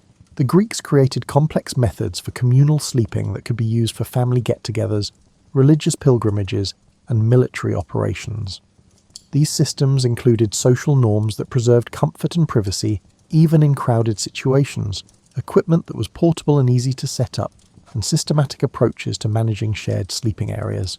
Greek marriage traditions included special consideration for sleeping arrangements that promoted intimacy within the marriage, as well as individual rest. There were established traditions for designing sleeping areas that encouraged individual comfort and harmony within the marriage, and newlyweds were given bedding and bedroom furnishings as wedding presents. Understanding that children's sleep needs differed from those of adults, the Greeks created family structures that encouraged young people to get a good night's sleep while teaching them the social skills needed to live in a community. Early on, kids were taught that their sleeping patterns had an impact on other people, and that it was their duty to improve the quality of sleep in the home. Greek social customs regarding illness and sleep acknowledged that caring for ill family members necessitated modifying household sleep schedules, and that sick people required different sleeping arrangements. Families frequently received support from their communities in overcoming these obstacles, enabling everyone to get enough sleep during trying times. The Greeks created seasonal social customs that complemented rather than contradicted these natural changes in daylight and weather, because they recognized that these changes had an impact on community social rhythms as well as individual sleep patterns. While summer customs accommodated the lighter sleep patterns that came with longer days, winter social activities were made to work with longer sleep needs.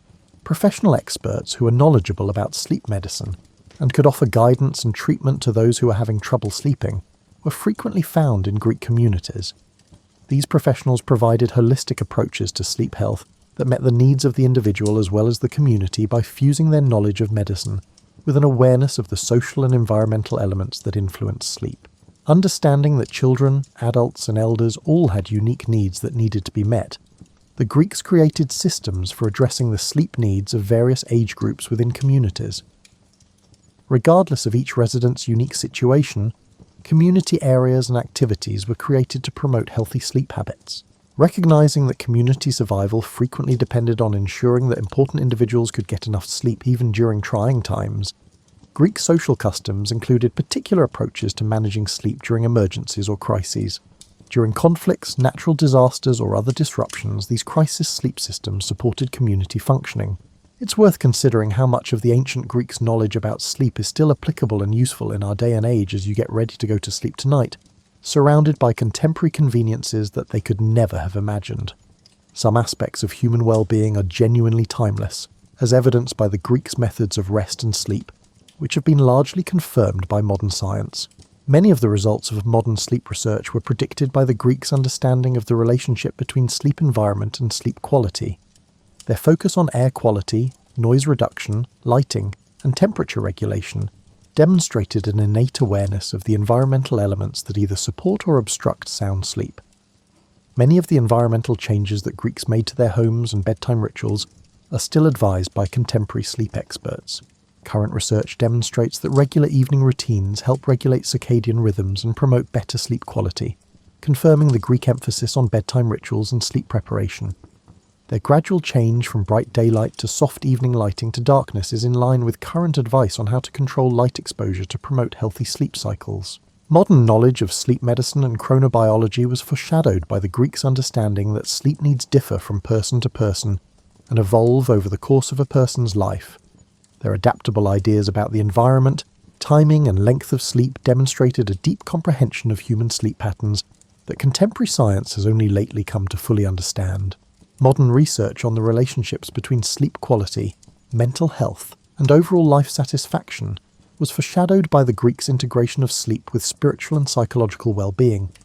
Modern sleep studies have fully validated their understanding that sleep has an impact on social relationships, intellectual performance, emotional stability, and physical health. For anyone who wants to work with natural rhythms rather than against them, Greek approaches to seasonal sleep adaptation are still applicable.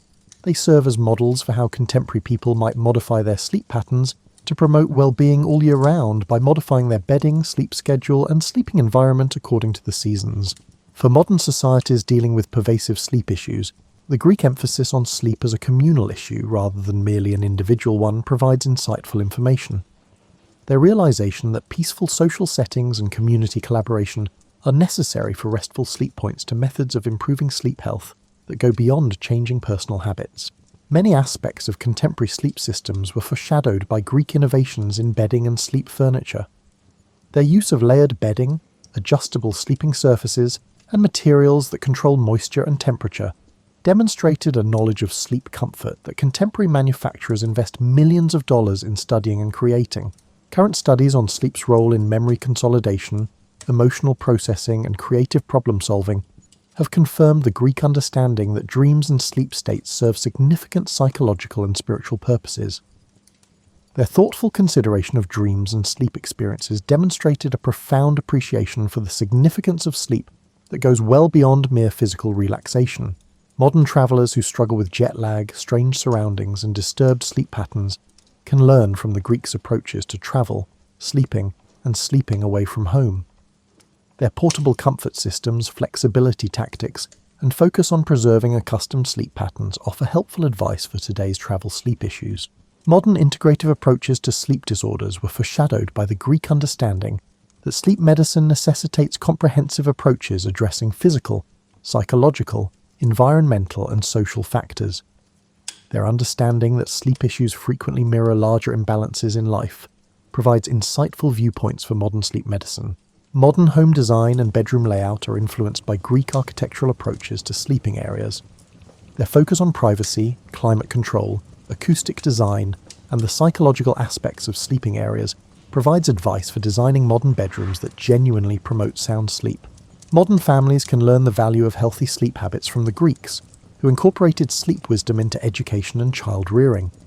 They provide hope for resolving today's childhood sleep issues by acknowledging that sleep skills are acquired and can be enhanced with practice and focus. Greek seasonal sleeping customs provide alternatives to the artificially regulated settings that define a large portion of contemporary life. For those who are interested in more natural methods of regulating sleep and the circadian rhythm, their methods for dealing with seasonal energy patterns, temperature fluctuations, and natural light cycles offer guidance. The Greek understanding that a good night's sleep is both a personal need and a social obligation provides insights that may be useful in addressing modern sleep issues brought on by environmental and social variables that are out of an individual's control. Their community-focused approaches to sleep health offer policy recommendations that could enhance the quality of sleep for whole populations. Most significantly, the Greek conception of sleep as a sacred restorative process that merits reverence, care, and attention provides a counterpoint to modern views of sleep as a waste of time or a loss of productivity.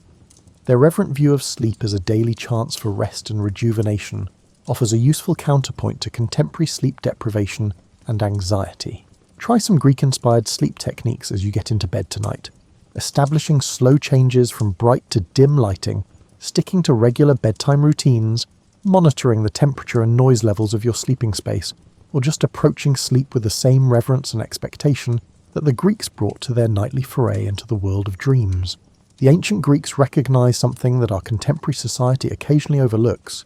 Sleep patterns have an impact on not only how we feel the following day, but also how we conduct our entire lives. Their knowledge of relaxation, comfort, and the sacredness of sleep provides timeless advice for anyone looking to improve their life, not just their quality of sleep. Rest well knowing that you're engaging in one of the oldest and most fundamental human customs, one that links you to thousands of generations of people who have found solace, wisdom, and rejuvenation in the soft embrace of sound sleep, in addition to your own deepest needs for rest and recuperation.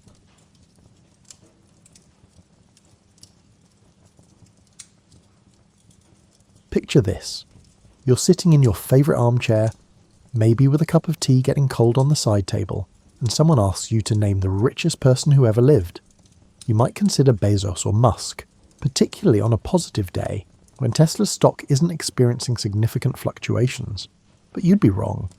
The richest human being in recorded history was a man most people have never heard of, and here's the kicker. He disappeared so completely that for centuries, individuals wondered if he'd ever existed at all. His name was Mansa Musa, and calling him wealthy is like calling the ocean damp. This guy had so much gold that when he went on vacation, pilgrimage, to Mecca in 1324, he accidentally crashed the Egyptian economy for a decade. This was not an intentional action.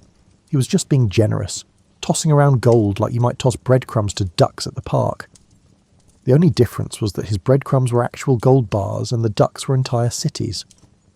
But here's where our story gets intriguing, in that deliciously mysterious way that makes you want to pull the blankets up a little higher. Mansa Musa ruled the Mali Empire in West Africa, exerting control over an abundance of gold mines. Mansa Musa's empire spanned an area larger than Western Europe, requiring every gold dust that emerged from those mines to submit to him first.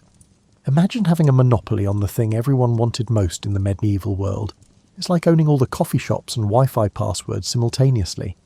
The thing about Musa that made him different from your average billionaire wasn't just the mind-boggling wealth, it was what he did with it. While other rulers hoarded their riches like dragons sleeping on treasure piles, Musa built universities, libraries, and mosques. He turned Timbuktu into the intellectual hub of the world, a place where scholars from across Africa, Europe, and the Middle East came to study and debate. Picture Oxford or Harvard, but with better weather and more gold leaf on everything. Now you might be wondering why you've never heard of this guy in school. Well, that's partly because medieval Europe was still figuring out that the world extended beyond their backyards, and partly because what happened next was so strange that chroniclers didn't quite know how to write it down. See, Mansa Musa didn't just fade away like most historical figures. He didn't die in battle or succumb to some medieval plague. He didn't even retire to a luxurious palace somewhere to count his gold coins. He vanished. Completely. It seemed as though the earth had opened up, engulfing him, his family, his court, and nearly half of his empire's gold reserves. One day he was there, running the most prosperous kingdom in the world, and the next day, nothing. Not a trace. There was not even a whisper. There was not even a strongly worded letter of resignation. The last reliable sighting of Mansa Musa was in 1337, when he was supposedly preparing for another grand expedition. Some claim that Mansa Musa was planning to sail across the Atlantic, a move that occurred more than 150 years before Columbus lost his way in search of India. Others claim he was organising a massive trade mission to China. A few whispered that he'd discovered something in the deepest mines of his empire, something that made even his legendary wealth seem insignificant. But then, silence. The silence was so profound that it prompted you to double-check the functionality of your phone. His advisors claimed he'd gone into seclusion for religious contemplation. His enemies assumed he'd died and were preparing their armies accordingly. His people waited for announcements that never came. It was as if the richest man in history had simply decided that being unimaginably wealthy was overrated and had gone off to try something else entirely. What makes this disappearance even more puzzling is that Musa wasn't just any ruler. He was obsessively organised. This was a man who planned his famous pilgrimage down to the last camel load of provisions. He didn't do anything on a whim, yet somehow he managed to vanish without leaving behind a single clue about where he'd gone or why. You know that feeling when you're looking for your keys and you've checked everywhere twice, but they've somehow vanished into that mysterious dimension where lost socks go to party? Well, imagine that feeling. But instead of keys, it's the world's richest man, and instead of your house, it's an empire the size of Western Europe.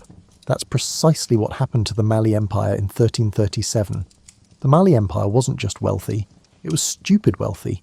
The kind of wealthy that makes lottery winners look like they're counting pocket change. The empire sat on top of the largest gold deposits in the known world, and Mansa Musa controlled every ounce of it.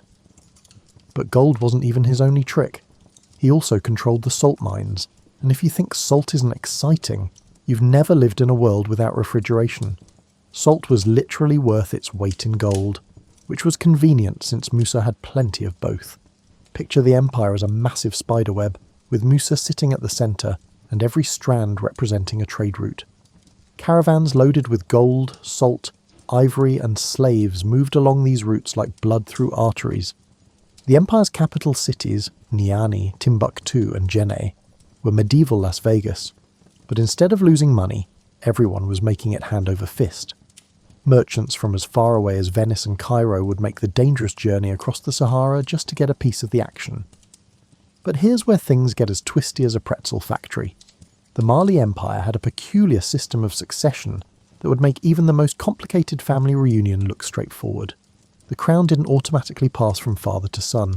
Instead, it went to the previous ruler's brother, then to his son, then to the next brother, and so on, like a royal game of musical chairs that could last for generations. This system had worked beautifully for centuries, mainly because there was so much wealth to go around, that even the distant cousins lived better than most European kings. When Mansa Musa disappeared, this orderly system suddenly looked like a house of cards in a windstorm. Nobody knew if he was dead, alive, or just taking a really long bathroom break. His designated heir, a nephew named Magan, stepped up to fill the void, but ruling an empire isn't like house-sitting for a friend. You can't just water the plants and collect the mail. Magan found himself trying to hold together a massive political and economic machine without the instruction manual. The first sign that something was seriously wrong came from the gold mines. The miners, who had worked for generations under the watchful eye of Musa's appointed governors, suddenly found themselves with no clear chain of command. Some mines shut down entirely when local chiefs couldn't agree on who had the authority to keep them running. Others kept operating, but with no one to report to about production levels or security. It was like having an ATM that kept spitting out money but with no bank behind it. The confusion spread like spilled coffee on a white tablecloth. Trade routes that had operated smoothly for decades suddenly became hazardous, as local rulers, sensing opportunity, started demanding their own tribute from passing caravans. Some caravans simply stopped coming, which was catastrophic for cities that depended on trade like fish depend on water. Timbuktu, which had been the intellectual capital of the world, found its universities struggling to pay scholars as funding dried up. What made the situation even more bizarre was the complete absence of any explanation. In medieval times, when a ruler died, there were ceremonies, announcements, and usually quite a bit of dramatic wailing. When they went missing, search parties were organised, rewards were offered, and generally speaking, someone made a fuss. But in Musa's case, there was nothing. No official statement, no search efforts, no leaked gossip from palace servants. It was as if the entire imperial court had collectively decided to pretend nothing had happened. The neighbouring kingdoms, meanwhile, were watching this unfold like spectators at a tennis match. The kingdom of Songhai to the east and the Moroccan sultans to the north had spent decades being politely envious of Mali's wealth, while maintaining careful diplomatic relations. Now they found themselves wondering if they should send condolence gifts, congratulation cards, or invasion armies. The uncertainty was driving everyone a little crazy. Some historians believe that Musa's disappearance was actually part of an elaborate plan, possibly connected to information he'd received about Portuguese explorers who were beginning to probe the West African coast. Others suggest that he'd discovered something in his empire's archives or mines that required immediate and secret action. A few romantic souls like to imagine that he'd simply grown tired of being the richest man alive and had decided to try being anonymous for a while. Let's take a step back and talk about the last time anyone was absolutely, positively sure they knew where Mansa Musa was, and boy did they know where he was. It was 1324, and Musa had decided it was time to fulfill his religious duty of making the Hajj to Mecca. Now, when most people go on pilgrimage, they pack light, maybe bring a few snacks for the road, and try not to spend too much money. Musa approached his pilgrimage the way some people approach Black Friday shopping, with overwhelming force and a complete disregard for economic consequences. Imagine a caravan so vast that it resembled a bustling small city. We're referring to a caravan of 60,000 individuals, comprising soldiers, servants, merchants, scholars, and likely a few individuals who merely wished to observe the excitement. The most significant aspect is that Musa brought 80 camels, each of which carried 300 pounds of gold. This amounts to approximately 24,000 pounds of gold, which Musa casually carried across the desert as if it were a routine task.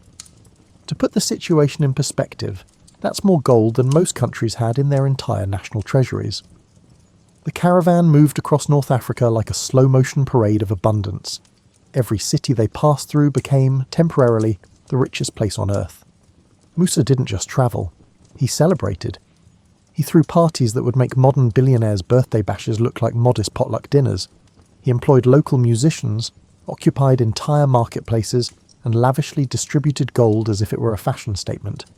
But the real fireworks happened in Cairo. The city was already one of the great trading hubs of the medieval world, a place where merchants from Europe, Asia, and Africa came to make deals and exchange not just goods, but gossip. When Musa rolled into town with his golden caravan, it was like a celebrity walking into a small-town diner. Every conversation stopped, every eye turned, every hand extended in greeting. Musa stayed in Cairo for 3 months, and during that time he single-handedly redefined the concept of generous spending.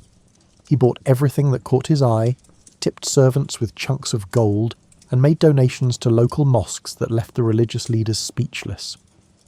One chronicler wrote that Musa gave away so much gold that its value didn't recover for 10 years. 10 years! This behaviour is not generosity. It resembles economic warfare disguised as kindness. The Egyptian merchants and government officials found themselves in a complex and challenging situation. On one hand, they were making more money than they'd ever dreamed of.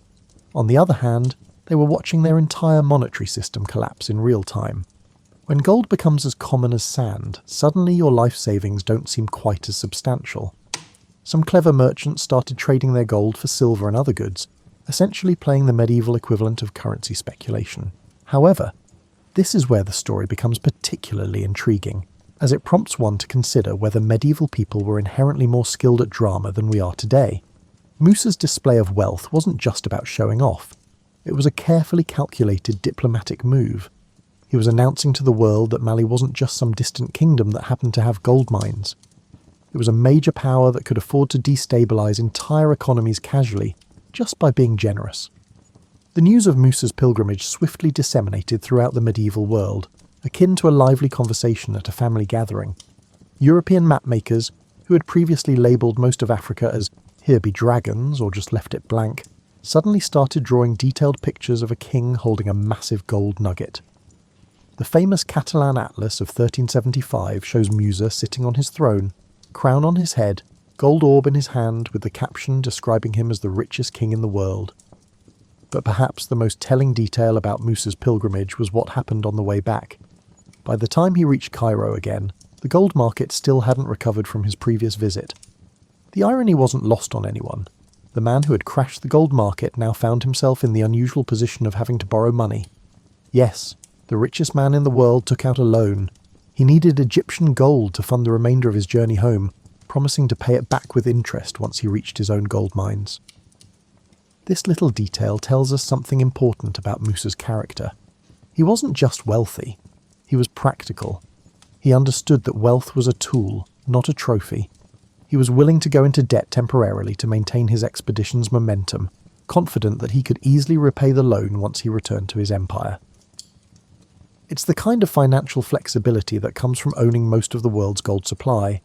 The pilgrimage also revealed something else about Musa. He was genuinely curious about the world beyond his empire. He spent time in Cairo's libraries, met with scholars and religious leaders, and generally acted like a man who understood that knowledge was as valuable as gold.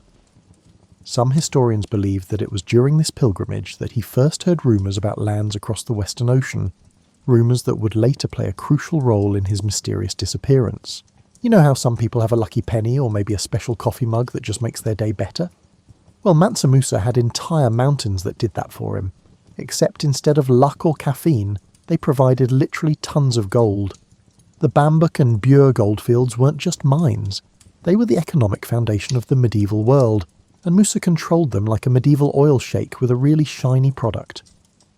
The nature of gold mining in medieval Africa differed significantly from the typical guy with a pickaxe and a dream operation. These were sophisticated enterprises that had been running for centuries, with techniques passed down through generations like family recipes. The miners used a combination of surface panning and deep shaft mining that would have impressed Roman engineers. They diverted rivers, built elaborate water systems, and created mining communities that were basically underground cities. But here's where it gets intriguing in that makes you want to dig deeper sort of way. The exact locations of these mines were state secrets of the highest order. Musa didn't just control the gold, he controlled the knowledge of where it came from.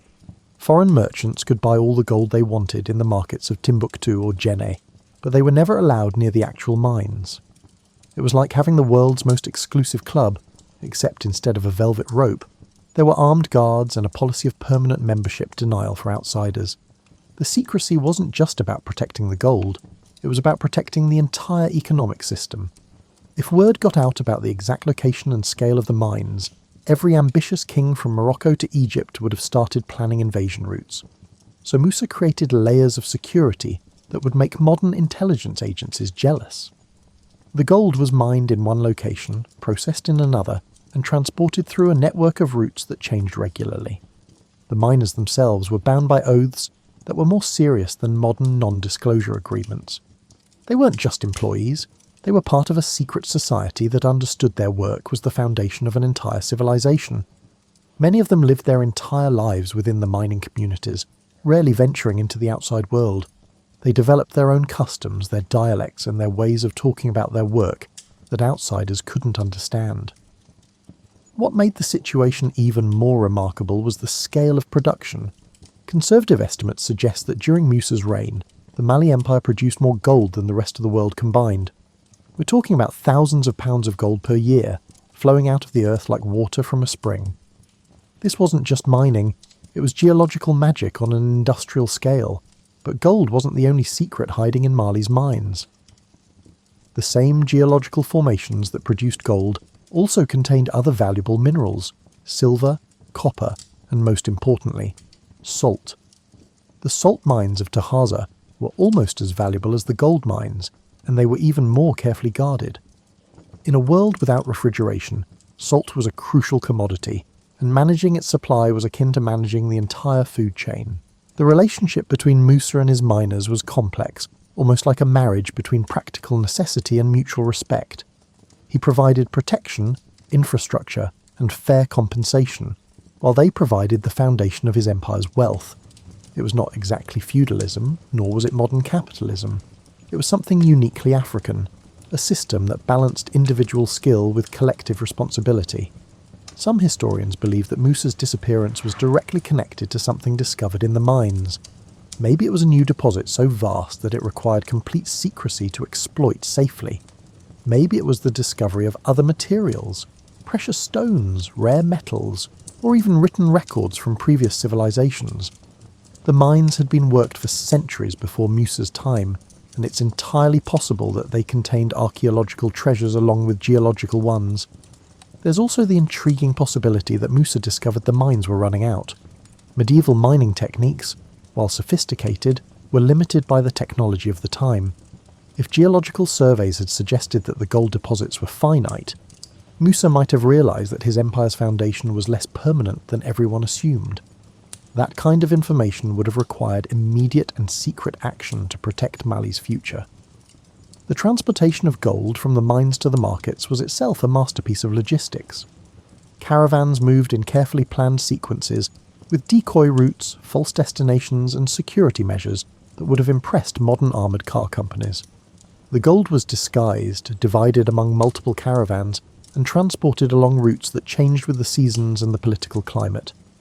But perhaps the most important secret about the mines was something that Musa took with him when he vanished: the knowledge of how to find new deposits.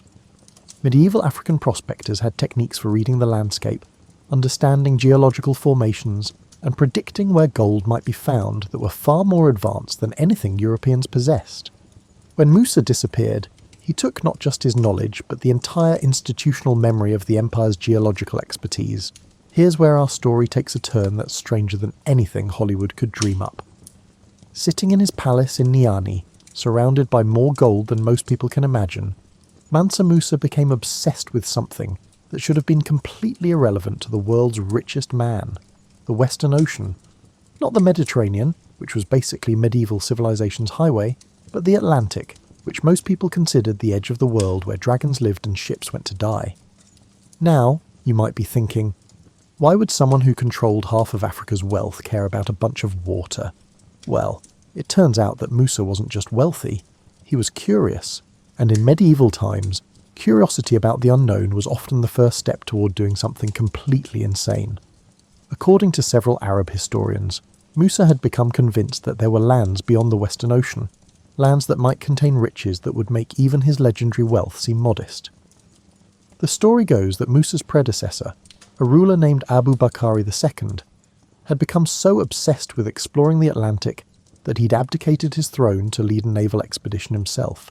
Indeed, a medieval African king relinquished his crown to embark on a voyage into the unknown.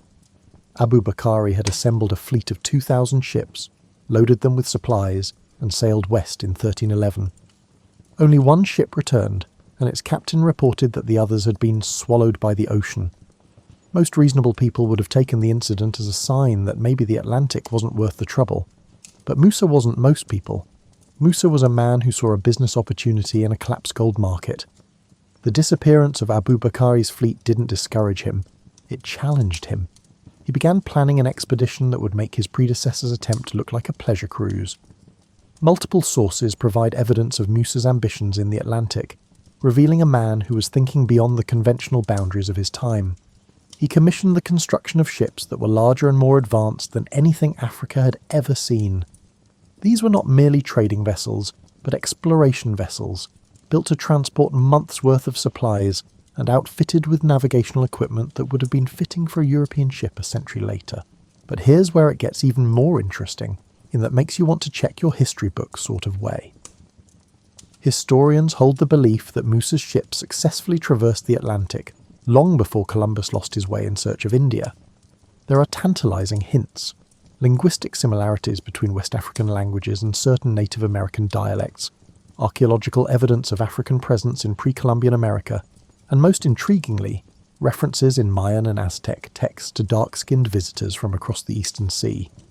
The preparation for Musa's Atlantic expedition was typically thorough. Musa didn't simply assemble a fleet of boats and rely on luck.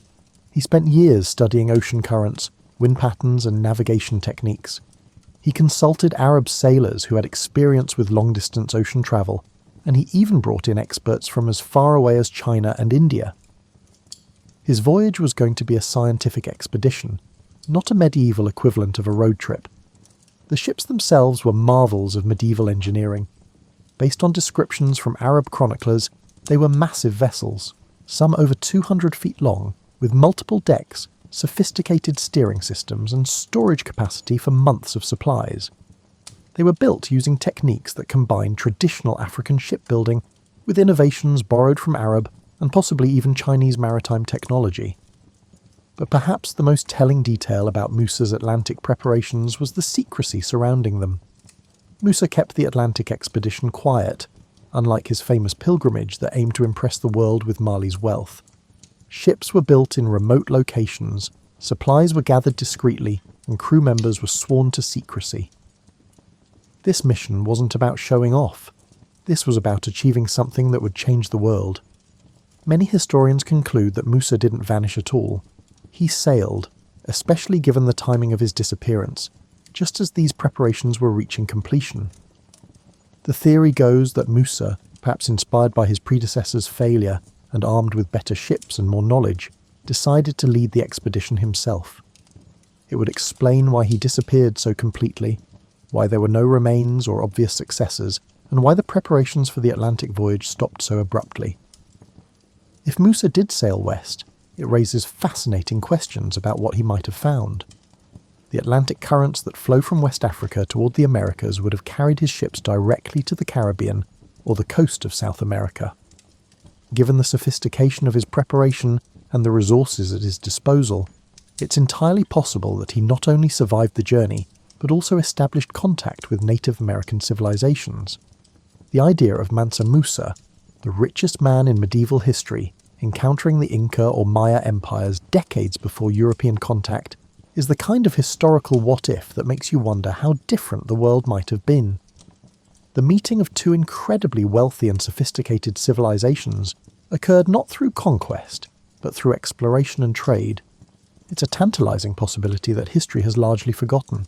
You know that eerie feeling you get when you're in a house and the air conditioning suddenly shuts off, and you realise there was this constant background hum that you'd completely gotten used to. That's exactly what happened to the medieval world after Mansa Musa vanished. The constant buzz of news, trade updates, and diplomatic messages from the Mali Empire just stopped, and the silence was deafening. The immediate aftermath of Musa's disappearance was like watching dominoes fall in slow motion. His nephew Magan, who had been left in charge, tried to maintain the illusion that everything was normal.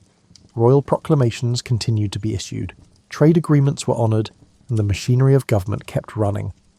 But anyone paying attention could see that something fundamental had changed. It was like watching an orchestra continue playing after the conductor had left the stage. The first people to notice were the merchants. These merchants, akin to international businessmen from the medieval era, possessed a keen awareness of political instability. Caravan routes, which had been stable for decades, suddenly lost their reliability. Traders who had made regular trips to Mali's markets started reporting delays, confusion, and a general sense that nobody was quite sure who was in charge of what. It was like trying to do business with a company where all the phones kept going to voicemail. Within a year, rumours began to circulate. Traders whispered in the Cairo markets that jealous relatives had assassinated Musa. Sailors in the ports of Morocco asserted that Christian crusaders had captured him. European courts, many of which had never heard of Mali until Musa's famous pilgrimage, suddenly found themselves fascinated by reports of succession crises and civil wars in the mysterious Golden Empire. But perhaps the most intriguing theories came from within Mali itself. Palace servants spoke in hushed tones about Musa's final days, claiming he'd been spending long hours in the royal library, studying ancient texts and consulting scholars about subjects that nobody else understood. Some said he'd become obsessed with prophecies about the end of the world. Others claimed he'd discovered something in the deepest minds that had convinced him to abandon his throne. The Atlantic expedition theory gained traction slowly, mainly because it sounded so completely insane that it took a while for people to consider it seriously. But as the months passed, and no trace of Musa appeared anywhere in Africa or the Middle East, the idea that he'd sailed into the Western Ocean started to seem less crazy, and more like the kind of thing that someone with unlimited resources and a serious case of wanderlust might actually do. What made the Atlantic theory particularly compelling was the discovery of Musa's personal effects. It's more accurate to say that there was no discovery made. When medieval rulers died, they left behind distinctive personal items: crowns, sceptres, religious artifacts, and personal jewellery. These items were usually displayed, buried with the ruler, or passed down to successors. But none of Musa's personal effects were ever found. His crown, his famous golden staff, and his personal copies of the Quran, all gone.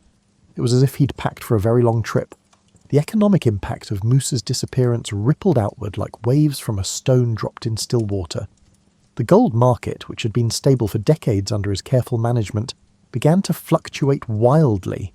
Some mines shut down entirely when local managers couldn't get clear direction from the central government. Others kept operating, but with reduced security, leading to the first recorded gold thefts in Mali's history. Meanwhile, neighbouring kingdoms watched these developments with the mixture of concern and opportunity that medieval rulers were famous for. The Moroccan sultans, who had spent years being politely envious of Mali's wealth, began making subtle diplomatic overtures to Mali's border provinces. The Kingdom of Songhai, which had been Mali's respectful eastern neighbour, started expanding its influence into territories that had previously been under Mali's control. But perhaps the most poignant aspect of Musa's disappearance was its effect on the people of Mali itself. At stake wasn't just the loss of a ruler, it was the loss of a symbol. Musa had represented not just wealth and power, but the idea that African civilizations could compete with anyone in the world. His pilgrimage had firmly established Mali on the medieval map, both literally and figuratively. His disappearance left a psychological void that was as significant as the political one. The scholars of Timbuktu, who had enjoyed generous royal patronage under Musa's rule, found themselves in a particularly difficult position. The libraries and universities that had made the city the intellectual centre of the medieval world suddenly faced funding cuts and uncertain futures. Some scholars packed up their books and headed for Cairo or Baghdad, where patronage was more reliable. Others stayed, hoping that Musa would return or that his successors would continue his educational investments. As months turned into years, the theories about Musa's disappearance became more elaborate and, frankly, more entertaining. Some claimed he'd been transformed into a spirit and was wandering the desert, protecting travellers and merchants. Others insisted he'd discovered a secret valley where gold grew on trees and was living there in paradise. A few romantic souls maintained that he'd fallen in love with a mysterious princess from a distant land and had abandoned his throne for love. But perhaps the most persistent theory was also the most practical. Both medieval and modern historians hold the belief that Musa meticulously planned and carried out his disappearance as a political strategy. The idea is that he'd identified threats to his empire, perhaps Portuguese exploration of the African coast or internal political challenges, and had decided that the best way to protect Mali was to make himself unavailable for capture or assassination, while secretly managing the empire's transition to new leadership. You may be wondering what happened to the gold, the theories, and how this relates to your life in the 21st century.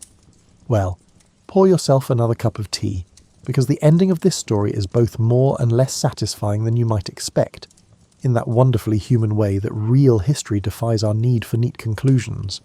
The truth is, nobody knows what happened to Mansa Musa. Despite centuries of investigation, speculation, and the occasional treasure hunter with more enthusiasm than sense, his fate remains one of history's most compelling mysteries. No convenient diary detailing his plans was left behind, no loyal servant penned a detailed memoir, and no archaeological discovery has yielded definitive answers. He simply vanished, as completely as if he'd never existed at all. But here's the thing about mysteries. Sometimes the not knowing is more important than the knowing. Musa's disappearance created a legend that has lasted longer than most medieval kingdoms, which had clear and documented endings.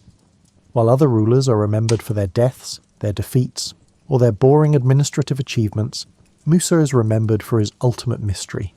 He became, in effect, immortal through absence. The Mali Empire itself limped along for another century or so after Musa's disappearance, but it was never the same.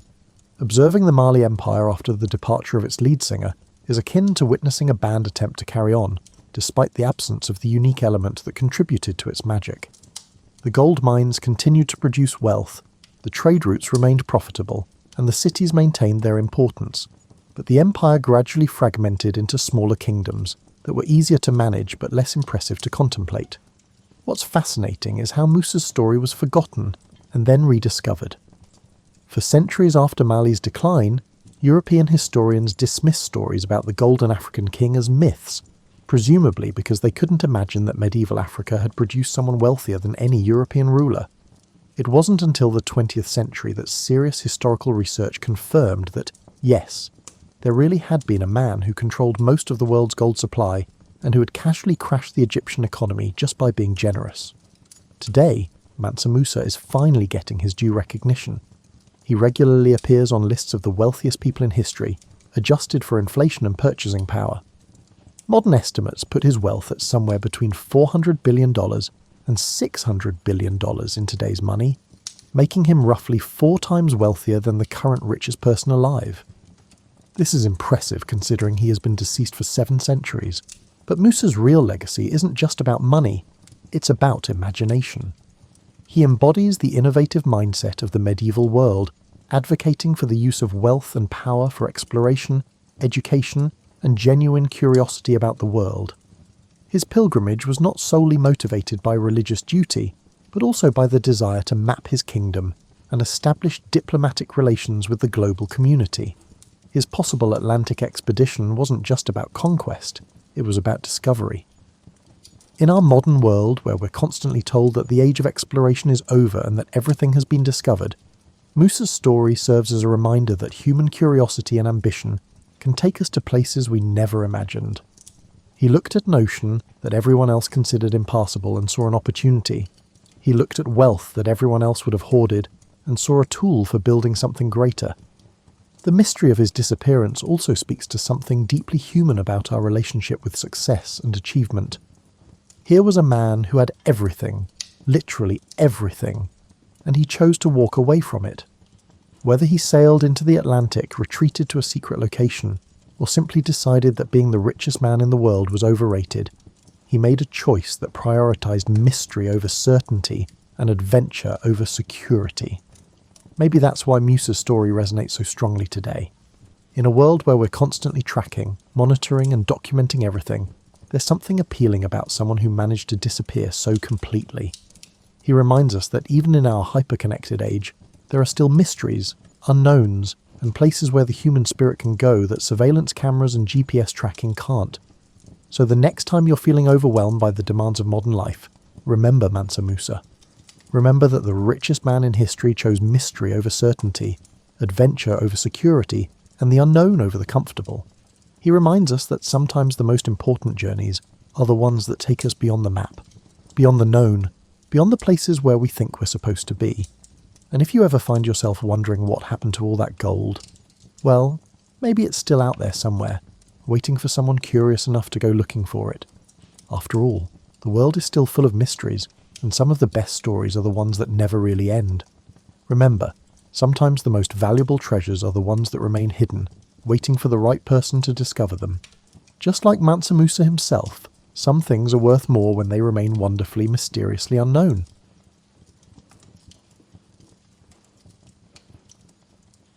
Picture England in the 1500s, a damp, sheep-filled kingdom sitting off the coast of Europe, watching Spain haul shiploads of gold back from the Americas.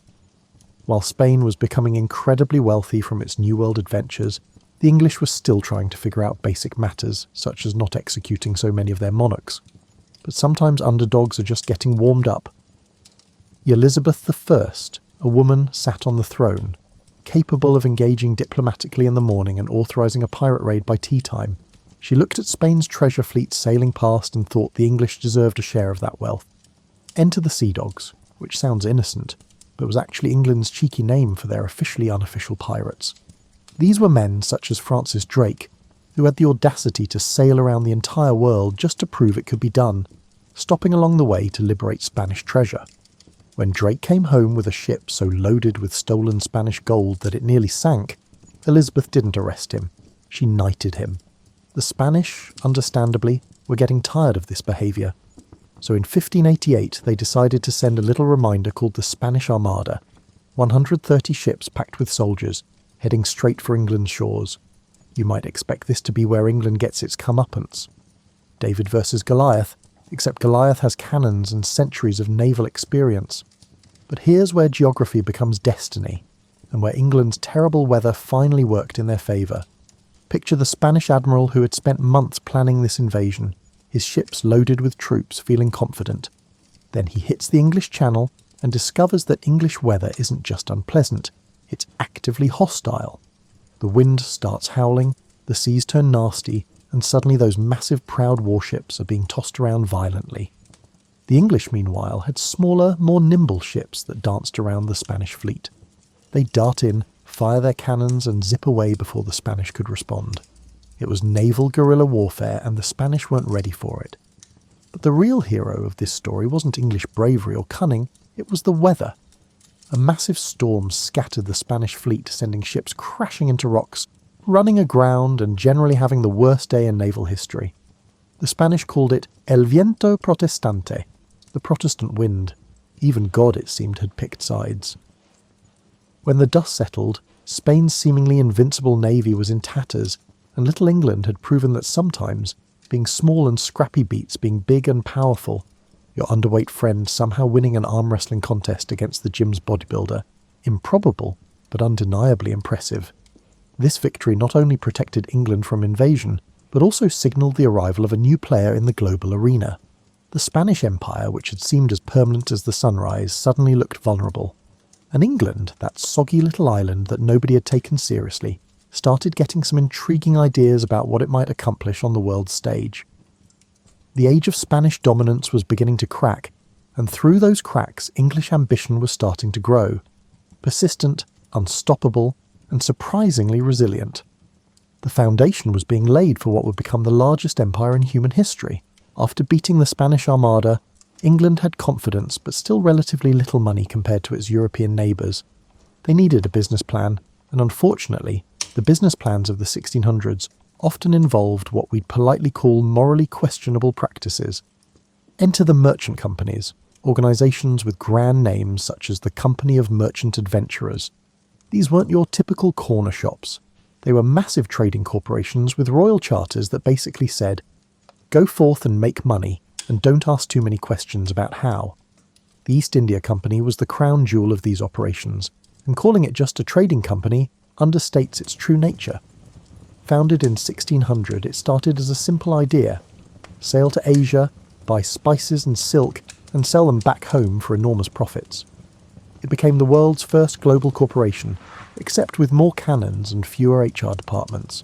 You have to understand, spices back then weren't just about making food taste better, they were incredibly valuable.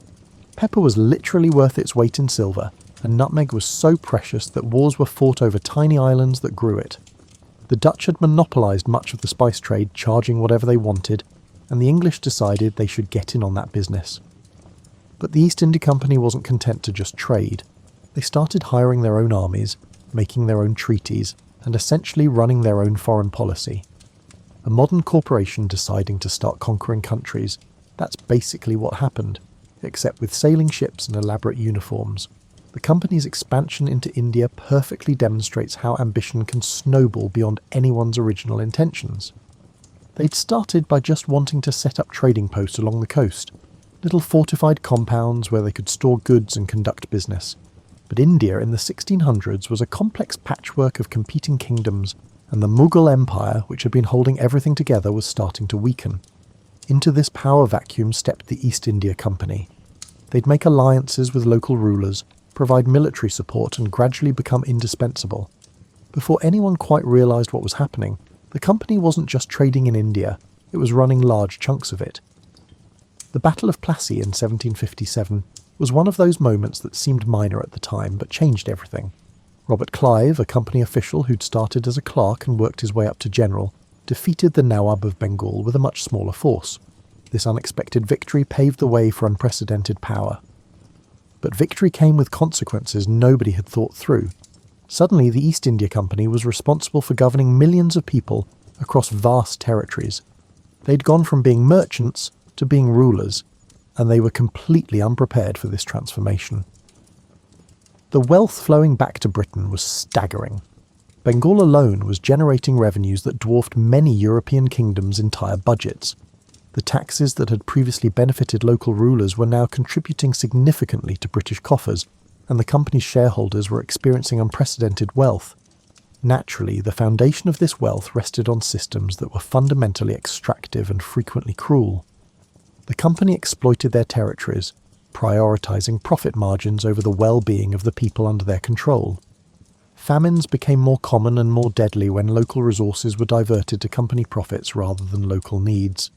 Back in London, people were starting to notice that their little trading company had somehow acquired an empire. The British government wasn't entirely sure what to do with this situation. The company was generating enormous wealth for the country, but it was also making decisions that affected international relations and the lives of millions of people. This was the beginning of a pattern that would define the British Empire for centuries.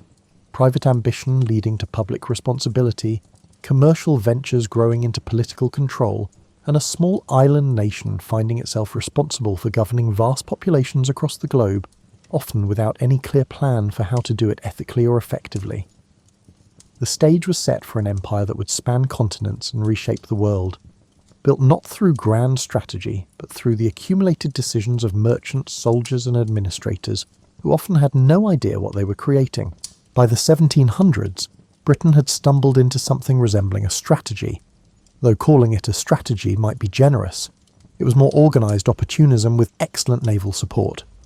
Britain had discovered that if you controlled the seas, you could control global trade, control the highways, and you don't need to own every town. You just need to control how people and goods move between them. This is where the Royal Navy enters our story with full force. By the mid-1700s, Britain was building ships constantly, everywhere, with the assumption that you could never have too many. They had honed their naval warfare skills to such an extent that any potential enemy found encountering a British fleet to be highly unwelcome. This naval strategy truly demonstrated its effectiveness during the 7 Years' War, 1756 to 1763. While European powers engaged in land battles, Britain pursued a distinct strategy. They'd swoop in, capture strategic ports and islands, disrupt enemy trade routes, and generally make life miserable for anyone who depended on maritime commerce. Take the capture of Quebec in 1759, which sounds straightforward but was actually extraordinarily daring. General Wolfe and his troops had to scale supposedly unclimbable cliffs in the middle of the night, surprise the French defenders, and capture one of the most important cities in North America. It was the kind of plan that should have failed spectacularly, but somehow worked perfectly, though both Wolfe and the French commander died in the battle. The result of all this naval dominance was that Britain started accumulating territories at an unprecedented rate. Gibraltar controlled access to the Mediterranean. Malta was perfectly positioned for Middle Eastern trade routes. The Cape of Good Hope controlled the sea route to Asia. It was strategic positioning on a global scale, with each acquisition making the next one more valuable. From a logistical perspective, governing a global empire with a sailing ship as your fastest communication method presents unique challenges. Messages between London and India took months, which meant that by the time headquarters heard about a problem and sent back instructions, the situation had usually either resolved itself or gotten spectacularly worse. This communication delay created a dynamic where British officials on the ground had enormous autonomy. They couldn't ask London for permission every time they needed to make a decision, so they often just made it and hoped it would be approved retroactively. Some officials used this freedom responsibly. Others discovered that power exercised 8,000 miles away from any oversight can corrupt absolutely. You'd have company officials essentially running their own kingdoms, making treaties, waging wars and collecting taxes, all while technically being employees of a trading company based in London. The system worked when these officials were competent and honest, but it created opportunities for abuse that were difficult to control from such distances. The American colonies served as a prime illustration of the potential pitfalls of this system. Strapped for cash after the costly 7 Years' War, the British government decided that the Americans should contribute to their own defence costs. This seemed reasonable from London's perspective. After all, British troops had just spent years protecting American colonists from French and Indian attacks. But the colonists had gotten used to managing their affairs, and suddenly being asked to pay taxes they'd had no say in imposing felt fundamentally unfair. The famous "no taxation without representation" wasn't just a catchy slogan. It was a fundamental complaint about the impossibility of governing an empire when communication took months and local conditions changed daily. The British response to American complaints was essentially, "We've been doing this successfully all over the world. Just go along with it." But North America was different from India or the Caribbean. The colonists were mostly British descended, shared British legal traditions, and had enough economic independence to cause real trouble if they organised. When that trouble finally came, Britain discovered that naval supremacy, while excellent for controlling trade routes and capturing islands, was less useful for fighting a land war against people who knew the terrain and had the support of the local population. You could control the coasts, but controlling the interior required different tactics entirely. The loss of the American colonies was Britain's first major imperial setback, but it wouldn't be the last. The lesson was clear. Empires built on naval power and commercial advantage were vulnerable when local populations decided they no longer wanted to be governed by distant foreigners, no matter how powerful those foreigners might be at sea. After losing the American colonies, Britain was hurt and embarrassed, but determined to prove they could do better elsewhere. They were lucky to have India, which was becoming their most lucrative relationship, even if it was unexpectedly complex. By the 1800s, calling India the jewel in the crown wasn't just poetic language, it was an economic reality. The wealth flowing from the subcontinent was extraordinary. Cotton, spices, tea, opium, and manufactured goods were generating revenues that made Britain one of the wealthiest nations on earth. But this wealth came with responsibilities and complications that nobody had really planned for. The thing about governing 300 million people across a subcontinent is that it's incredibly complex. You're managing people who speak dozens of different languages, follow different religions, and have centuries of complicated relationships with each other, and you're expected to make a profit while doing it. The East India Company had grown from a trading organisation into essentially a parallel government, complete with its own armies, tax systems and legal codes. Company officials lived lavishly, building elaborate mansions and hosting parties that would have impressed European royalty. But they were also dealing with famines, rebellions, and the constant challenge of maintaining control over territories larger than most European countries. The Indian Rebellion of 1857 served as a significant awakening. A mutiny among Indian soldiers escalated into a widespread uprising throughout northern India, thereby forcing the company to fight for its own survival. The immediate trigger was rumours about ammunition cartridges being greased with cow and pig fat, offensive to both Hindu and Muslim soldiers. But the real causes went much deeper. The company had been gradually taking over more and more aspects of Indian life, raising taxes, changing traditional arrangements, and generally making life more difficult for local populations while getting richer themselves. Eventually, the changes created enough resentment to explode into open rebellion. The rebellion was brutal on both sides, with atrocities that shocked even people accustomed to colonial violence. When British forces finally regained control, the response was swift and decisive. The East India Company was dissolved, and the British government took direct control of India. Someone responsible needed to take charge. The new arrangement, known as the British Raj, was supposed to be more professional and less extractive than company rule. The idea was that government officials, unlike company employees, would prioritise beneficial governance over pure profit. In practice, it was more a change in management structure than a fundamental reform of a system designed to benefit outsiders at the expense of locals. This period saw the construction of massive infrastructure projects, railways, telegraphs, irrigation systems, and administrative buildings that still dot the Indian landscape today. The British built these not out of altruism, but because effective extraction requires effective infrastructure.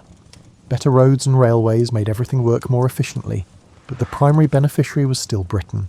The railway system perfectly demonstrates this dynamic. By 1900, India had one of the largest railway networks in the world, which was genuinely impressive and useful. Trains connected remote regions, facilitated trade, and made travel easier for millions of people. But the network was designed primarily to move raw materials from the interior to coastal ports and finished goods from ports to markets, a pattern that benefited British manufacturers much more than Indian ones. Imperial wealth was simultaneously transforming British society. Bengali fortunes enabled the construction of grand mansions in the countryside. Entire families could live comfortably on the pensions of relatives who'd served in India. Indian textiles, foods, and ideas were influencing British culture, despite Britain maintaining strict hierarchies that kept Indians subordinate within their own country. Everyone recognised the irony. British officials in India lived in luxury while promoting the civilising mission of empire, whereas back in Britain, industrial cities were filled with workers enduring conditions often worse than those faced by many Indians. The wealth that made Britain a global power was unevenly distributed even among the British themselves. But perhaps the most significant long-term impact was educational. The British introduced English language education partly to create a class of Indians who could serve as intermediaries between British administrators and the local population. The unintended consequence was creating a generation of Indian intellectuals who could read British political philosophy, including ideas about democracy, individual rights, and self-governance. This educated class began to ask uncomfortable questions. If these principles were beneficial enough for Britain, why weren't they beneficial enough for India? Ironically, the British were sowing the seeds of independence through the very educational system they had established to enhance the effectiveness of their rule. By the mid-1800s, Britain had achieved something unprecedented in human history. They had become so globally dominant that they were essentially playing geopolitics alone at the top. But success brought its own problems. When you're the world's dominant power, everyone else starts looking for ways to knock you down. Enter Russia, with all the subtlety of a freight train. The Russians were expanding south and east, methodically acquiring Central Asian territories. From Britain's perspective, such activity was deeply concerning, because Russian expansion toward Afghanistan meant Russian expansion toward India, and nobody was allowed to threaten the jewel in the crown. Thus began what Rudyard Kipling called the Great Game, a decades-long strategic competition between Britain and Russia that played out across some of the most inhospitable terrain on Earth. It was expensive, dangerous geopolitics with real consequences measured in empires. The problem was geography. The distance between Russian territory and British India was filled with mountains, deserts, and tribal territories that nobody really controlled. Afghanistan was the key piece. Whoever controlled Afghanistan could threaten India, but Afghanistan had an inconvenient habit of being completely unconquerable. The First Afghan War, 1839 to 1842, was Britain's attempt to install a friendly ruler in Kabul, and it went disastrously wrong. The plan involved marching an army through mountain passes to impose a government on people who really didn't want one. The retreat from Kabul became legendary for all the wrong reasons. Of the roughly 16,000 people who began the retreat, only one British officer made it back to tell the story. It was a military disaster that should have made everyone reconsider their entire approach to foreign policy. But here's the thing about imperial momentum. Once you're committed to defending everywhere, you can't really afford to look weak anywhere. So despite the Afghan disaster, Britain kept expanding, building naval bases, signing treaties with local rulers, and getting drawn into conflicts that seemed to multiply endlessly. The Crimean War, 1853 to 1856, was officially presented as a conflict to protect the Ottoman Empire from Russian expansion. However, its true purpose was to maintain the balance of power that secured Britain's global position. Fighting in the Crimean Peninsula was difficult and messy, and nobody looked particularly competent. This was also the war that introduced the world to Florence Nightingale and modern nursing, which tells you something about how badly things were going, that the most memorable outcome was improvements in medical care for wounded soldiers. The charge of the Light Brigade became famous poetry, but it was famous because 600 cavalry charging directly into cannon fire was such a spectacular example of military incompetence that people couldn't stop talking about it. Meanwhile, the cost of maintaining this global empire was becoming astronomical. Britain's imperial commitments were accumulating steadily, and each one required its army and navy to maintain. The Royal Navy alone was larger than the next two navies combined, and maintaining that supremacy meant constantly building new ships to keep up with technological advances. When ironclad warships replaced wooden ones, Britain had to replace its entire fleet. When steam power became standard, they had to build coaling stations around the world. It was a never-ending cycle of expensive upgrades. On land, Britain was maintaining garrisons from Gibraltar to Hong Kong, and each garrison needed supplies, reinforcements, and local support. The logistics of empire were mind-boggling. Coordinating military operations across multiple time zones when your fastest communication was still limited by the speed of telegraph cables that could be cut by anyone with determination and basic tools. When local populations decided they'd had enough of foreign rule, the Indian Mutiny had demonstrated how quickly things could go wrong. Every British colony now needs enough troops to maintain order, but not so many that the cost becomes prohibitive. It was a delicate balance that required constant attention and enormous resources. Back home, British society was dealing with the contradictions of empire in increasingly uncomfortable ways. While the wealth from India and other colonies funded British prosperity, it also raised moral questions that were difficult to dismiss.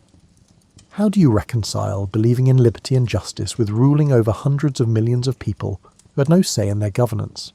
Some British intellectuals convinced themselves that empire was actually beneficial for colonised peoples, a civilising mission that brought progress and enlightenment to backward societies. Others were more honest about the economic motivations but argued that the benefits justified the costs. Still, others began questioning whether the whole enterprise was sustainable or ethical. These debates were mostly academic for ordinary British people, who enjoyed imperial prosperity without having to think too deeply about where it came from. But they were becoming very real for the growing number of educated Indians, Africans and others who were beginning to organise and demand changes to the colonial system. By 1900, Britain's empire covered roughly a quarter of the Earth's land surface and ruled over 400 million people, which sounds impressive until you realise that managing that many people across that much territory was extraordinarily difficult. Trying to conduct an orchestra where half the musicians are in different buildings and none of them can hear the conductor. The first major crack in the imperial facade came from an unexpected direction. White settlers in South Africa who had the audacity to fight back.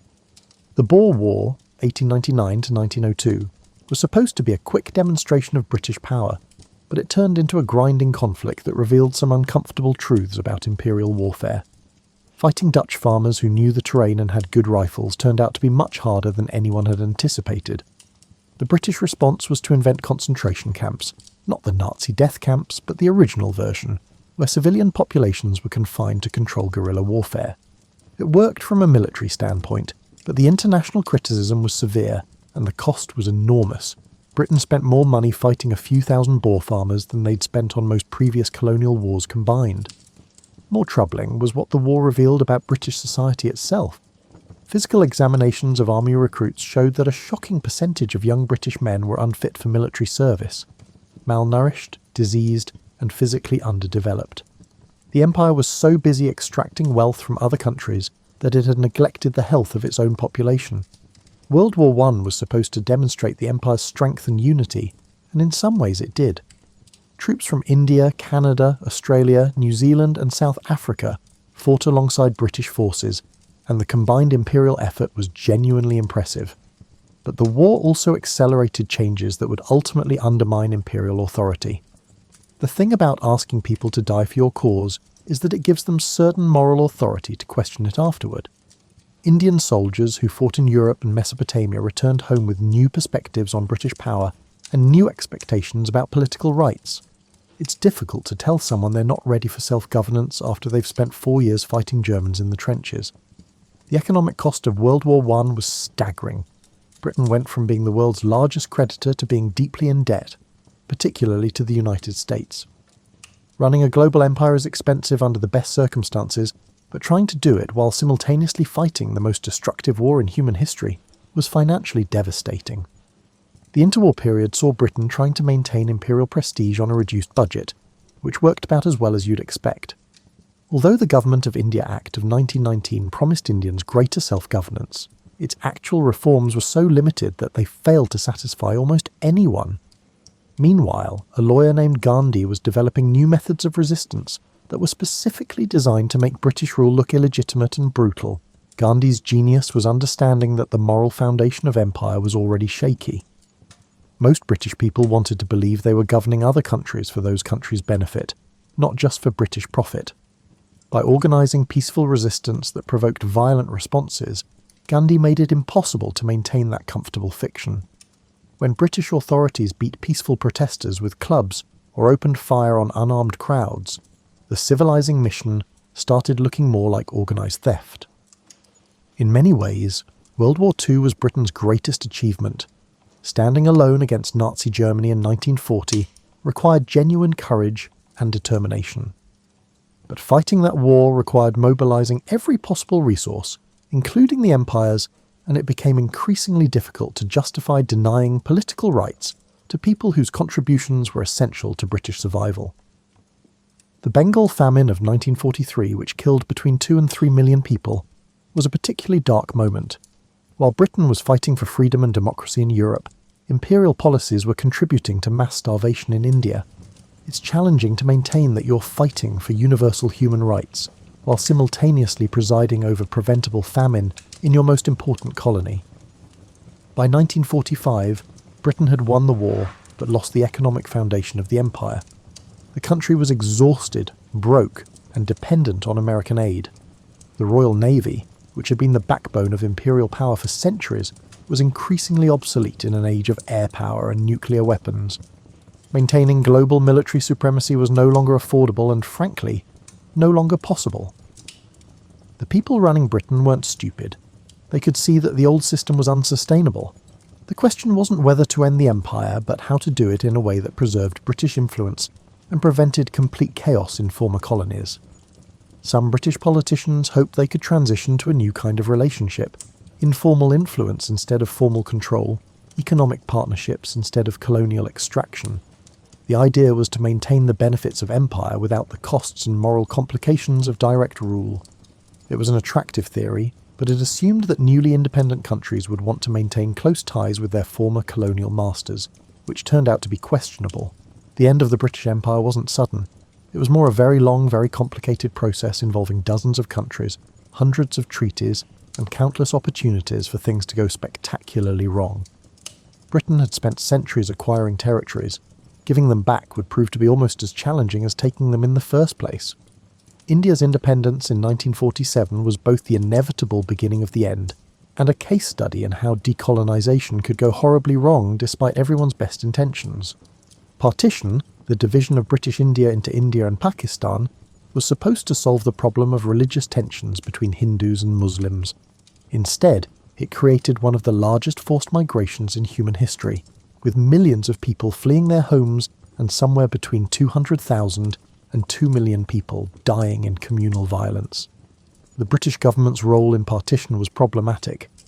Lord Mountbatten, the last Viceroy of India, was given the impossible task of drawing borders that would satisfy everyone, which was roughly equivalent to being asked to divide a pizza in a way that makes everyone happy when some people want pepperoni and others are vegetarian. The irony is that Britain's departure from India was probably about 50 years too late to be graceful, and about 5 years too early to be properly planned. By 1947, British authority had already collapsed in much of the subcontinent, but the timeline for independence was so rushed that nobody had time to work out the practical details of creating two new nations from scratch. Meanwhile, other regions of the empire were coming to similar conclusions about British rule, albeit through different means. In Palestine, Britain found itself trying to balance promises made to the Jewish and Arab populations while dealing with increasingly violent resistance from both sides. The solution was to give up and hand the problem over to the newly created United Nations, which worked about as well as you'd expect. The Suez Crisis of 1956 was the moment when Britain discovered that being a former superpower means you still think you deserve special treatment, but nobody else agrees. When Egypt nationalised the Suez Canal, Britain and France invaded to retake it, assuming they could still act unilaterally on the world stage. The United States essentially told them to sit down and behave themselves, and Britain discovered that their special relationship with America didn't include permission to start wars without asking first. The humiliation of Suez marked the psychological end of empire, even though formal decolonisation would continue for decades. Britain could no longer pretend to be an independent global power. They were now a regional power with global interests. The process of decolonisation accelerated through the 1960s, with African territories gaining independence in rapid succession. Some transitions were relatively smooth. Guyana's independence in 1957 was managed by Kwame Nkrumah, who had been educated in British universities and understood how to work within British political systems. Others, like Kenya, experienced brutal conflicts that left lasting scars on both sides. The challenge for Britain was figuring out what came next. Having spent centuries telling themselves that they governed other countries for those countries' benefit, how do you maintain any influence once those countries are free to choose their relationships?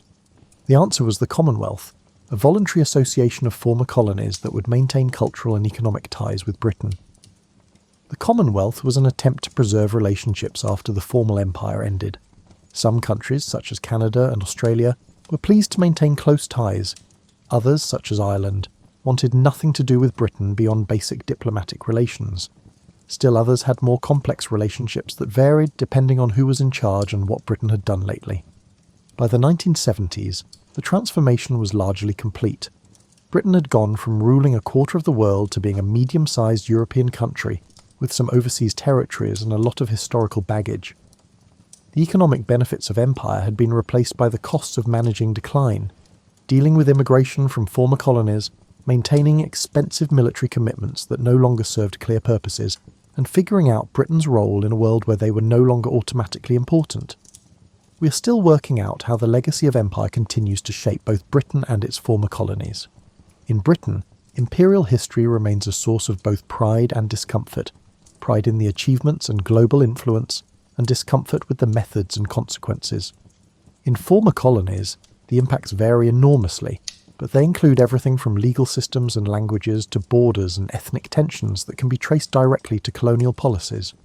Perhaps the most lasting legacy is the English language itself, which became the global lingua franca partly because the British Empire spread it across the world. Today, more people speak English as a second language than as a first language, and the internet has made English fluency essential for global participation in ways that the builders of empire never could have imagined. So, there you have it. The rise and fall of the British Empire, from a soggy island with big ambitions to a global superpower to a modern nation still figuring out its place in the world. It's a story about how geography, technology and human ambition can combine to create something unprecedented, and how even the most powerful systems eventually face the limits of their own contradictions.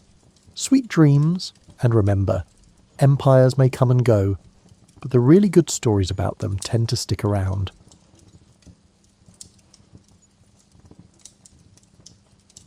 Now, shut your eyes and visualize yourself floating slowly through centuries of history until you gently land in what is now Iraq, circa 2100 BCE. The smell is what hits you first, not the sight. Baking bread, river water, and yes, a lot of livestock. Welcome to the first real neighbourhood in civilization, where people made the decision to settle down and stop aimlessly wandering around like lost tourists. The Tigris and Euphrates are two rivers that would make any real estate agent cry with delight. These rivers are not just any rivers. They are the ancient world's version of having fresh groceries delivered to your door and Amazon delivery. This area was known to the Mesopotamians as the land between rivers, which sounds far more poetic in their language than it does when you're trying to explain it to a dinner party guest. You may be asking yourself why anyone would decide to live in what is effectively a massive floodplain. Imagine having soil that is so dark and rich that, with a little encouragement, you could probably grow tomatoes. Every year when these rivers flood, they leave behind a thick layer of the most fertile mud on the planet. It took the rest of us millennia to realise what the locals had discovered. Sometimes the greatest things in life have a small mess associated with them.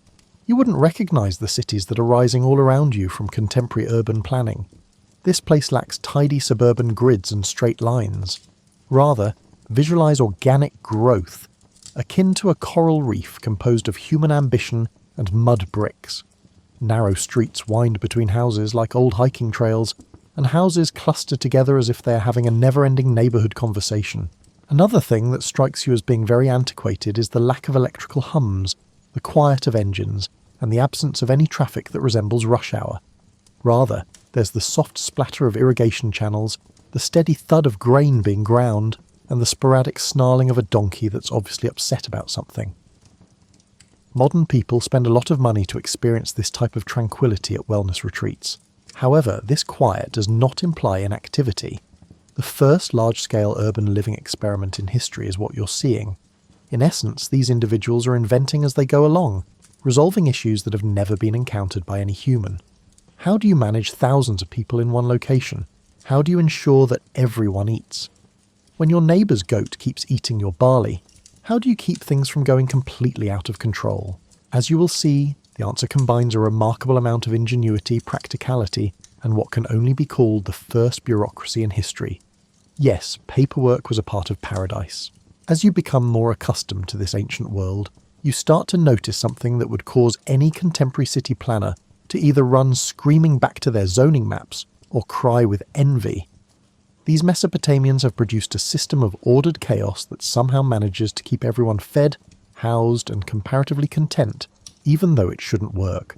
Let's begin with the irrigation system, which is the most amazing engineering achievement you will ever witness that does not require electricity. Imagine a vast system of canals connecting every field, garden, and drinking well, nature's equivalent of the internet. You know what? Instead of just accepting this water when you feel like giving it to us, we're going to convince you to share it on our schedule, the Mesopotamians said, glancing at their rushing rivers. The end effect is a network of watery highways that would make the roads of ancient Rome appear straightforward. Individual fields are directly irrigated by water flowing from the main rivers into primary canals, secondary channels, and smaller ditches. It's similar to having running water, but it goes to your barley patch rather than your kitchen sink. In addition, unlike your contemporary plumbing, if this system fails, the city as a whole loses lunch in addition to water pressure. Massive collaboration is needed to manage this liquid lifeline, which has never been done before in human history. One farmer cannot choose to use more water for his fields, while his neighbour's crops are dying. It is impossible for someone upstream to construct a dam without taking downstream residents into account. People must look beyond their immediate needs, their tribe and their family for the first time in human history. Things start to get interesting at this point. The water schedule must be overseen by someone. Who gets what and when must be decided by someone.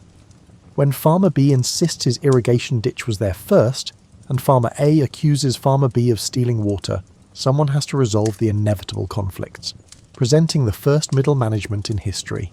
Since clipboards won't be invented for several thousand years, these water managers are more than just bureaucrats with clipboards. They combine elements of weather forecasting, engineering, diplomacy, and refereeing. They must comprehend not only the flow of water but also human thought, crop growth, and how to stop neighbours from igniting generation-long feuds. The good news is that it does work. You're witnessing thousands of people successfully arranging their daily schedules around common resources. Every year, the harvest arrives, the fields turn green at the appropriate times, and the irrigation ditches run according to plan.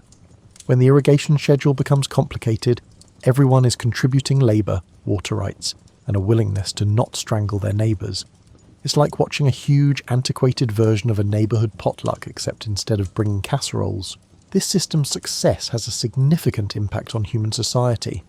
Some people are able to quit farming when they can consistently produce more food than they require for survival.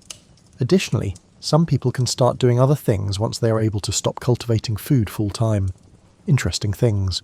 Revolutionary actions. This is how your first devoted priests, your first full-time artisans, and your first qualified administrators come to be.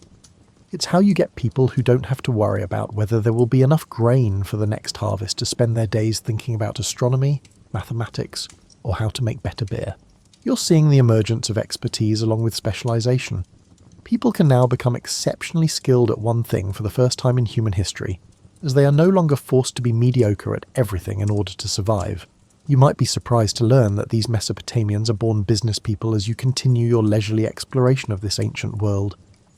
They have established what may be the first startup culture in history, complete with competition, creativity, and the occasional spectacular failure from which everyone gains knowledge.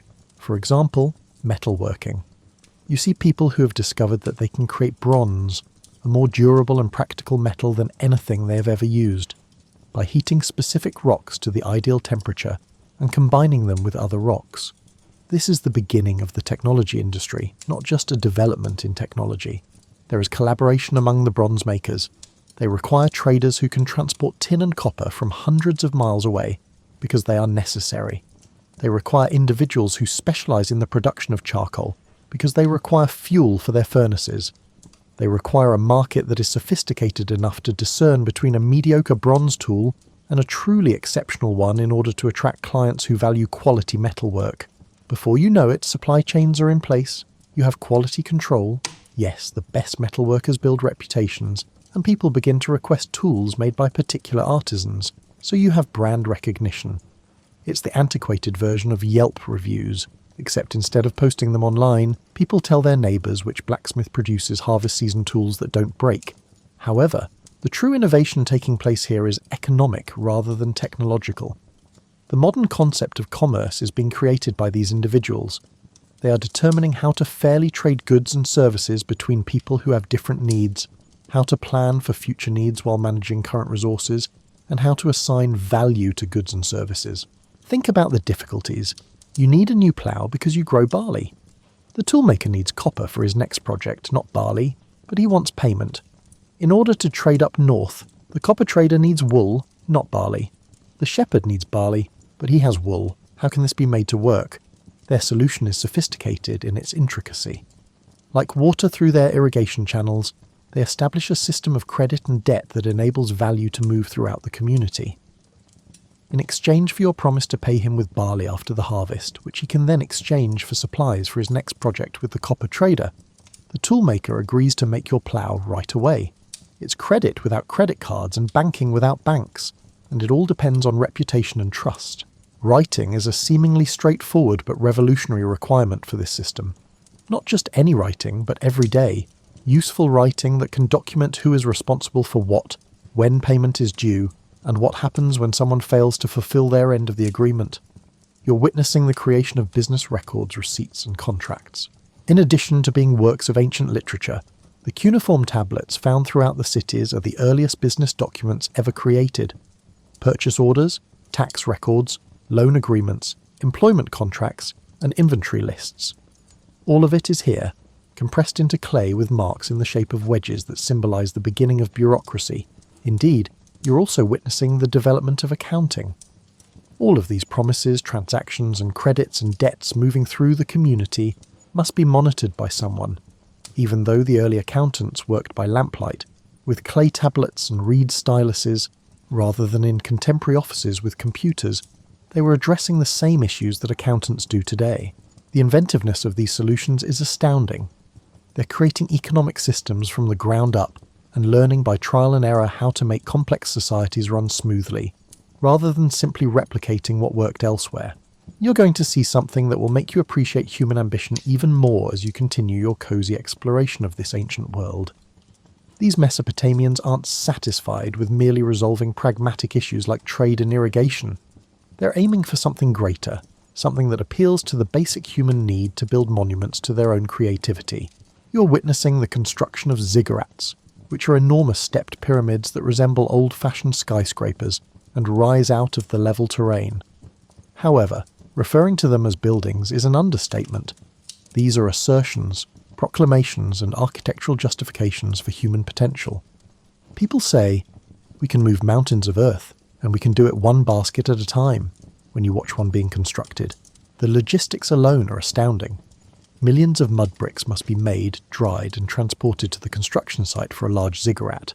No trucks, cranes, or mechanized equipment are present.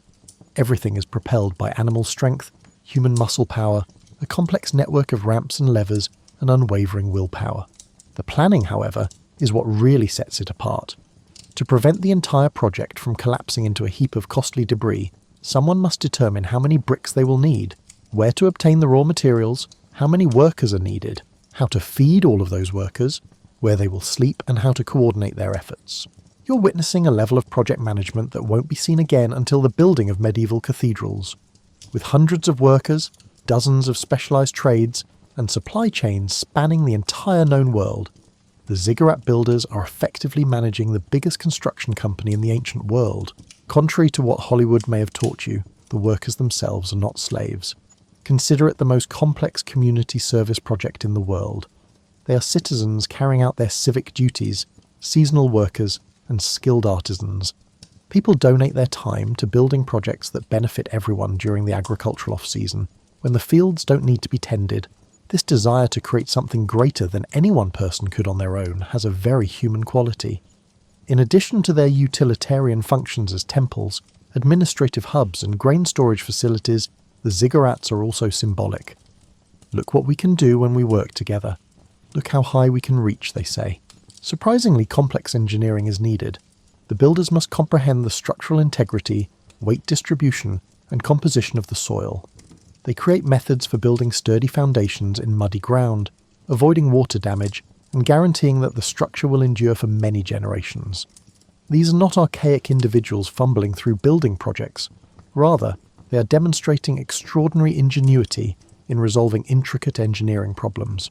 Consider the challenge of producing millions of identical bricks. To guarantee uniformity throughout large production runs, they create standardized molds, quality assurance protocols, and drying methods. They determine the ideal brick sizes that strike a balance between handling ease and structural strength. They develop production techniques for assembly lines that will not be used again until the Industrial Revolution. Even more impressive than the engineering is the coordination that is needed. Consider overseeing a project in which some employees are producing bricks, others are moving them, and still others are arranging them in progressively intricate designs as the building rises. Everyone needs to be motivated, supervised, supplied, and in sync. It's similar to conducting an orchestra, except that hundreds of construction workers are used in place of musicians, and architecture that will outlast empires is used in place of music. You come across something that may appear less dramatic than enormous construction projects, but is actually far more revolutionary as you continue your peaceful journey through this amazing civilization. You're seeing the beginning of formal education, mathematics, and what we might call science. The point at which humans started to think methodically about thinking itself.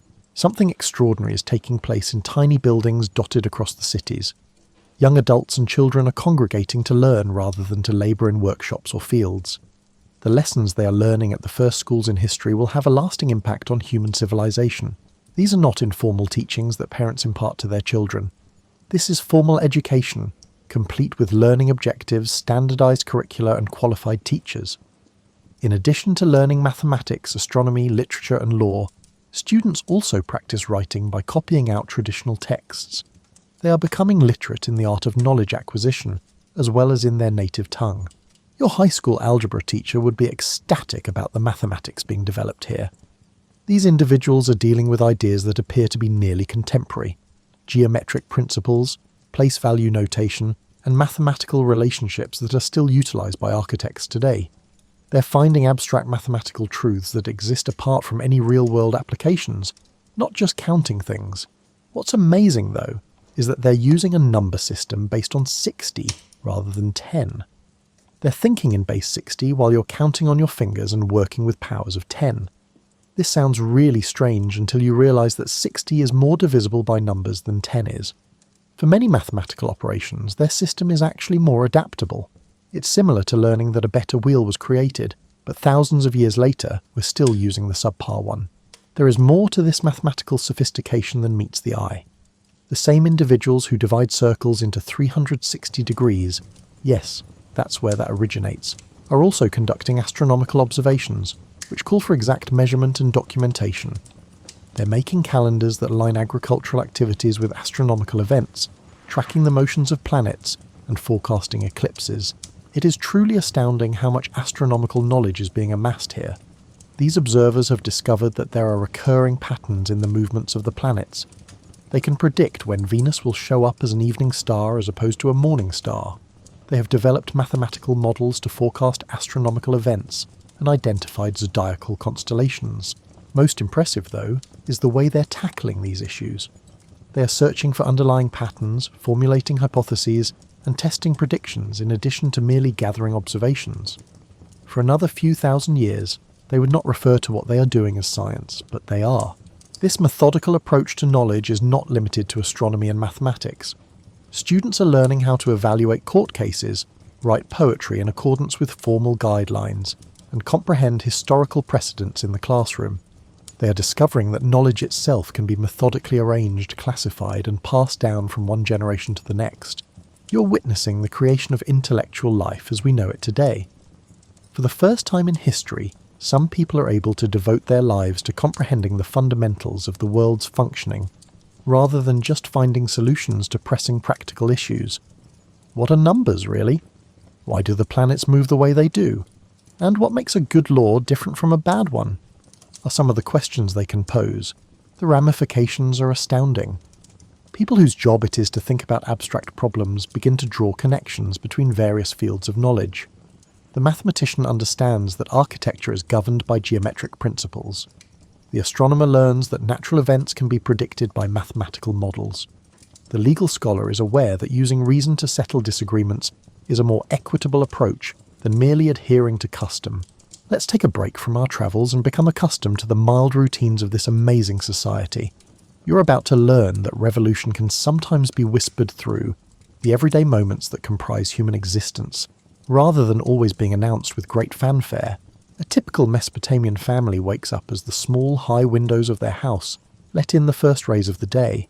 The first thing that strikes you is how different their everyday worries are from yours, yet they feel surprisingly similar. The mother is organising meals that will stretch resources throughout the week and keeping an eye on the household's grain supplies. The father is going over his to-do list in his head, including which irrigation channels require upkeep, which tools require repair, and which neighbours he needs to work with in preparation for the harvest. Their kids are getting ready for school, and yes, they probably whine about it as much as kids do. Young Enlil claims he already knows enough mathematics to assist with the family business, and little Shamet refuses to practice her cuneiform writing exercises. It appears that certain aspects of human nature never go out of style. However, these everyday occurrences contain innovations that continue to shape our lives to this day. In order to trade fairly with her neighbours, the mother uses standardised weights and measures when she measures out grain for breakfast. The father uses a filing system that arranges data in ways that any contemporary office worker would recognise when he looks through his business records from the previous day. The breakfast itself demonstrates the sophistication of technology. Yeast cultures, a biological technology that turns simple grain into sustenance that can support complex societies, have been preserved and passed down through the generations to make the bread. The beer, yes, they have beer for breakfast, which makes sense given the dubious quality of ancient water supplies, represents fermentation processes that call for exact timing and temperature control. You're watching the infrastructure of civilization in action as the family go about their morning routines. Thousands of people are served by the distribution system that provides them with the water they use. Sewage disposal stops disease outbreaks that would otherwise render big cities uninhabitable. Agricultural systems that can sustain populations much larger than the actual workers in the fields are the source of the food. You're witnessing the beginning of expert craftsmanship when the father leaves for his workshop. He's not just producing, he's also upholding standards, creating methods, and establishing a reputation for excellence that goes well beyond his local area. His goods will be traded over great distances, spreading the fame of his city to locations he will never be able to visit. Mother's Day is equally noteworthy. She's in charge of a household that serves as both a place of residence and a business. She's handling family finances, preserving social ties that are the foundation of community life, and processing food for preservation. She's teaching kids not only useful skills, but also social norms, cultural values, and the information they will need to navigate a complex society as adults. You're seeing something that would be entirely familiar to any modern family when the evening rolls around, and they all sit down to their main meal. But it's also utterly revolutionary for its time. They are sharing food that has been prepared, preserved, and processed in ways that enable them to eat healthily, even in the absence of fresh ingredients. They're talking about the day's activities in a way that helps kids comprehend how they fit into the larger community. Most astonishingly, though, they're at ease. They are not fighting for basic survival, even though they live in what we might consider primitive conditions. People can now enjoy their lives, plan for the future, and pursue interests beyond their immediate needs thanks to advancements in agriculture, commerce, and social organisation. There may be games, storytelling, or music after supper. Another revolutionary idea is that people have leisure time. Human culture can thrive in previously unthinkable ways when survival is safe enough for people to devote their time to pursuits that have no immediate practical value. In addition to sleeping off the day's labour, the family is refuelling for tomorrow's involvement in humanity's first complex urban living experiment. They will awaken tomorrow and once more play a part in preserving the systems that enable thousands of people to coexist in harmony, prosperity, and productivity. One of the most remarkable accomplishments of Mesopotamian civilization is revealed as you delve deeper into this ancient world. They managed to manage sizable, diverse populations without everything collapsing in anarchy and conflict. And they accomplished this by combining religious authority, common sense, and what can only be called the first all-encompassing legal system in history. Imagine the difficulties these people encountered. There are thousands of people, each with their own goals, passions, and unavoidable conflicts with their neighbours. You have competing religious traditions, diverse ethnic groups, economic classes, and the inherent human propensity for short-sightedness and selfishness. How do you design a system that accomplishes goals while maintaining a reasonable level of satisfaction for all? The complexity of the Mesopotamian solution is elegant. At the top is a king who represents both religion and politics. His authority has a weight that purely political power could not match, because he is not only making executive decisions, but is also channeling the will of the gods. The king is expressing divine will when he issues a law, not just his own preferences. However, this is not a tyrant's capricious rule. The king's authority is limited by custom, religious law, and the pragmatic requirement to retain the backing of the different factions that sustain society. The priests, merchants, artisans, and farmers who truly govern the society will find a way to replace a king who continuously makes poor choices, so he won't hold the position for long. You have an advanced administrative structure beneath the king that would astound any contemporary bureaucrat. Tax collection, irrigation management, trade regulation, military organisation, and legal disputes are all handled by officials. Every administrative level has clear duties and accountability to both superior and subordinate authorities. Perhaps their most remarkable governmental innovation is the legal system they create. These individuals draft thorough legal codes that aim to cover every potential conflict or offence. Nearly 300 laws, ranging from business disputes to marriage contracts to property rights, are included in the publicly visible Code of Hammurabi. However, the sophistication of these laws is even more impressive than their comprehensiveness. They distinguish between various property types and social classes. They make a distinction between accidents and deliberate crimes. Instead of just exacting retribution, they offer proportionate penalties meant to bring the world back into balance. To a degree that would be progressive in many societies thousands of years later, they defend the rights of women, children, and even slaves.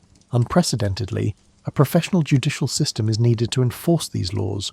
Records that keep track of court rulings, judges who are knowledgeable about the law, and court procedures that guarantee fair hearings.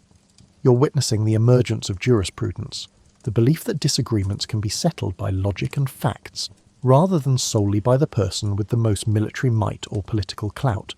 Most significantly, though, this legal system is open to the public. The laws are visible to everyone because they are engraved in stone.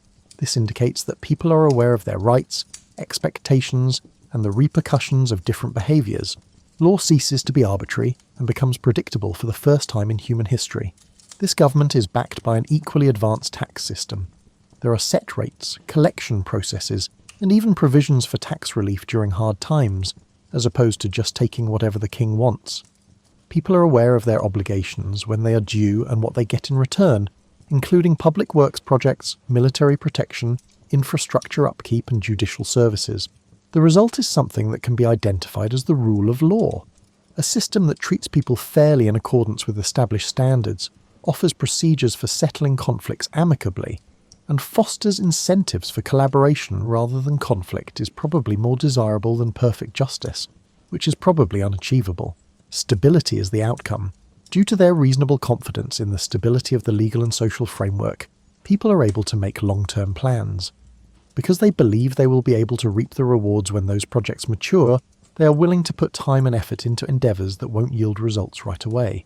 The intricate irrigation systems, intricate trade networks, educational institutions and architectural projects that take generations to complete are all made possible by this stability, which in turn lays the groundwork for everything else we've been investigating. Without governmental structures that can uphold continuity and order over decades or even centuries, none of these would be feasible.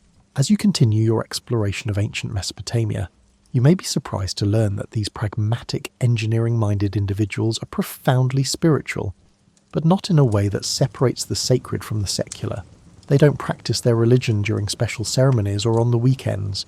It permeates every part of their lives, from how they plan their cities to how they go about their jobs.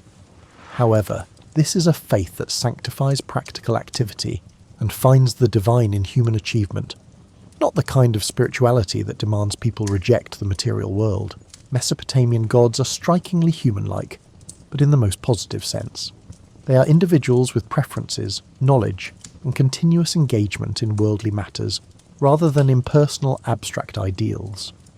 Enlil is in charge of the wind and storms, which bring fertility as well as destruction.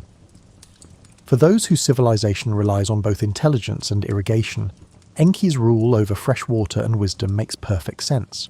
Since passion and conflict are essential components of the human experience, Inanna stands for both love and war. The most fascinating thing about these gods, though, is how they serve as examples of the kind of collaboration that enables civilized life. The myths describe gods cooperating on cosmic building projects, exchanging resources and expertise, and reaching mutually beneficial agreements. People who take part in religious rituals are not only worshipping, they are also honing the social skills necessary to maintain the smooth operation of their own communities. Each city is dominated by temples that are much more than just places of worship. They are a combination of social service agencies, educational institutions, and economic hubs. In addition to carrying out rituals, the priests who work in these temples also oversee agricultural estates, run educational institutions, care for libraries, and offer welfare assistance to members of the community who are struggling. A society where religious life supports rather than contradicts the values required for successful urban living is the result of this remarkable fusion of spiritual and practical functions. A good worshipper possesses the same qualities as a good neighbour, such as honesty, dependability, and a willingness to help out with community projects. There is no conflict between serving the community and the gods, or between being pious and succeeding in business. The religious calendar organises daily life in ways that promote economic activity, rather than interfere with it. Religious celebrations take place during agricultural seasons, offering opportunities for communal gatherings when people have the means and leisure to take part. In addition to providing funds for public works projects, the religious mandate to support temple operations establishes a social safety net that supports people during trying times. Most significantly, this religious system offers purpose and meaning that transcends personal achievement or failure. Contributors to the construction of a ziggurat are not merely taking part in a building project. They are also helping to construct a monument that will benefit their community for many generations and a place of worship for the gods. Maintaining the irrigation channels is more than just routine maintenance. It's a way to contribute to the divine order that sustains life. Ordinary labour becomes sacred when it has this sense of purpose. The merchant facilitating trade between distant cities, the farmer producing food that feeds the community, and the craftsman crafting beautiful objects are all part of the divine plan that creates civilization out of wilderness, abundance out of scarcity, and order out of chaos. However, this spirituality is also incredibly useful. Though the methods of consultation, reading omens, interpreting dreams, and examining the patterns of oil on water require careful observation and logical analysis, the gods are consulted on everything from military campaigns to business endeavours to marriage decisions. Practical intelligence and religious wisdom complement rather than contradict one another. The end result is a society in which individuals accept personal responsibility for their contributions to the welfare of the community, while feeling supported by forces greater than themselves. Despite staying rooted in the pragmatic demands of everyday life, they feel that their work has cosmic significance. Spirituality is not an escape from human achievement, but rather an enhancement of it.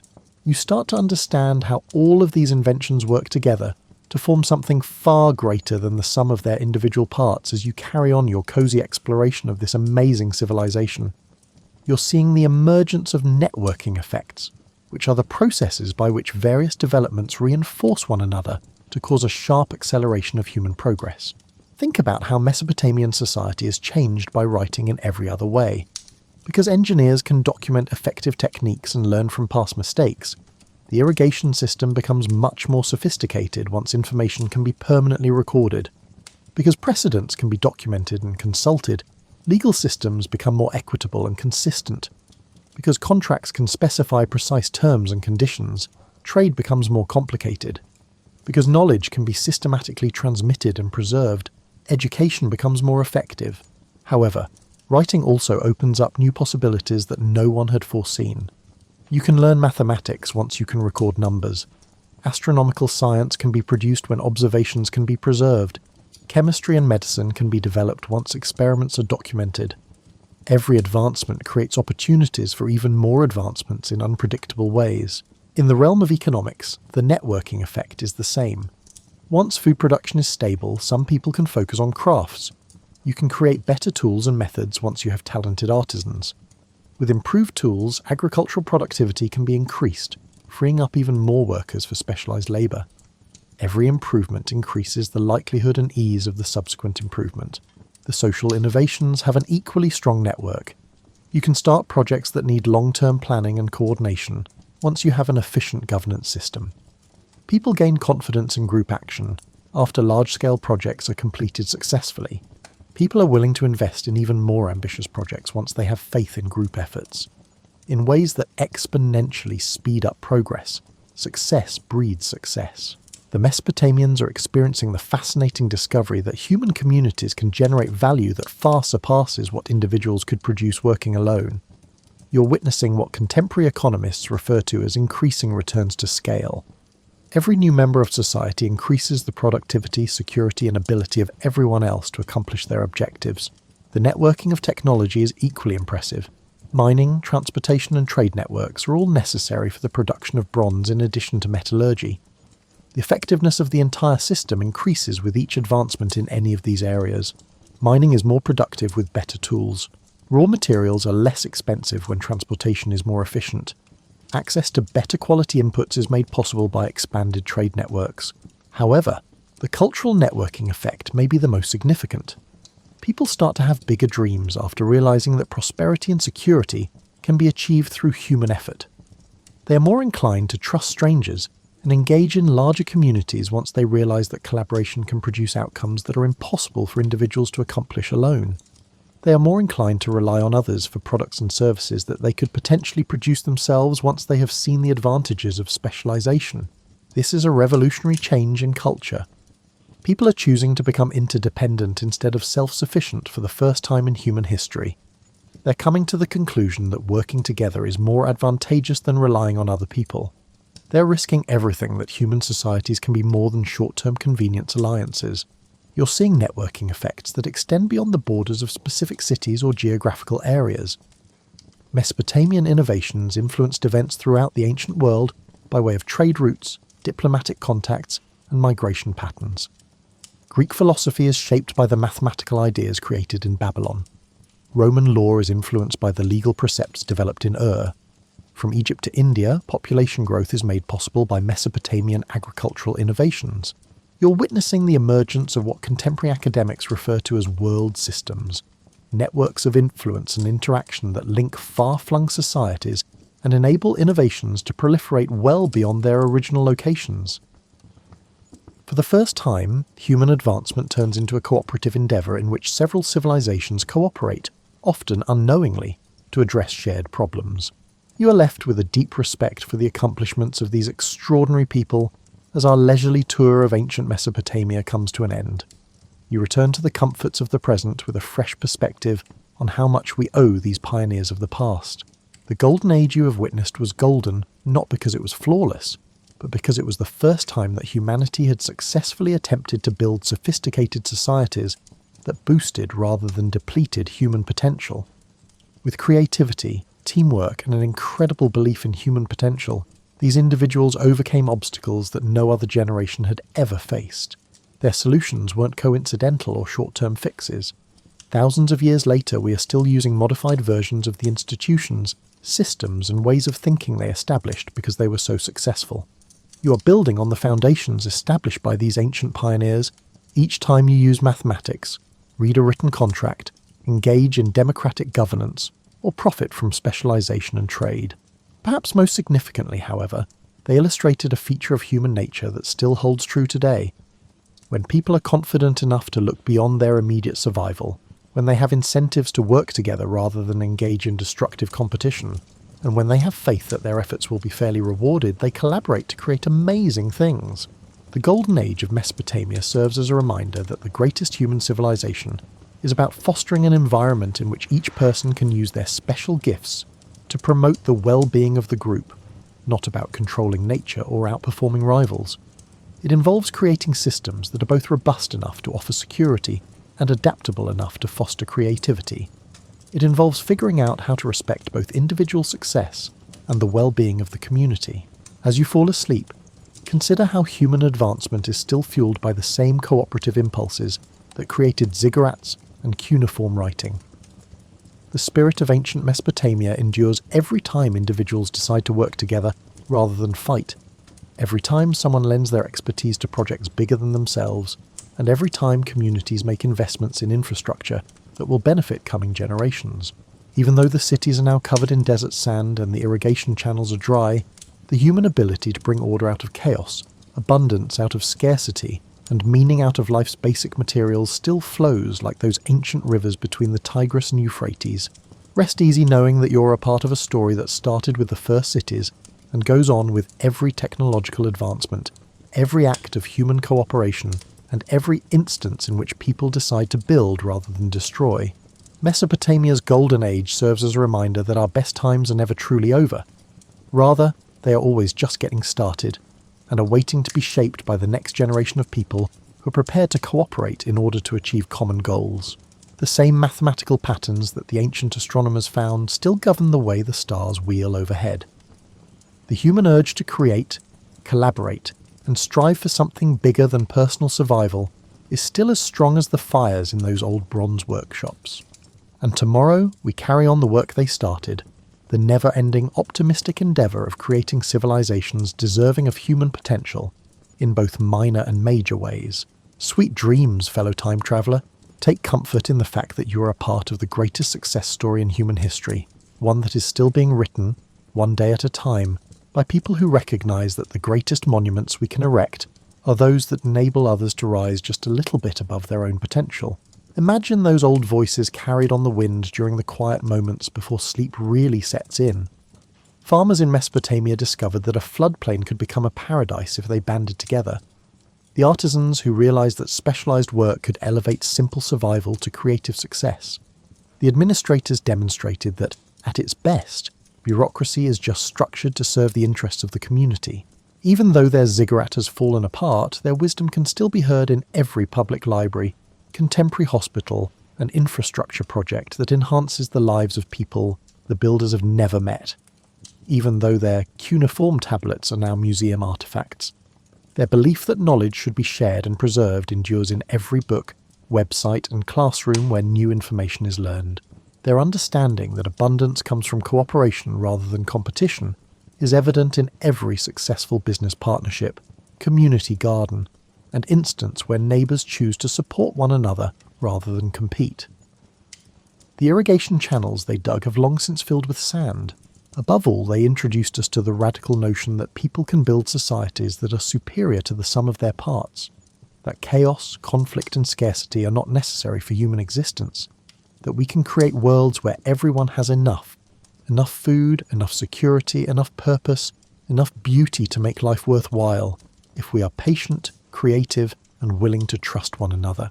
Therefore, as you drift off to sleep, remember not only the accomplishments of these ancient people, but also the quiet assurance that the same inventive, collaborative spirit that created the first cities is still creating a better world today. Every tiny deed of compassion, every instance of putting empathy ahead of judgment, and every contribution to a cause greater than yourself keeps the good work going. Mesopotamia's Golden Age was a beginning rather than a destination. The story's most lovely aspect is that it isn't yet over. It persists in every heart that selects cooperation over rivalry, hope over fear, and building over destruction. Rest easy knowing that you are both the inheritor of their wisdom and a part of its continuous development. Maybe you will hear the soft splatter of old irrigation channels in your dreams, delivering vital water to gardens that will reopen tomorrow. Good night, civilization builder. Good night, ancient dream heir.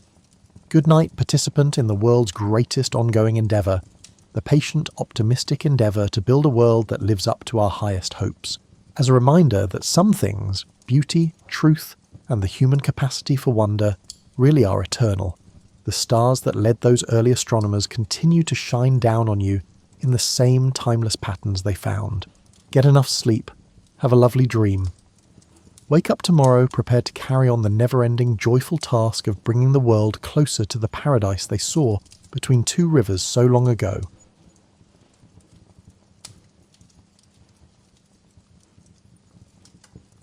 In Lindisfarne, Northumbria, 793, you kneel in the chapel of Lindisfarne Priory at dawn, whispering your usual Latin prayers. Suddenly a distant thunderclap rolls across the clear sky. You pause, lips still.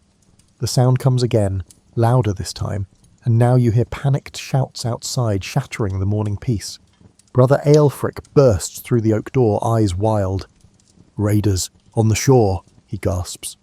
In an instant, your world overturns. You leap up, heart hammering, and follow him out of the chapel into chaos. At the top of the grassy dune overlooking the Priory's beach, you stumble to a halt. The sand, where there was nothing moments ago, draws up long, dragon-prowed ships. Dozens of armed Northmen are swarming ashore. Sunlight glints off iron swords and axes in their fists. They move with a terrifying purpose, spreading across Holy Island akin to a plague. A chill of unreality washes over you. The pagan Vikings of rumour are here, in the flesh, as real as the salt wind on your face. Screams echo from the fields below. A few of the lay brothers working the vegetable gardens try to run, but the strangers are upon them in moments. You watch, paralysed, as a fur-clad raider swings his axe and cleaves brother Osric's shoulder to the bone. Osric collapses with a scream cut short. Another monk is caught by two Vikings. They pinion his arms and drag him toward the shore, ignoring his pleas. You think, God help us, this can't be real, not on this sacred island. They're coming! Inside! Inside! Abbot Edbert bellows from the courtyard. At last your legs unlock. You tear down the slope toward the stone church, sand slipping under your feet. Monks in woolen habits scatter in every direction, some toward the hills, others, like you, toward the only refuge you have, the stout church of St. Cuthbert. You dash through the arched doorway, and several brothers shove the heavy doors closed behind you. Dozens of you huddle in the dim sanctuary, chests heaving. Candlelight flickers over pale, terrified faces. Outside, the guttural shouts of the Vikings grow closer. The wooden doors shudder as the axe blades begin to chop through them. A moment later, the portal splinters apart. Vikings flood into God's house and pandemonium erupts. You are shoved back against a cold stone column as panic and slaughter fill the nave. One invader lunges at a monk near the entrance and splits his skull with an iron sword. Another snatches a golden chalice from the altar, spilling holy wine across the flagstones. A third Viking flips open the enormous Bible and casually rips out its illuminated pages. Laughing, you cry out in wordless anguish at this desecration, but your voice is lost in the cacophony. The sacred sanctuary is transformed into a battleground. A wiry Northman with a braided beard grabs you by the robe. He reeks of sweat and seawater. You raise your hands in a feeble plea, but he just bares his teeth and throws you to the floor. Your head strikes the stone tiles and stars explode in your vision. Before you can recover, he pounces on your chest, pinning you. Cold iron presses against your throat as he draws a knife along your neck. In that frozen moment, you glimpse Abbot Eadbert lying by the altar in a pool of blood. His throat cut, his eyes staring lifelessly at the ceiling. The house of prayer is filled with cries of the dying and wails of pain. The Northman snarls something in his harsh tongue and raises his blade. You squeeze your eyes shut and babble a final prayer. Steel flashes.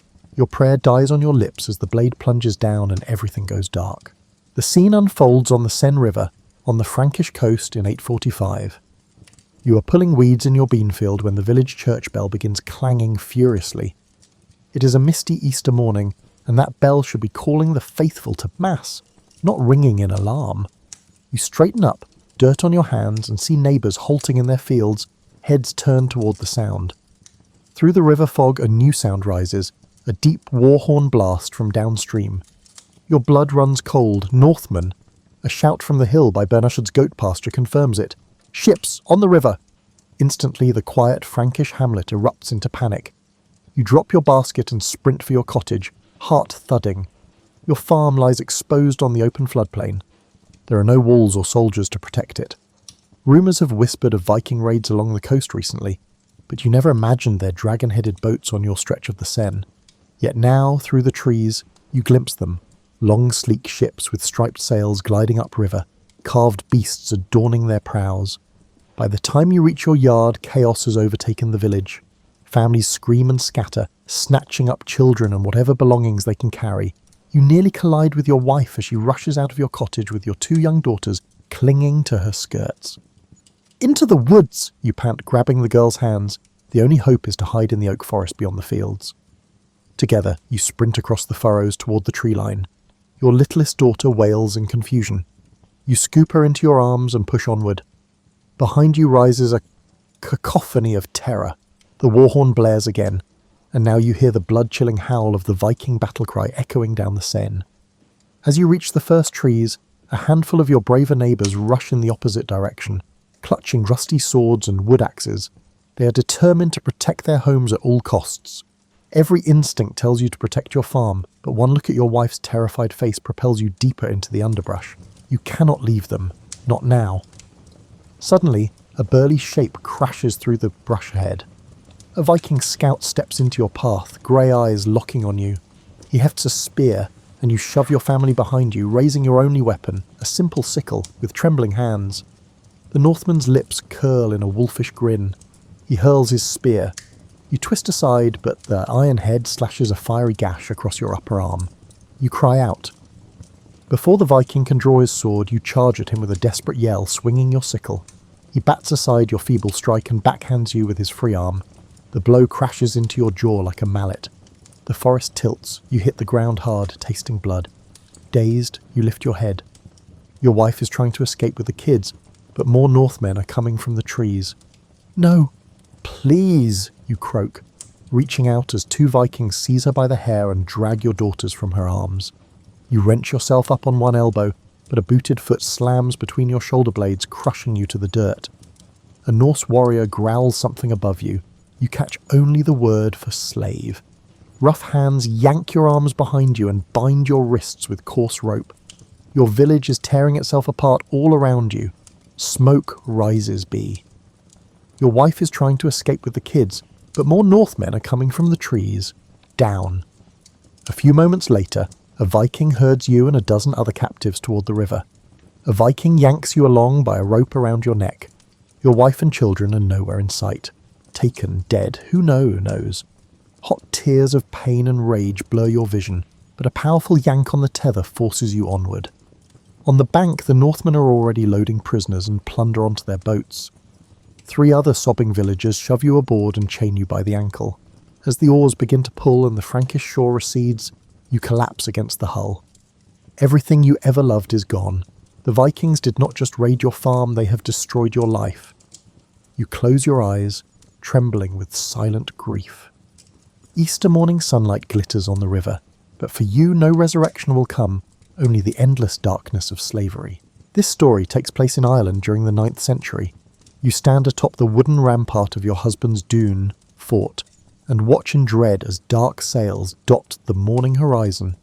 The mid-morning sun glints off the waves, revealing 3 Viking longships heading up the coast toward your lands. A messenger had arrived at dawn with dire news. The Northmen sacked a monastery down a river at Clonfert, and their ships were spotted in your kingdom's waters. The war horns are now echoing along the cliffs. The Vikings are coming. Below you in the courtyard, your household warriors rush to arm themselves. Men snatch spears and shields from racks, shouting to each other and offering quick prayers to God. You clutch the wooden railing, knuckles white. Your husband, Lord Eöl, is in the yard pulling on his helmet. He catches your eye for a brief moment and tries to muster a reassuring smile, but you both know what these invaders do. You have heard tales of their cruelty. Last winter, refugees from the north told of nuns violated and monks slaughtered when the Northmen attacked Armag's sacred sites. Lord Eöl barks orders, and 24 mounted warriors gallop out through the gate to confront the enemy on the beach. The remaining defenders stay to man the fort's palisade. You send up a silent prayer for your husband and kinsmen as their war cries fade toward the surf. Minutes later, distant screams and the clash of metal carry on the sea breeze. You pace along the rampart, heart in your throat. The sounds of battle die out, and for a moment there is eerie silence. Suddenly, a lone figure, one of your warriors, comes sprinting over the sandy ridge toward the fort. His tunic is soaked in blood. "Close the gate!" he shrieks, eyes bulging with panic. Behind him, a mob of Vikings appears, pursuing like wolves on the hunt. The fort's captain curses and orders the gates barred, but even as your men shove the oak portal, the first Northman rams into it from outside. A desperate struggle ensues at the sallyport. Spears thrust through the gap, axes hacking. The defender's courage falters when a massive Viking forces the gate ajar and cuts down a guard in a single stroke. Within seconds, the enemy swarm inside. Screams fill the yard. You stumble back from the rampart as chaos engulfs the fort. The surviving guards and servants, horribly outnumbered, throw down their weapons or try to flee. A hulking Viking with an iron helmet and braided blonde beard strides past the bodies toward the keep. He kicks open the doors of your hall. You are still on the steps when he spots you. His hard eyes flick over your silk dress and the gold brooch at your shoulder, marking you as a noble woman. "Take her," he grunts to two of his men. You step backward, trembling with rage and fear. "I am Lady Muirin of the Wee Nail. We can pay ransom," you cry, trying to sound commanding. One of the Vikings answers by swinging the back of his axe into your guardsman's skull as if swatting a fly. Blood splashes your gown. You scream.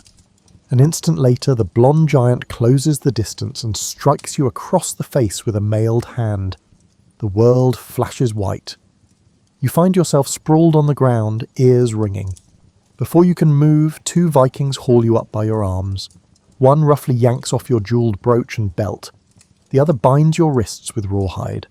Around you, the courtyard is a nightmare made real. Your husband's corpse lies in the gateway, nearly beheaded. Flames consume the thatched roof of the chapel.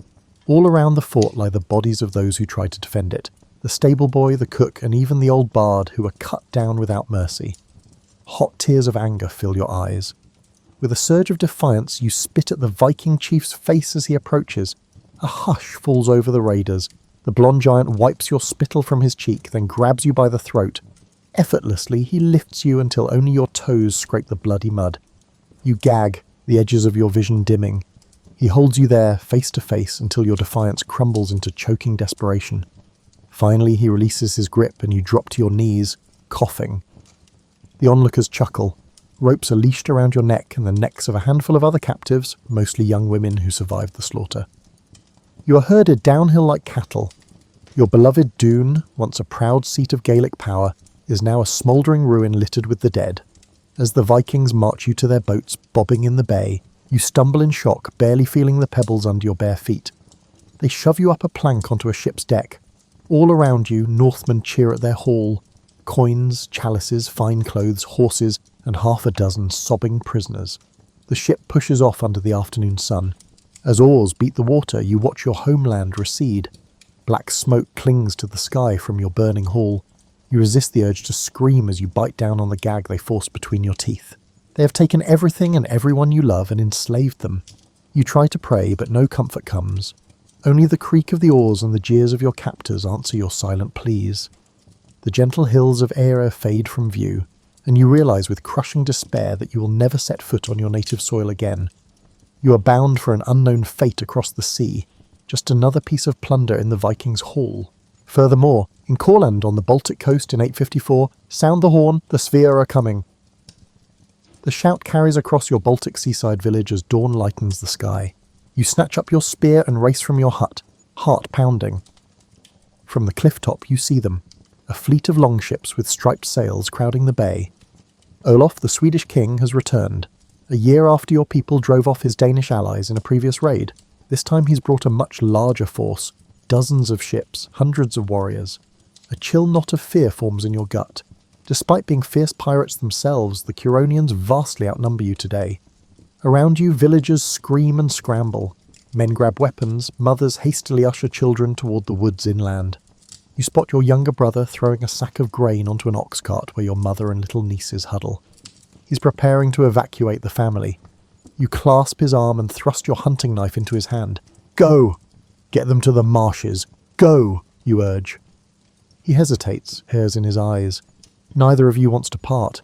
A distant blast of the enemy's horn jolts him into action. With a crack of the reins, he drives the cart toward the forest as fast as the ox can pull it. You send a brief prayer to Pecunus, god of thunder, to guard them and to give you strength now. Inside the timber fort that crowns the hill, the remaining men form up. You join a knot of stout farmers and fishermen on the palisade, spear and bow in hand. Your father, the militia chief, limps past, wounded in last year's battle, shouting final orders. Down the slope, the first wave of Sphere Vikings lands on the beach. Tall figures in mail and helmets advance in disciplined lines behind a wall of shields. Their war leader, likely King Olaf himself, marches at the front in a blue cloak, his sword raised. The ragged handful of Curonian defenders around you exchange nervous glances. This will undoubtedly be a battle to the end. With a thunder of boots, the Viking host charges up the hillside toward your walls. "Loose arrows!" someone cries. You raise your bow and let fly. The sky darkens with a brief volley from your side. A few of the enemy fall, pierced by lucky shots, but an answering storm of arrows whistles back at once. A barbed shaft thuds into the throat of the man beside you. He gurgles and collapses from the rampart. A slingstone smashes into your wooden shield with a heavy. The sound of a crack nearly knocks the object from your grip. Before you can blink, the sphere are at the ditch, hurling grappling hooks and axes. The palisade shudders as dozens of blades chop and pry at the logs.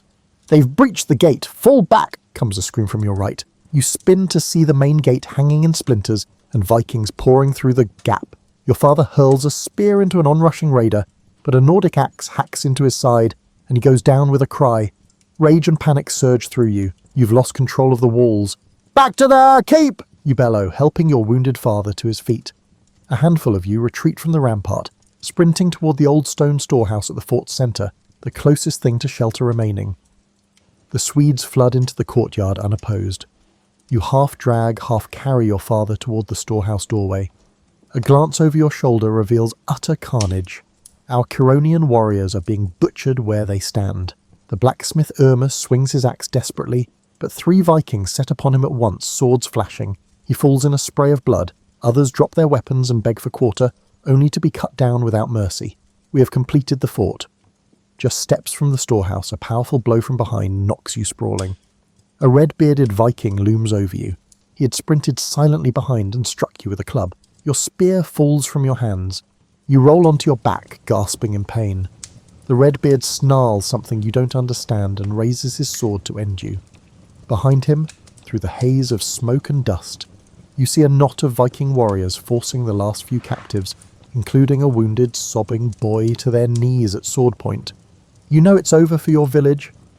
The Viking's blade pauses in the air as he notices your fierce, unyielding glare.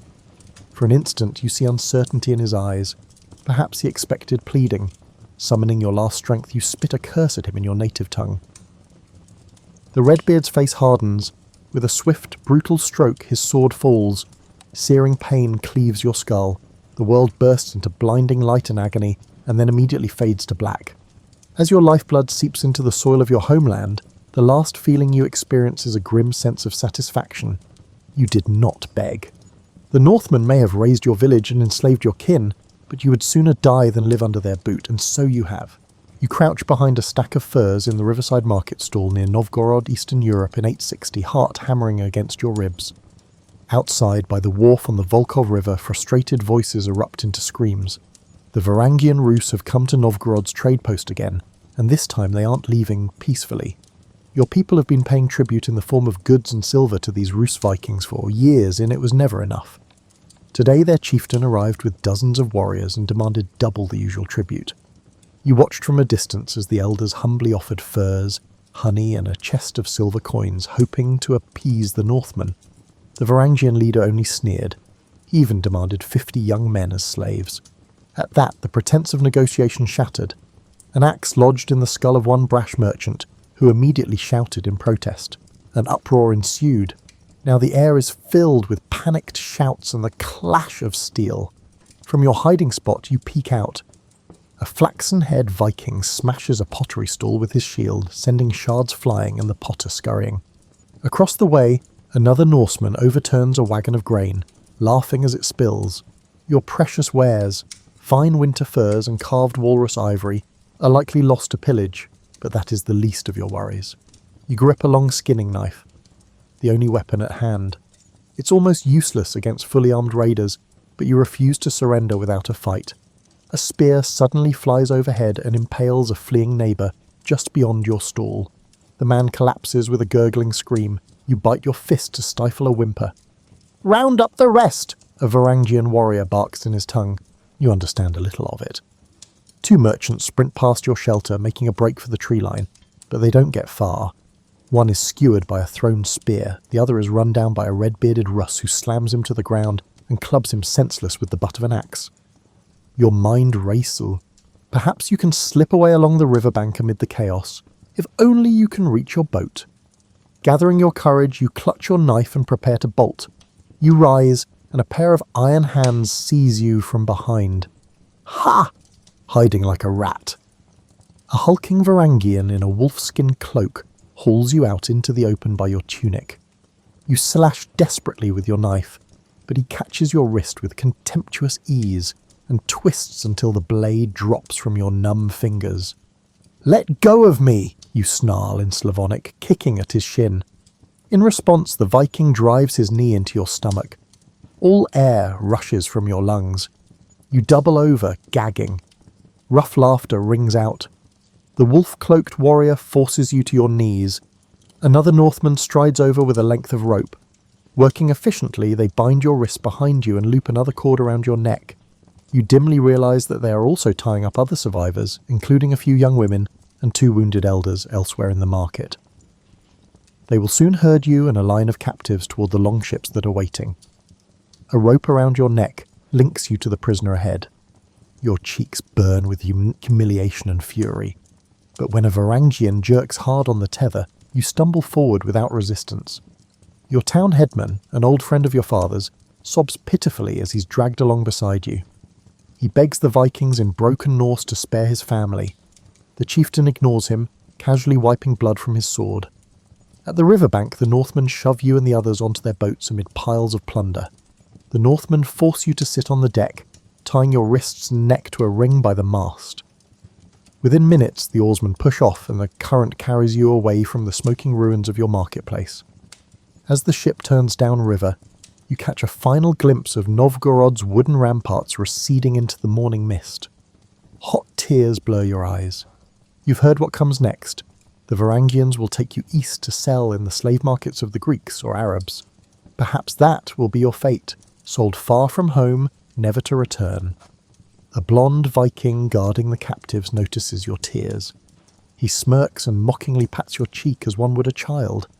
You stare at him with hate so intense it scares even you, but your defiance only amuses him. With a shrug, he turns away to count the silver coins piled at his feet. You sit in stunned silence as the boat carries you into the unknown.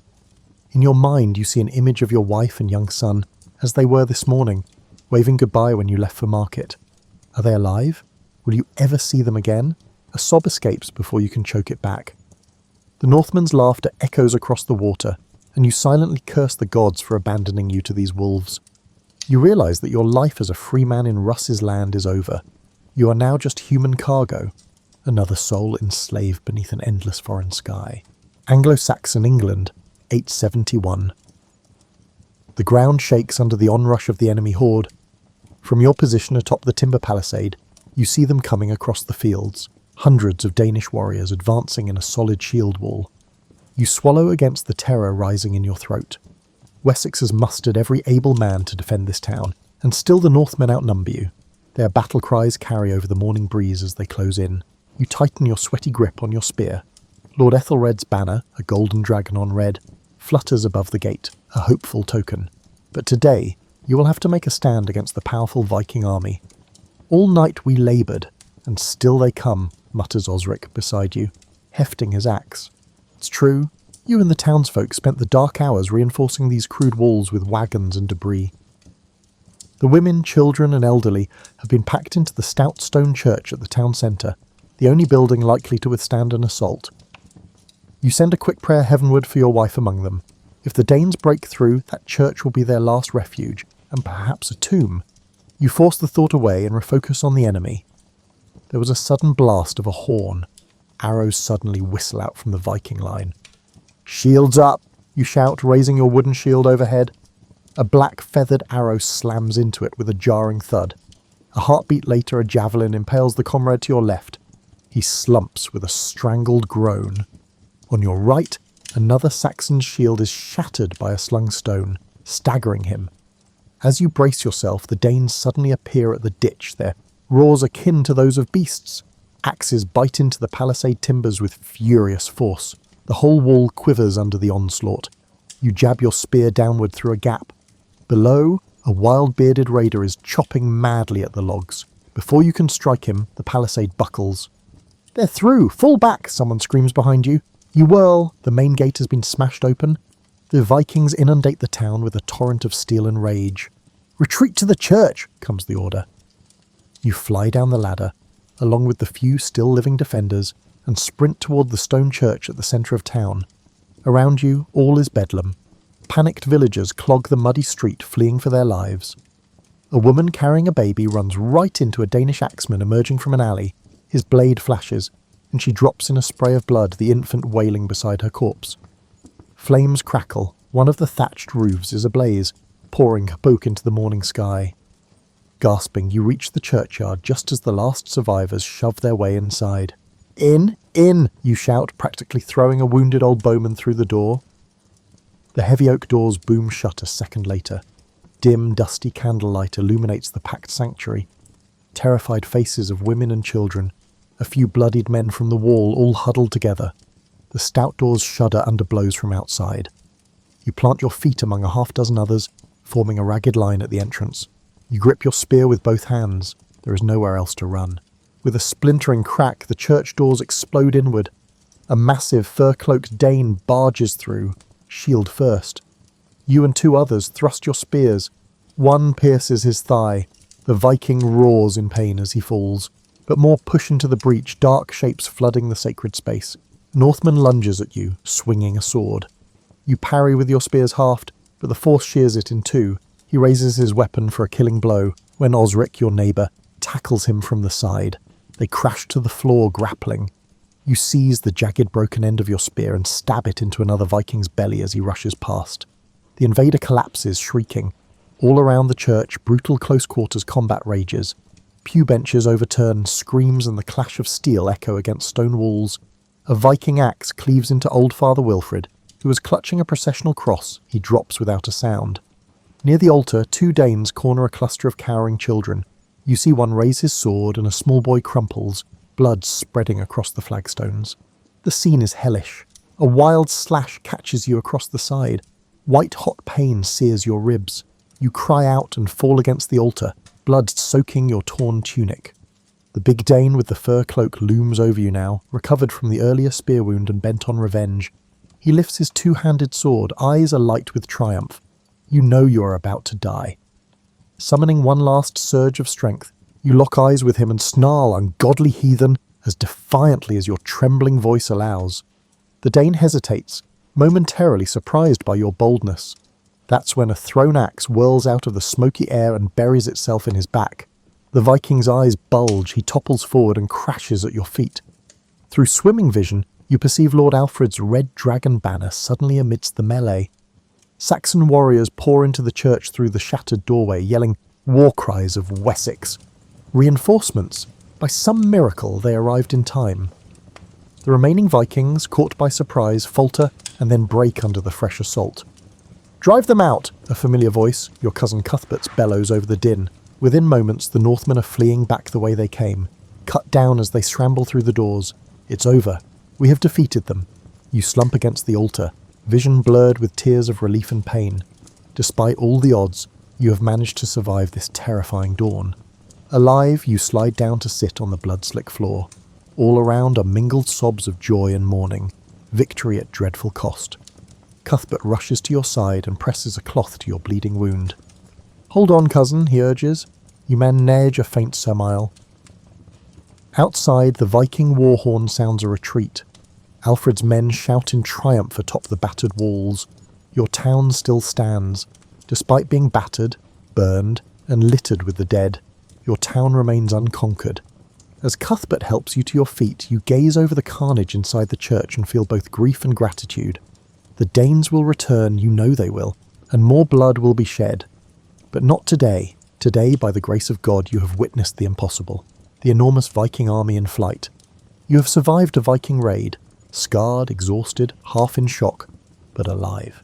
The final scenario in the aftermath, Enslaved, takes place in the 9th century. You awaken before dawn to the tug of the iron collar around your neck. You begin yet another day in servitude. Slowly you push yourself up from the straw on the firm clay floor of the barn. Every muscle aches. Years of backbreaking toil under the Norsemen have left your body knotted with pain. You move carefully so as not to rattle the short chain attached to your collar. The household still sleeps, and you dare not wake your masters. Grey, pre-dawn light seeps in through the wooden slats. You are a thrall, a slave in this Viking farming village far from your homeland. The cold iron ring riveted around your throat is the permanent mark of your bondage. Reaching up, you touch the metal collar and remember the day it was forged in place by your captors. Your hair is raggedly shorn, cut short as another sign of your servitude. Once you were a proud, free person with a family, land and hope for the future. Now you are property. Outside, roosters begin to crow. Your heart jumps. You must be at your chores before the Norse household awakens, or risk a beating. You shuffle out of the barn on bare feet. The morning air is damp and chill. As you hurry across the yard toward the well, two dark shapes suddenly sprint toward you, the guard dogs. You freeze, eyes down, and extend your empty hands. The dogs sniff and circle, then trot away. They recognize your scent by now. Still, your pulse races. You've seen those hounds tear into runaway slaves before. By first light, you're hauling water from the well to the longhouse. The routine of labour gives you a fragile sense of order. You fill the trough for the livestock, one bucket at a time. Next, you lug armfuls of firewood inside to rekindle the hearth. Your hands are a landscape of scars, burns, and calluses. Hard work has become your only constant. At times, you almost forget there was ever a life before it. Almost. While gathering kindling, you catch sight of your reflection in a puddle outside the kitchen shed. A gaunt, hollow-eyed face stares back, barely recognisable as you. Unbidden, memories flood in. You see the day of your village's fall. Flaming roofs, screaming loved ones, and sword-wielding figures storming through the chaos. Your knees buckle, and you grip the shed wall to steady yourself. Last night was the same as every night, haunted by nightmares of the raid. You relive the moment you were spared, if this existence can be called being spared, the moment a Viking shoved you into a chain instead of cutting you down.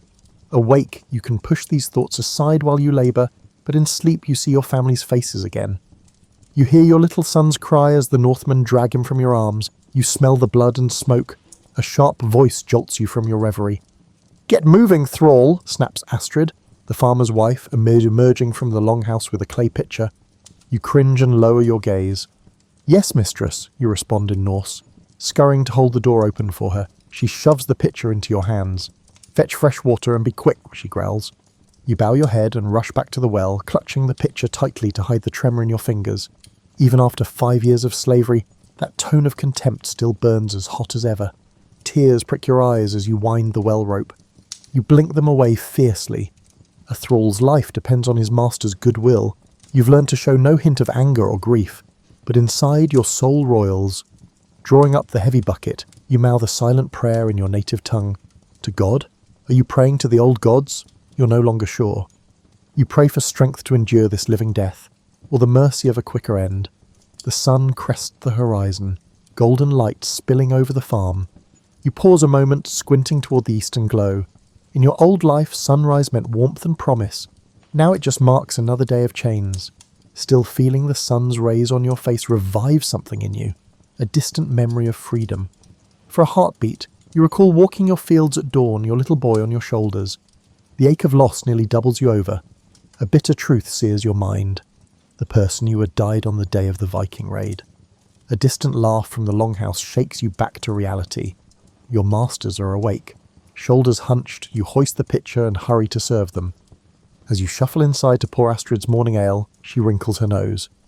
"You stink of sweat," she says, waving you off. "When you're done here, wash yourself. I won't have guests smelling a filthy thrall." You nod obediently and retreat. Shame creeps over you, but also a spark of something else. Indignation. Filthy? You spend hours each day scrubbing their floors and laundering their clothes. When would you even wash yourself? But you swallow the retort. A thrall with pride is a thrall with a death wish. Outside, you dutifully ladle water over your body at the trough. The icy splash makes you shiver. You stare down at the muddy ground and realize you feel nothing. None of the fire that once filled your heart. The Vikings took everything from you. They even took the person you used to be. In his place stands this empty shell performing tasks on command. Perhaps it would have been better to have died fighting like so many others. Perhaps you are the unlucky one for surviving. Hot tears well up and fall into the dirt. You allow yourself a few ragged breaths of sorrow under the morning sun, which by now hangs bright in the sky. Then you inhale, wipe your eyes, and gather the buckets for the next chore. As you hoist the yoke onto your shoulders, you catch a glimpse of the distant sea glittering beyond the cliffs. For one moment, a flicker of resolve cuts through your despair. One day, you think, one day I'll be free again. The thought is gone almost before it formed, chased away by years of brutal reality, but it lingers in your chest like an ember under ash. A harsh shout from the smokehouse jolts you back to duty. You lower your head and carry on with your burdens in the yard. This is your world now. Fear, toil and memories that hurt more than any whip. In a way, your captors did not spare your life at all, they simply claimed it. And so you labour on, a survivor in the Vikings' wake, living day to day in a fate worse than death.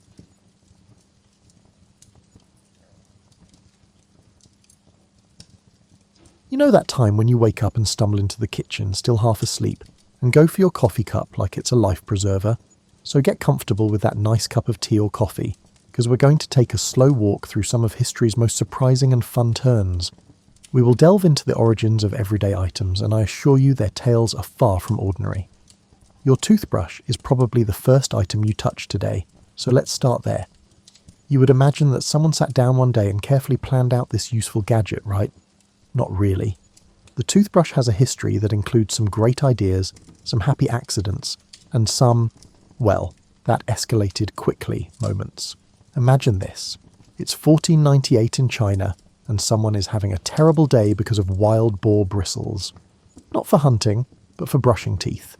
Yes, the earliest toothbrush was simply a little broom made from the neck hair of wild boars linked to a bamboo handle. Think about how hard it would be to convey it to your dentist today. Yes, doctor, I've been using high-quality boar bristles on my molars. Just thinking about it makes you appreciate your modern drugstore toothbrush with its gentle bristles and ergonomic grip. But this is where it gets fascinating. It took almost 300 years for that Chinese invention to reach Europe, where it was quickly given the royal treatment. In a literal sense. European nobles thought that boar bristles were too abrasive for their delicate mouths. It seems that even brushing your teeth was a class issue back then. They decided to use horsehair instead. Yes, toothbrushes made of horsehair. Your great-great-great-grandmother might have used what was basically a little horsetail to wash her teeth, the bit that was very funny. In the 1930s, when mass production finally started, the first synthetic bristles were created from nylon. The business that started this revolution, DuPont, named their new product Dr. West's Miracle Tuft Toothbrush. Dr. West must have been delighted that his name would forever be associated with oral hygiene. But did he ever imagine that millions of people would wake up every day with toothpaste froth in their mouths and chant his name? Now that you have envisioned that scenario, let us proceed to examine the mirror in your bathroom. You look at that mirror every morning and sometimes avoid it at night. It has a story that sounds like a medieval thriller combined with a chemistry disaster. For thousands of years, people used polished metals, motionless water, or very polished obsidian to see their reflections. Think about how hard it would be to pluck your eyebrows with a piece of polished bronze. There was a lot of room for error, to put it mildly. Then, in Venice, in the 13th century, someone had a hold my wine moment with silver and molten glass. Venetian glassmakers found that if you covered the back of glass with a thin layer of silver and mercury, yes, mercury, the thing we now know is really poisonous, you could acquire a clear reflection. Venice kept this secret like it was the key to living forever. They enacted regulations that made it illegal for glassmakers to leave the island of Murano. This was the first program in the world to protect businesses from industrial espionage. If you break this law, you could be killed. It appears that Venetians in the Middle Ages were particularly serious about their mirror monopoly. The funny thing, these gorgeous, innovative mirrors were slowly killing everyone who manufactured them. That's what mercury vapor does. It took hundreds of years for someone to find out how to build mirrors without making the workers go crazy. That term isn't just for show. Hatmakers really did go crazy from mercury poisoning. But that's a story for another enjoyable evening. But maybe the best thing about mirror history is how they become more accessible to everyone. In the past, only the very rich could see their own faces clearly. Everyone else saw their reflection in water, or had only a faint concept of what they looked like. When mirrors became cheap, they changed everything from how people dressed to how they saw themselves. Everyone could now see how the new haircut looked, for better or worse. Now that we've put your morning routine in order on our historical timeline, let's head to the kitchen, which is the heart of any home. We're going to start with something so basic that you probably never thought about it before. The fork. Yes, the fork. That four-pronged tool that looks so innocent in your drawer has a very interesting history. For most of history, humans used their hands, knives, and sometimes spoons to eat. People thought that not only was the fork not needed, but it was also disrespectful to God. This isn't a lie. When forks first showed up in the 11th century Byzantine, people were suspicious of them, like they were evil sorcery or really awful poetry. The Catholic Church said they were against God's will since God gave people fingers for a reason, didn't he? Using a fork was like informing God that his plan needed work. The nerve. A Byzantine princess married a Venetian doge and carried her golden forks with her. That was the genuine turning moment. Imagine the wedding reception. The bride is beautifully bringing food to her mouth with these bizarre little pitchforks, and the whole Italian bridal party is staring at her in terror and curiosity. When the princess died young, church leaders smugly said it was God's punishment for her using forks. The Middle Ages best exemplified victim blaming. It took another 600 years, 6 centuries, for forks to be safe to use in Europe. Even then, men fought them off longer than women since forks were thought to be feminine. Think about how insecure you are about your manhood if a small piece of silverware makes you feel bad about yourself. Real men eat with their hands was evidently a popular belief in the 16th century. Let's speak about the simple can opener, now that we've talked about kitchen revolutions. The way this story goes against common sense is so human that it seems like a comic sketch. Imagine this. A British inventor gets a patent for the tin can in 1810. Food preservation is no longer a problem.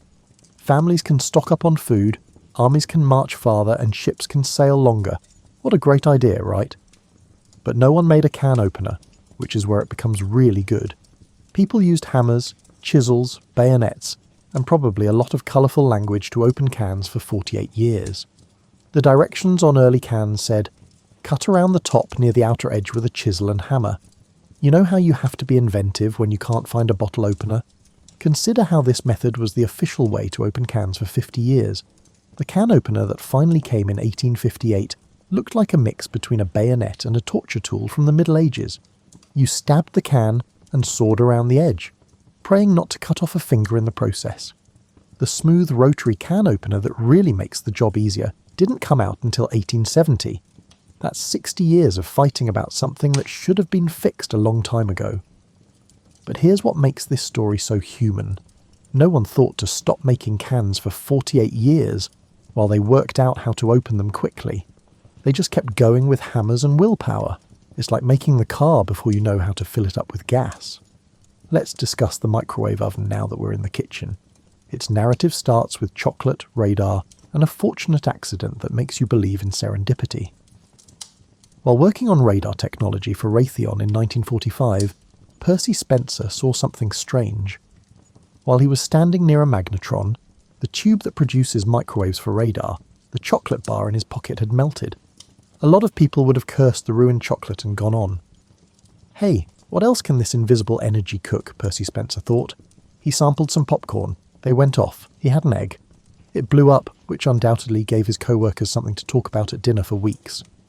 Instead of cleaning up the egg mess and acting like nothing happened, Spencer got his company to allow him to build a metal enclosure around a magnetron. The first microwave oven was as big as a fridge, weighed 750 pounds, and cost nearly $70,000 in today's money. It was called the Radar Range, which sounds more like a superhero with a cape than a kitchen appliance. What's funny? No one knew what to do with it. Restaurants tested it, but chefs were not sure about this radiation cooking. When housewives saw the price tag, they chuckled. Microwaves didn't really find their purpose until the 1970s, when countertop models came out. That's when they were useful for reheating pizza and making undesirable food choices at 3 a.m. Let's leave the kitchen and explore your wardrobe, where even the simplest clothes have histories that weave through time. Talking about thread, the button changed how people dress despite its simplicity. Your closet probably has dozens of buttons holding your shirts tight, embellishing your jackets, and occasionally disappearing into the mysterious hole where lost socks and spare coins depart. Buttons weren't always feasible. For their first 3,000 years, they were decorative, like wearing circular-holed jewellery. Ancient cultures fastened their clothes using pins, ties, and belts. Buttons were status insignia, made from precious materials and presented like miniature paintings. Imagine wearing a blouse with buttons worth more than most people's wardrobes. The rich literally wore their fortunes on their sleeves, or fronts. Unfortunately, no one remembers who invented making a slit in fabric and inserting a button through it in 13th century Germany. With the buttonhole, those beautiful discs became useful. Humans connected these links after 3 millennia, which appears clear now. The cultural upheaval that followed made you realise how much we take simple advances for granted. Opportunities exploded in clothing design. Garments may be tighter, more sophisticated fashion. The wealthy might show off their wealth with extravagant button arrangements while remaining useful. Like finding out your decorative candles might light up. The story gets delightfully convoluted when societies were so concerned with buttons that they made laws concerning them. Buttons were covered by sumptuary regulations. In some regions, only nobles could wear gold buttons. Silver was the merchant's limit. Commoners got brass or wood. Your button material determined your social status. Police stopped people on the street and checked their buttons for overdressing. The zipper revolutionised half the population's wardrobe. Like many great innovations, it began as a solution to a different need. Whitcomb Judson watched his back-injured friend struggle to lace up boots in the 1890s. Seeing a problem and thinking, I can fix that, Judson devised the clasp locker, a system of hooks and eyes that could be fastened in one move. He solved the footwear problem, not clothing. Early zippers were mechanical failures. It constantly clogged, broke at inappropriate times and caught neighbouring fabric. A prototype like Judson's took 15 iterations before working. He kept improving it because he was sure he was right. The 1913 mechanism redesign by Gideon Sundback, yes, that was his real name, was the breakthrough. He made a reliable seal that opened effortlessly. However, nobody knew what to do with it. Manufacturers of clothes were unsure. This artificial button and tie replacement sparked popular suspicion. The zipper finds its home in boots. B.F. Goodrich called them zipper because they created a sound on rubber galoshes. Zip. The moniker stuck, the boots sold, and everyone wanted this miraculous fastening technique on everything. The fashion industry first rejected zippers for proper apparel, which is funny. They seem too nonchalant, mechanical, and American. Fashion houses in Europe sniffed. Zippers were good for labour and sportswear, but not stylish. Everything changed in the 1930s. Fashion designers found that invisible zippers could create smooth, crisp lines that buttons couldn't. Elsa Schiaparelli made practical fasteners fashionable by decorating them. Zippers became fashionable and functional. The transition was so dramatic that by the 1960s, a zipper on a dress or jacket was considered trendy and sophisticated.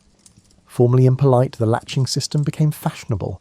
That kind of total reversal makes you question what's unpopular today will be trendy tomorrow. Paper is so ubiquitous we hardly notice it. You likely have dozens of paper products, books, notes, Kleenex, and even a supermarket bill from last week. But paper's rise to popularity is full of accidents, breakthroughs, and human stubbornness that make history fascinating. Before paper, humans wrote on clay tablets and animal skins. Imagine carrying clay tablets for everyday notes. Ancient students undoubtedly developed bodybuilder arms from hauling schoolwork. Egyptian papyrus was an excellent material for writing, but it was also expensive and prone to crumbling unexpectedly. Animal-skinned parchment was sturdy but expensive and time-consuming to make. In 2nd century China, court official Kai Lun struggled with record-keeping. Like a modern government office, the imperial court produced innumerable reports, decrees, and administrative records to record, file, and keep. Clay tablets were unworkable, and parchment was too expensive for daily usage. In a brilliantly practical answer, Kai Lun mashed mulberry bark, hemp, old rags, and fishing nets, mixed the pulp with water, thinned it, and dried it. It was smooth, lightweight, and cheap to make. While solving storage, he devised recycling. This clever approach makes you wonder why nobody thought of it sooner. But here's where the story becomes a study of innovation spread, or not. China kept paper a secret for 500 years. Slowly, trade channels brought the expertise to the Islamic world around 750 CE, when Chinese papermakers were captured in combat and compelled to reveal their methods. It took Europe 400 years to discover paper. Like most new inventions, paper initially met with mistrust, elitism, and dread of change in medieval Europe. European scribes considered paper inferior after a lifetime of parchment preparation and writing. Religious leaders feared this foreign material would degrade crucial papers. Paper contracts were disputed as legally binding. The reaction was so intense that some regions outlawed official documents on paper. It seemed too fragile, unfamiliar, and new. While Europe relied on expensive, time-consuming parchment, the Islamic Eastern China had been printing and making books on paper for generations. The printing press was the tipping point. Gutenberg's breakthrough printing machine requires quantities of cheap, consistent paper. Parchment was too expensive and unpredictable for mass manufacture. Paper was smooth, consistent, and economical enough for most people to buy books. The sticky note is a paper innovation that revolutionized office work. This story is so human in its unintended brilliance that anyone who thinks invention is logical should read it. Spencer Silver worked for 3M in 1968 to create a super strong glue. He invented a solution without a problem, a weak adhesive that could be removed and reused. No doubt it failed. It did not provide sufficient adhesion for permanent applications, nor did it peel off evenly like tape. It was sticky limbo. Silver roamed 3M for 5 years like a puppy evangelist. He showed his weak adhesive to everybody who would listen, confident it was valuable. His co-workers nodded pleasantly and returned to their sticky adhesives. Silver's glue was its most famous solution for looking for a problem. After battling with hymnal bookmarks that kept falling out, 3M co-worker and church choir member Art Fry had the eureka moment in 1974. He wondered, what if I put this on paper bookmarks? During a boring business lecture. Fry's original sticky notes were simple, Silver's adhesive on paper, but they stuck and could be withdrawn without destroying pages.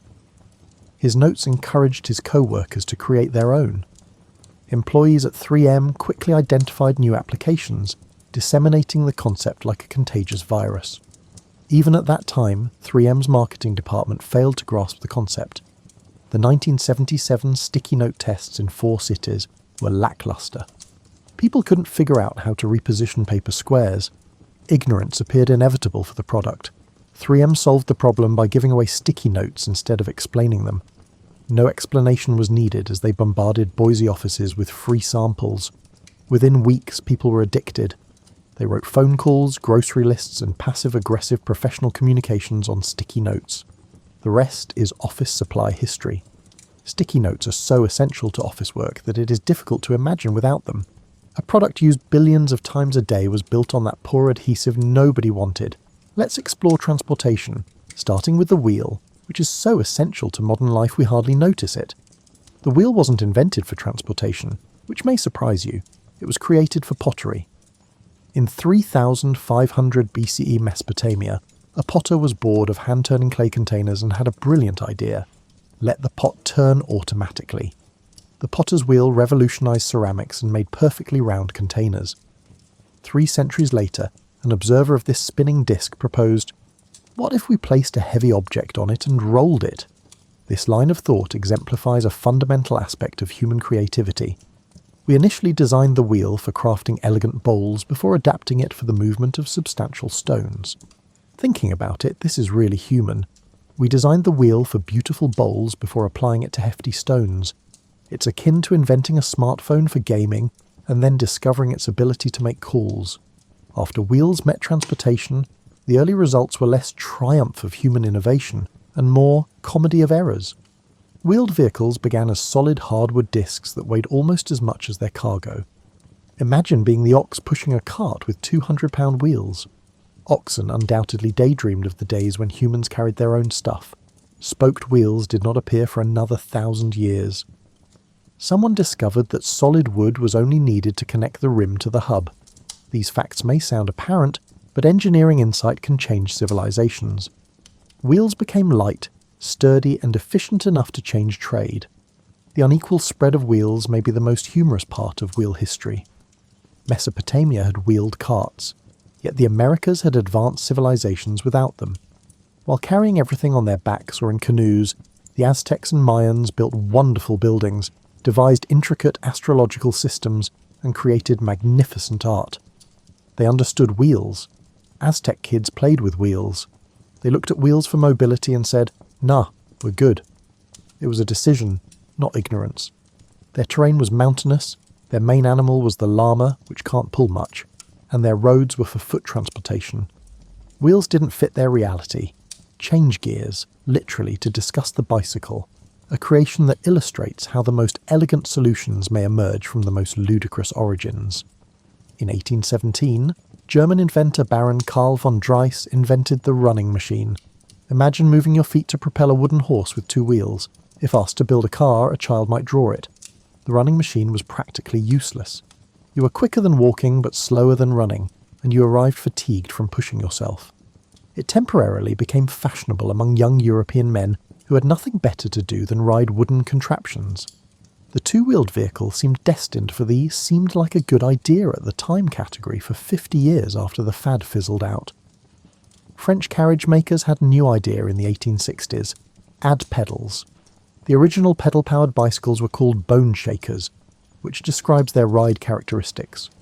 Wooden wheels with iron tyres jarred on cobblestones. Riders developed shock-absorbing tactics, creating a unique riding style that resembled interpretative dance and cycling. The revolutionary 1880s safety bicycle, with two equal-sized wheels and a chain drive to the back wheel, changed everything. Bikes stopped being novelty goods and medieval torture devices and became utilitarian transportation. It's wonderful that bicycle history democratized mobility. Without horses or carriages, humans could travel long distances rapidly for the first time. Bikes allowed individuals mobility previously reserved for the wealthy or the walking distance crowd. The societal impact was enormous, especially for women. Bicycles gave women independence and mobility that challenged gender norms. Victorian fashion began to crack with the bicycle suit, which allowed women to ride securely. Anthony called the bicycle the freedom machine, and she wasn't exaggerating. The excitement of early bicycle culture was possibly its most attractive aspect. All around, bicycle clubs arose with matching outfits and elaborate group rides. They penned poetry, sang about bikes, and created a culture around them. They bear a resemblance to the online community, albeit with an abundance of fresh air and a higher risk of collapse. Let's explore communication history's snug corner and discover that your smartphone has some odd forefathers. Start with the pencil, which seems basic now but was once a technological marvel. Pencil history reads like a geological thriller and international espionage. In the 1500s, Cumberland shepherds found a curious black material after a storm uprooted a tree. Pure graphite created marks unlike any other charcoal. The English, ever understated, called it black lead, even though it wasn't lead. They instantly understood they'd found something precious. This graphite was ideal for sheep marking, mapping, and writing. Even better, the Cumberland deposit was the sole known source of high-quality graphite. The following scene is so English it could be a Monty Python skit. The government sent armed guards to the graphite mine as a strategic material. They limited mining to 6 weeks each year to control supply. Smugglers sought to steal gold-like graphite. There existed a pencil-lead black market. People were sneaking around at night, risking incarceration to write with better graphite. When they sawed graphite sticks into thin rods and wrapped them in wood to make the first pencils, each one was precious due to tight security. Pencils were heirlooms and luxury items. Your great-great-great-grandfather may have valued pencils over boots. French chemist Nicolas Jacques Conté discovered how to produce graphite from powdered graphite and clay in the late 1700s, ending the pencil monopoly. The English lost their grip on the writing utensil business when anyone could create pencils. On one of the rare occasions, breaking a monopoly improved writing. But here's the charming part. Pencils still confused people once they became widespread. Making erasable marks was innovative. Writing with quill pens and ink meant mistakes were irreversible for centuries.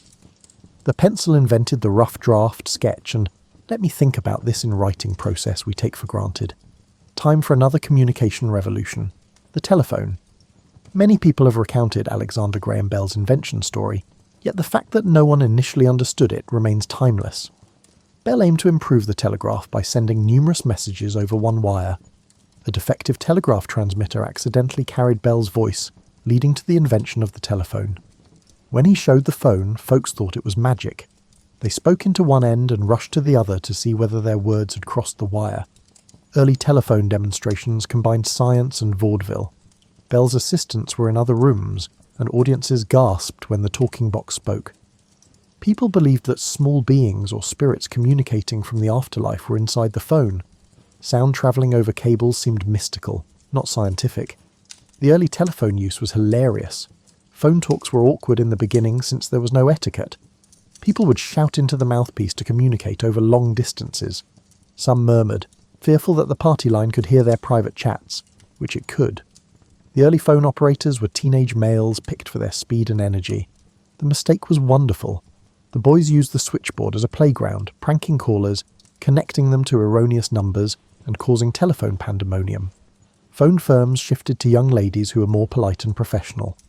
The telephone operator voice, friendly, accommodating, and efficient, was one of the earliest standardized customer service methods. The way early telephone culture affected social interaction was possibly its most appealing characteristic. You might suddenly talk to someone miles away. Phone calls were scheduled like appointments. Families gathered to listen to phone calls like radio shows.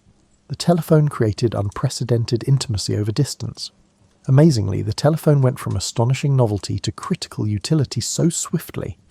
Within a generation, not having a phone signified poverty or traditionalism. The futuristic equipment grew so essential that people couldn't envision existence without it. Every major communication advance that followed adhered to this transformation pattern. Revolutionary technology becomes an everyday necessity, which then evolves into invisible infrastructure. Radio, television, computers, the internet, smartphones, all went from impossible magic to, how did we ever live without this? To early telephone users, your smartphone's potential to connect you to anyone, anywhere, and carry the sum of human knowledge in your pocket appeared like magic. You likely utilize it numerous times each day without recognizing the marvel it represents in your hand. As we finish this leisurely tour of history's most delightfully surprising breakthroughs, let's talk about artificial lighting, which makes nighttime possible. Unbelievably, one of humanity's greatest technological achievements is the ability to read this article at night instead of going to bed. Darkness halted production for most of human history. After sunset, folks retired to bed because they had nothing else to do. Firelight was precious, candles were expensive, and oil lamps were smoky, dull, and disturbingly flammable. Unexpectedly, whale hunting started the revolution. Someone found in the 18th century that sperm whales contained a waxy material called spermaceti that burned brightly and cleanly. Wealthy people could now stay up late. This cost a lot, financially and environmentally.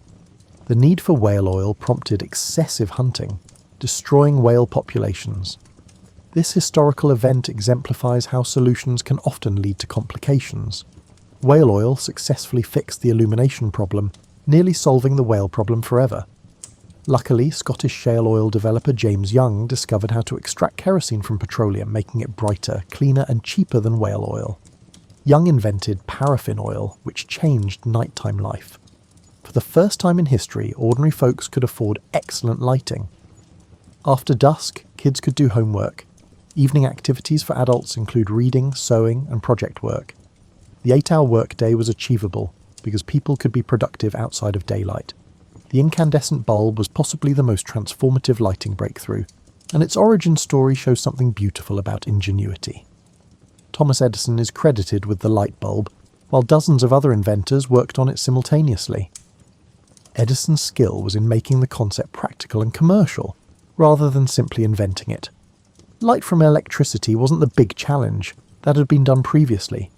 Creating a bulb that lasted long enough and cost less than a home was difficult. Before choosing carbonized bamboo, Edison's team tested over 3,000 filament materials. Bamboo! They used the entire periodic table to obtain grass. Edison's stubbornness and method make him endearing. Edison used each bulb failure as data. Unlike other innovators who gave up after minutes, he meticulously documents what didn't work and why in his notebooks. He added, "I haven't failed 1,000 times. I've found 1,000 ways that don't work." Early commercial light bulbs were engineering wonders that lasted 14 hours. That's pitiful today. A bulb that burned steadily for 14 hours without smoke, smell, or fire risk was magic to candle and kerosene lamp users. Early electric light users gathered around them like campfires to admire the constant clear light. The societal impact was enormous and immediate. Electric lights lengthened the day, changed entertainment, and altered time perception. Restaurants may stay later. Theatres could host evening shows. Students could study after dinner. The daytime schedule loosened. Artificial lighting transformed how we sleep, which is astounding. Humans had performed segmented sleep for millennia, going to bed after sunset, waking up for a few hours of quiet activity, then sleeping until dawn. Sleeplessness is not normal. Artificial lighting eventually helped us consolidate sleep, going to bed later and sleeping all night. What we consider natural is actually a recent adaptation to electric lighting. Your great-great-grandparents may have slept differently. As we finish our pleasant tour through the unexpected origins of ordinary goods, we should consider what these stories teach us about human nature. Every innovation we've discussed, from the toothbrush to the telephone to the light bulb, came from someone thinking, there has to be a better way. The better way often comes from unexpected places, which is charming. The microwave came from radar research. Failures in adhesive experiments produced sticky notes. The invention of the telephone occurred accidentally while upgrading telegraph technology. 2 simple paper clips were rejected. Zippers were too mechanical for fashion, until they reached sophistication. Innovation rarely solves problems directly, as these stories show. It's more like a garden walk, where the best finds often come when we're hunting for something different. The everyday objects we scarcely notice are the result of numerous small improvements, joyful accidents, and determined refusals to accept good enough as good enough.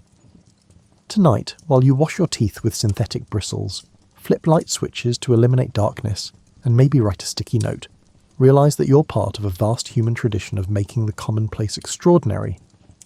Sweet dreams.